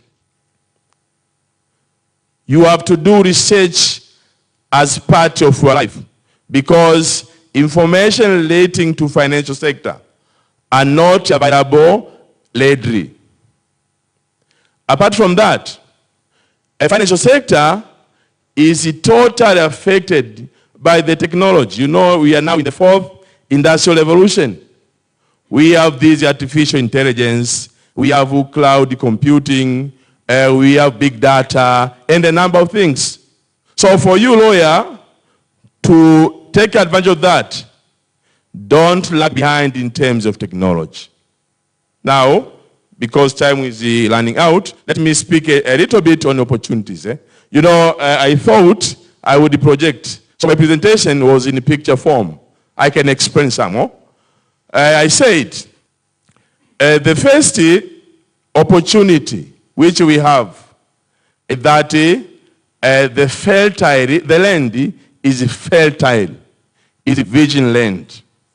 You know, when you go to the land which is never cultivated. In Tanzania, the land is virgin. I said 75% of the stake in the financial sector, and I speak of those financial sector regulated by BOT, is taken by 70%. I'm sure 4 firms can't exhaust them all, meaning that opportunities are there. But you can look out, this 5th regime has invested a lot in infrastructure. I think you know we have maybe this flyover, we have SGRs and whatever. Now, if you look SGRs like SGR, you can't take advantage for that.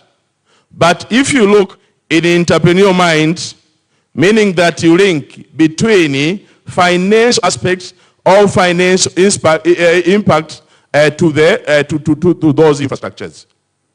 But we have invested in industries, in agriculture, in livestock. All those areas requires the knowledge and the skills of lawyers, where you can advise clients to take advantage of those. So to me, I think we as lawyers, we have to change first our mindset and the way we do things. Thank you very much.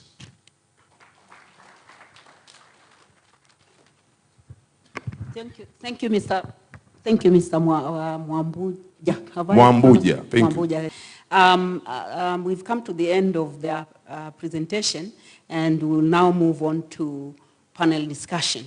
I open for the participants to ask questions, and then, of course, please, if you do and you are it's a question you want to relate to Mr. Mtunyika or to Bwana Hamisi. But since I'm the moderator, let me start with one question. Some 2-3 years ago, when I was still active, there was a lot of reports that needed to be reviewed by lawyers. But even the preparation of forensic reports for one of the big law firms, they didn't have experts nationally.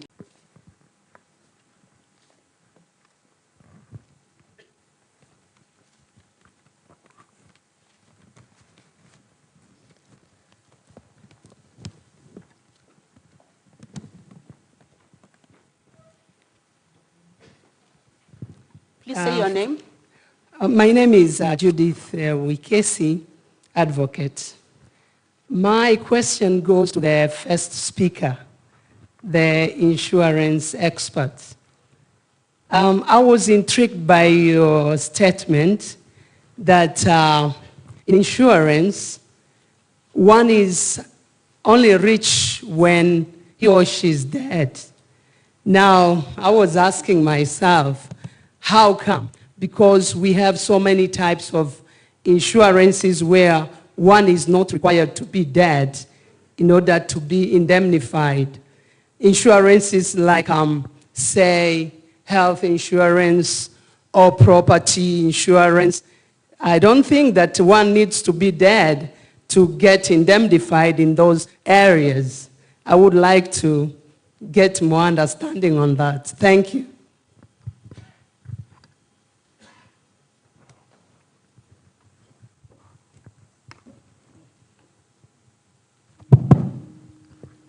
Thank you very much.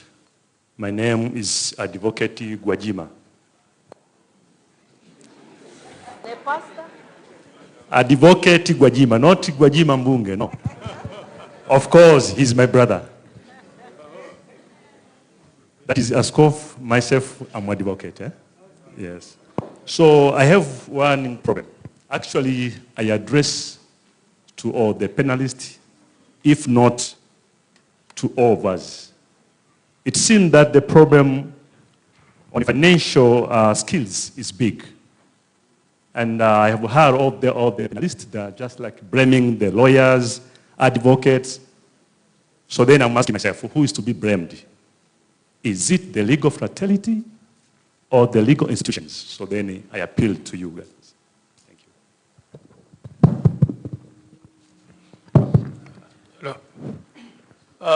My question goes to Manyika. Manyika Nyika is my friend. My name is Karim Rashid, advocate. I wanted Manyika to address on how practical are his proposals in addressing skill gaps when it comes to bank knowledges and skills.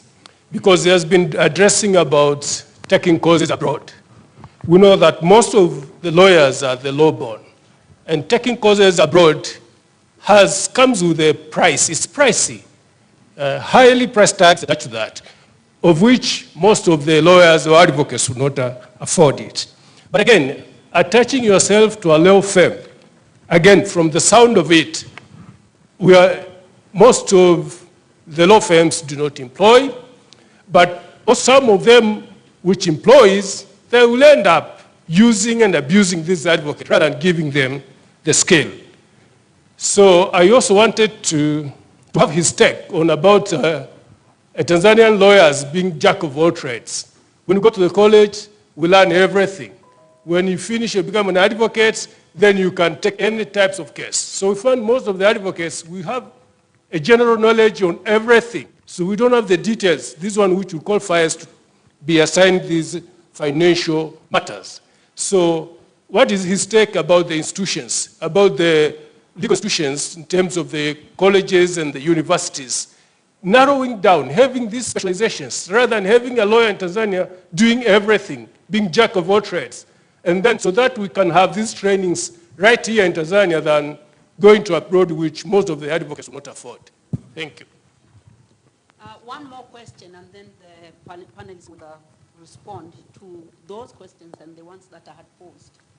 We allow one more question.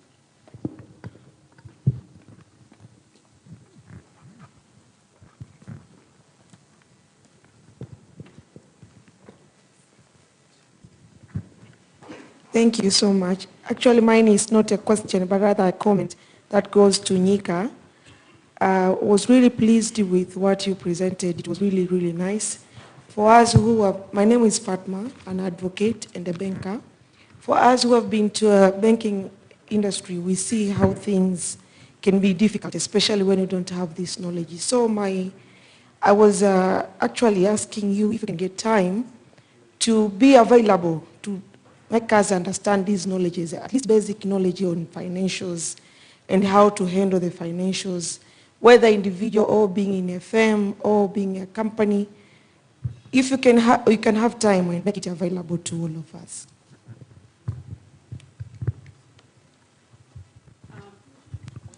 Let me start with the first speaker. No, we had allowed one question, one more question, so we have 3 questions and the 3 questions that are posed. Let them answer them and then we go ahead with the rest.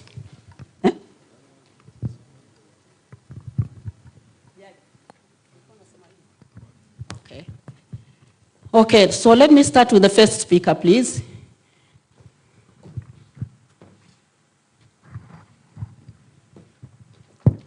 Basically, I've got 2 questions, and I'll try to answer them in one sentence. Yeah, and try to make the answers Simple. Yeah. short. Yeah, Yeah, kwa simple. sababu tuna 2 minutes at most. And you are eating my time. Okay, one is insurance premium rates are regulated in some classes of insurance, minus or excluding professional indemnity. So professional indemnity premium is function of age of the law firm, how many professionals they have, kind of business, and exposure. What limit are you looking at? And rates ranges between 0.25% to 1%. The higher the limit, the lower the rate. And very unfortunately, combined, if you take the insurance in the market, they cannot take a million. You cannot take $1 million, so you have to look outside the country. So we normally do fronting on PI. But for $100,000, $500,000, we can do within. On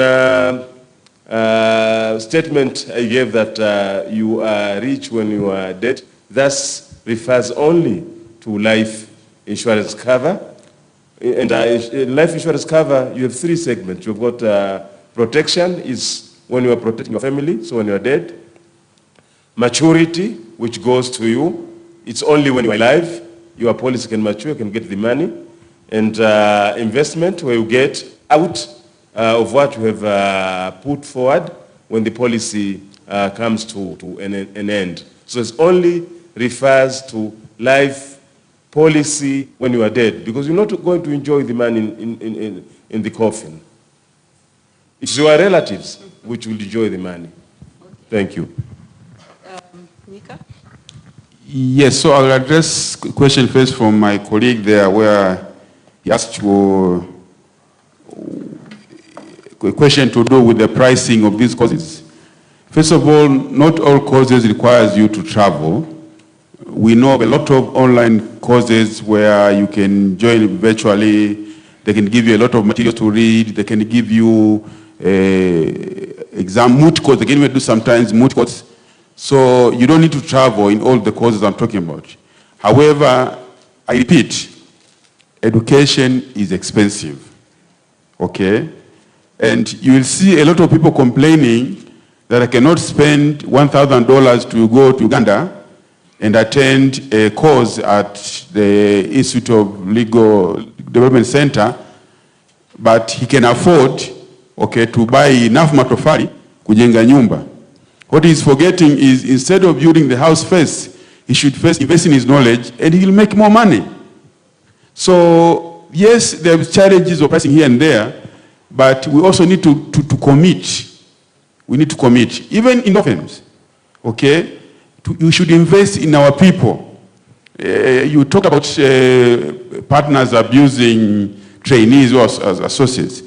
I would not call that as abusive, because of course learning is difficult. Sometimes you have to toil to learn.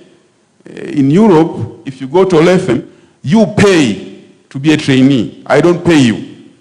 But here, you bring in a trainee, the first thing the trainee asks, how much are you going to pay me? For God's sake, I'm going to give you knowledge. You are supposed to pay me for training you. So that mindset also has to go. Yes, I will pay you a little amount of money to be able to survive, but I don't want to hear a complaint that this money is not enough for me to drink a beer over the weekend. So that mindset does need to change. I think maybe I can have a few questions, time to address other questions. The other thing which other colleague asked is whether we are ready to teach. Yes, of course, and we do a lot of training. In association with the other firms, we do trainings, but I will tell you, the best training or the best learning is learning through practice.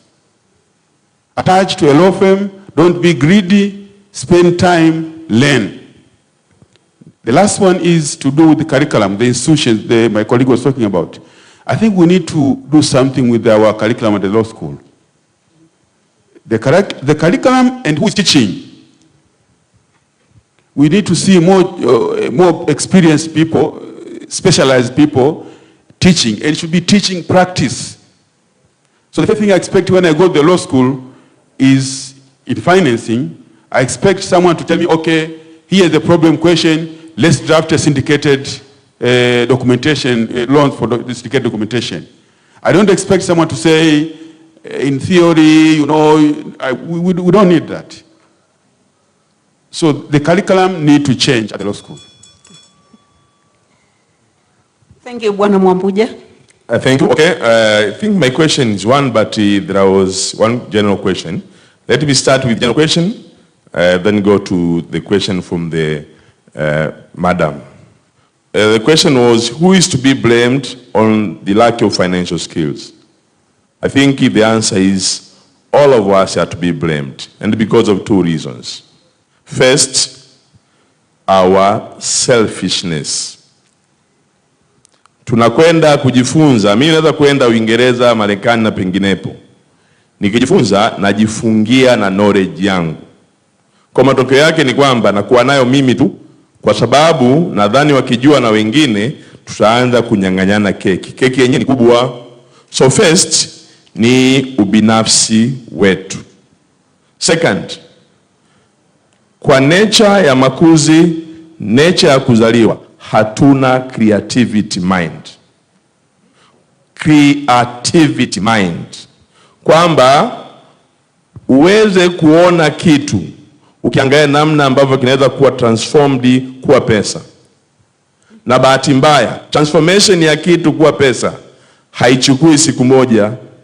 I used to tell people, Watanzania wengi, hasa sisi professionals, tunapenda kupanda michicha ambayo baada ya wiki 2 unakula. Hatupendi kupanda miti ambayo inawezekana ukafa haujala matunda yake. Anything chenye manufaa kwa jamii kinahitaji uwekezaji mkubwa wa akili, mali na nguvu. Kwa hiyo maana yake, if you think kuna gap, wewe uliona hiyo gap, angalia jinsi gani unaweza capitalize to take that opportunity. Let me go to the first question. Market ya forensic in the country. Nimefurahi hapa nimemuona ndugu yangu Wadati. Fraud Tanzania ilikuwepo, ipo na itaendelea kuwepo. Na tunamuengage forensic accountant kwenye kuundertake fraud things. Kwa market ya fraud ya forensic accounting Tanzania bado ipo, lakini bado tunaendelea kutumia watu wa nje kwa sababu ya utayari wetu sisi kujifunza na kuona we can. Good thing ni kwamba we kama professional accounting tunawa encourage accountants waende wakasome course mbalimbali za sheria ili kusudi waweze kuhandle those gaps. Thank you very much. Asante sana. You can see that what is coming out right now is the need for training, yani ile kuspecialize kwenye certain areas. When we were doing forensic audit report reviews, I could find very few lawyers who had specialized knowledge on that. So training is important. We have to acknowledge, though, that we have a lot of lawyers who are graduating and not getting employed. A lot of law firms not being able to absorb them. They are not selfish, they are just not able to absorb them. And as a law society, we have to think on how we can find ways that they are engaged in the profession. Wakienda kwenye mchicha saa nyingine inakuwa ni kwa sababu ya hiyo. And so I think it's important for us to acknowledge that in the profession we do have a big problem of a lot of lawyers who are graduating and not getting employed. Licha ya kusema kwamba ana train kwenye CLE usijui kitu gani, but it's a big problem that we are facing. Kwa hiyo hiyo keki ni kubwa, lakini haijafikia huo ukubwa tunaohitaji kusudi law firms absorb watu na intense wa kutosha. Now next tunaenda kwenye next round ya 2 or 3 questions, alafu au 4 questions, alafu watajibu tena. Thank you, Madam Sinare. Sorry, we are still having 2 minutes. Our session, according to our agreement, we are still having 2 minutes. I'm the moderator. I'm taking a few. Kwa sababu tumelazimishwa kuanza mapema tukavurugwa. Kwa hiyo tutaendelea kidogo. Maana it doesn't really, tuna mambo bado ya kuzungumza. Tutaendelea about I give you 15 minutes baada ya hapa alafu ndio tutakwenda. Mnakubaliana na hiyo eh? Yeah. Thank you, Madam Moderator. My comment goes to my friend Nyika. I'm really touched with the way you have presented the way lack of trust is costing lawyers in Tanzania. And for that matter, let me say this, that the asset for a lawyer, the biggest asset is trust. The biggest asset is trust. And the stock of our business, it is time and advice. Advice comes from knowledge. But if you have people who are not trustworthy, what can we do? And this is the biggest challenge, especially to the young lawyers. I can see when we practice in courts, there is two versions. Some are interested in winning cases. Some are interested to see that at the end of the tunnel, something is made towards the development of the legal knowledge or the or furtherance of justice for that matter. Thank you, Mr. Nyika. Always when I meet you, even though sometimes you win, sometimes I win, or sometimes you lose, sometimes I lose, but always I do learn something from you. No wonder I'm getting some grants from you as well. You recommend them to me. But what I want to say is, what can we do, Madam Scenario, who help us on that? What can we really do to emphasize on a trust, the worthiness of trust? Because without being trusted, you are nothing. You don't even call yourself as a lawyer if you cannot be trusted. Our work in the beginning was not meant for money making. Actually, it is like a pastor's job. It wasn't really meant for money making or becoming so rich. No wonder we have very few lawyers who are not rich, but they lead a decent life. That's it. Thank you for that. Asante. Kuna mwingine? I have the floor, madam. I have the floor already. Thank you very much, Madam Moderator. My name is Advocate Kasmiri Nkuba. Mine is not your question, but a contribution to the discussions which are going on. So moved by the fact that we're looking at these issues as we are addressing it as looking at the opportunities that we have as lawyers, the market that is there. I have heard about the ambulance chasing. We are chasing like we are chasing for a market. But I want us to look at it as a way of we as professionals of discharging our obligation to the public. Councillor Nyika mentioned about the victims of road accidents. Basically, by helping this, will also be discharging our obligation of assisting the public. That is one area. But if you look at the market generally, you go into other areas, for example, in the medical area, consumers, victims or people who consume things which are harmful to our lives. Okay? How are these protected? How do we assist this? Is the market, yes. Is the share, is a market share for us, but they also need our assistance.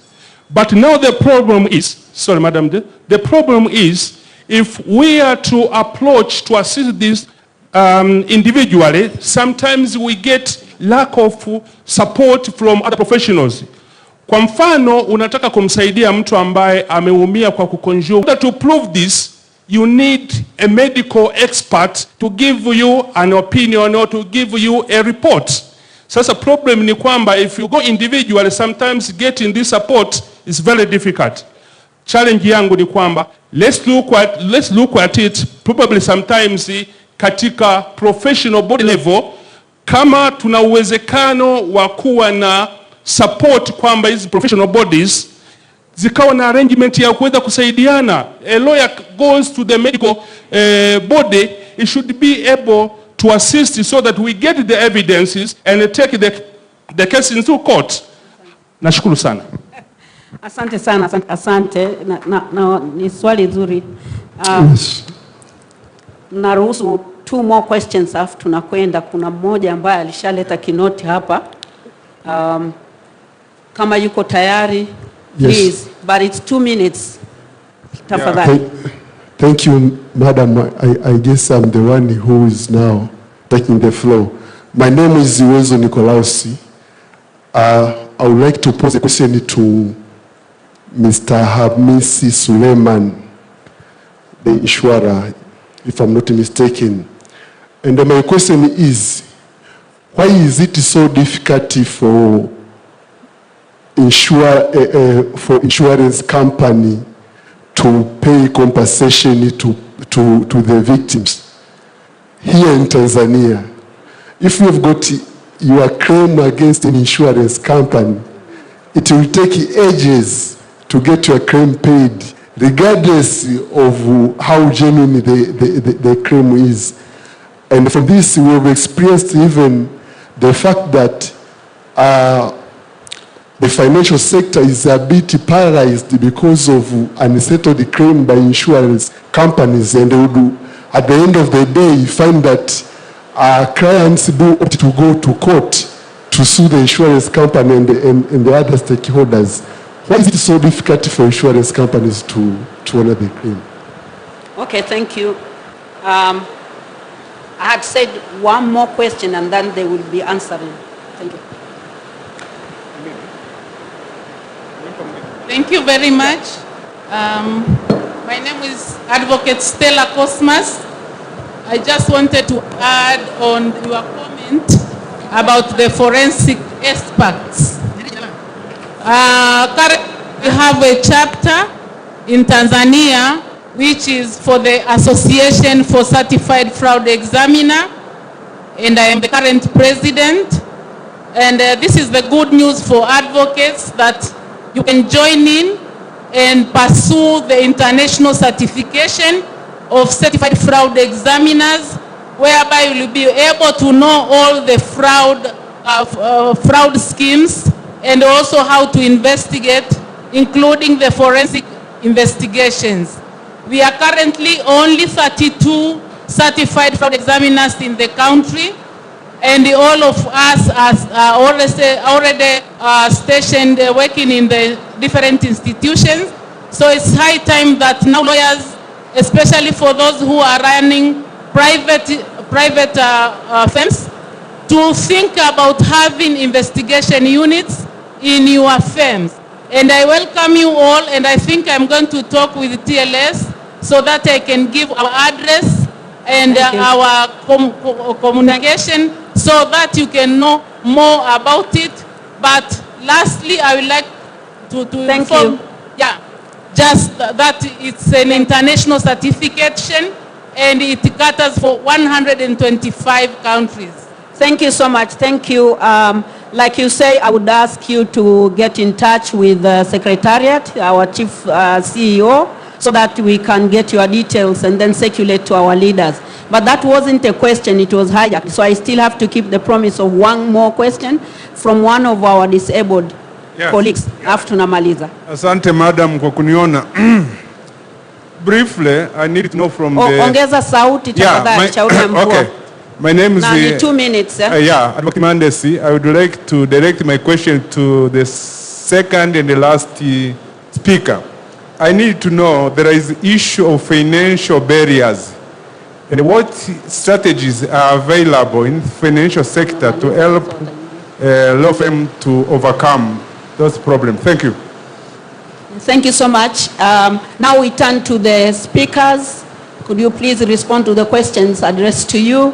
And each of you have only 2 minutes so that we can close. Thank you.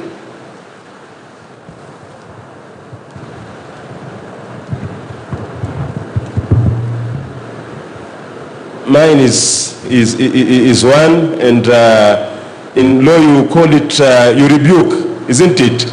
If you are students, that is not correct. So I don't agree with the statement that you have to wait and wait to get your compensation unless your claim or your case is very flimsy. There is a provision in the Act itself that you are required as an insurer to settle any claim within 45 days after completion of all documents. And normally insurer will settle claims within those 45 days. You've got a service level agreement with brokers and client.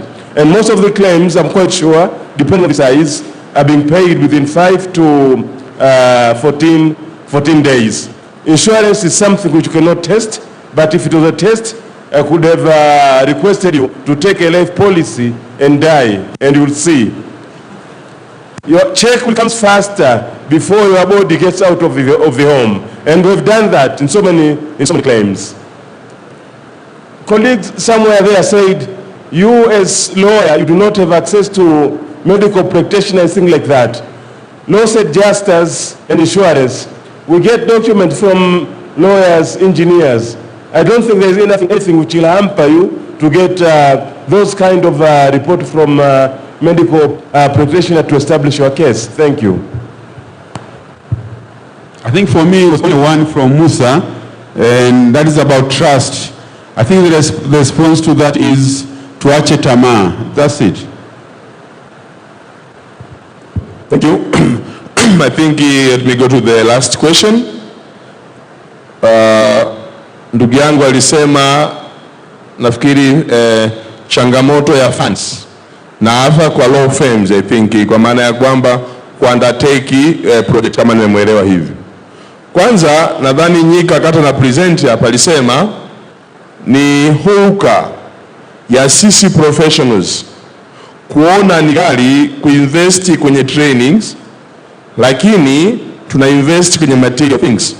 Kwa inawezekana challenge inakuja kwa sababu unapopata assignment, wakati umesign contract, maybe ile payment ya kwanza imeingia, unafikiria ulikuwa unatamani kuendesha jeep, unaagiza jeep. Baada ya kuagiza jeep, unakuja kugundua kwamba una knowledge gap. Matokeo yake huwezi kufinance ukapata knowledge kwa sababu leo tumepeleka kwenye kwa jeep. Kwa la kwanza, namna gani ambavyo tunaweza kuhandle shortage ya resources?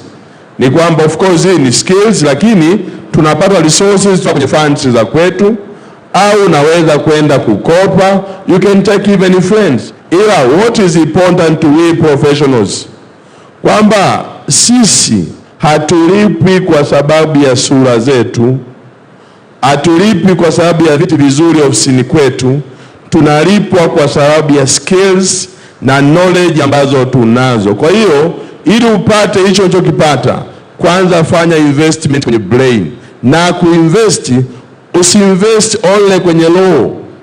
You need to have multi skills. Ujue zaidi ya kitu kimoja, lakini usijue kama mimi uhasibu, ila ujue ABC za uhasibu. Ukiona financial statement, you can tell kwamba hii ni balance sheet au ni statement of profit or loss, and ina speak maneno haya. Thank you very much. Thank you so much. Naomba tuwapigie makofi jamani hawa speakers wetu. Tunashukuru sana. And I think one takeaway we can take from here is the need for specialization training, and TLS Chief Executive has addressed that. Now the need for internal law firm training. I know IMA does that, and the other large law firms do training as well. So let's focus on that. What we should take away with us is, in this field, how do we take in also those who are not in the law firms as such? Nashukuru sana, and for you three, thank you so much. Thank you. Tuwapigie tena makofi jamani. Asanteni, we've come to the end of our discussions today. Thank you. Niwaite watu wa Secretariat. A round of applause for the moderator and the speakers. Not enough. Can we do it more? Thank you. We thank you very much for the presentation. We are done for the day. You got something to speak? Yes. Haihusiani na easy topics, but jana when we were in the seminar for compliance, the final part ilikuwa challenges that advocates face in suing public corporations. Now, during discussions, it was seen kwamba vitu vilivyozungumzwa kule vina touch sana future ya nchi as far as the amendments ambazo zimefanyika hivi karibuni inavyolidi the country into a bleak future. Na watu wengi wakaraise idea kwamba the resolution, kind of resolutions tulizozungumza ingekuwa vizuri zikakuwa recorded ili TLS inapojaribu kuandika vitu iweze kuadvance vile tunavyodiscuss mbele ipeleke kwa government or whatever. Kesho last discussion itakuwa kwenye role ya legal profession in maintenance of peace and stability in the society. I hope there will be a heated debate. Na ningependa kupendekeza yule utamaduni wa zamani wa kuwa na rapporteurs, yale tutakayo discuss yaweze kusaidia TLS katika kuadvance shida zetu tunazoziona kama legal practitioners kwenye amendment ambazo zimetokea kwenye laws za hivi karibuni, ili tujaribu kuisaidia serikali, kwa sababu serikali ni sikivu, isipofanya sasa itafanya baadaye kidogo. Thank you. Let me assure you, we have 3 teams of rapporteurs. Everything is gone, nothing. Everything is taken. Besides, we are going live and we are recording. So everything. And that's the reason why we have these things. And we improve our things from the comments that comes from the floor. Yes, we have come to the end of this session to end the day. This evening, there is Wakili FC competition here in Arusha, Aga Khan ground, and there will be a bus moving from here to the playground. The organizers are ready, the teams is ready. Only what you have to do is go there, support our team. The Wakili FC, TLS has a Wakili team, Wakili FC, they'll be in competition with veterans here in Arusha. So kule kwenye viwanja kule, hali ya hewa kidogo inabanabana, lakini na imani kwamba mambo yote yatakwenda vizuri. Kuna mabasi mawili pale yatatoa hapa, tutakwenda kule kwa wale ambao tutakuwa tayari kuisupport timu yetu. Lunch itakuwa served hapo chini. Yes, kama tulivyokubaliana na tumesave vizuri muda. Lunch itakuwa served hapo chini kama tulivyofanya kwenye chai. Tukipata lunch zetu then tutaondoka. Tomorrow we will start exactly at 9. Nina imani kamaliza, tutaanza mapema. Tujitahidi tuje mapema ili tumalize mapema kwa ajili ya shughuli zetu za mambo yote yanayoendelea. Nafikiri nimemaliza. Jioni tutakuwa kama kawaida na Gara Dina itakuwa hapa kwa ajili ya kuwind up shughuli zetu. Kesho, safari ya kesho ipo. Safari ya kesho ipo na naambiwa kuna idadi ya kutosha. Waambie ndani masaa. Yes. In 2 hours to come, huyu bwana amekuja kudiscuss. In 2 hours to come wanafunga kwa sababu we have to take the names to Ngorongoro waone wanakuwa na gari gani na logistic gani. Kutakuwa na chakula kule, kutakuwa na usafiri, kutakuwa na tour guide na kila kitu. Kwa hiyo they seriously need your name. So wame extend, walikuwa wanafunga sasa hivi lakini wame extend in 2 hours time. Mpaka niko nimekaa pale kulikuwa na more than 35 people walikuwa tayari wameregister. So please, it is holiday time. It's holiday time. Go and booze yourself down there. Enjoy your life before you come back. Unajua mwaka huu we are withered, tumenyonyolewa manyoya mwaka huu, tunahitaji kidogo kurefresh.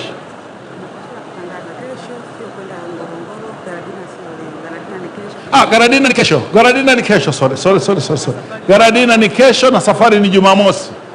Asante dada. Na mimi nina pressure, sijui nimetoa wapi. Garadina ni kesho jioni baada ya shughuli zetu kumaliza. Ngorongoro ni Saturday. Ila leo ni mwisho wa registration ili waanze kufanya logistics za maisha yote kule. Basi bon appetit.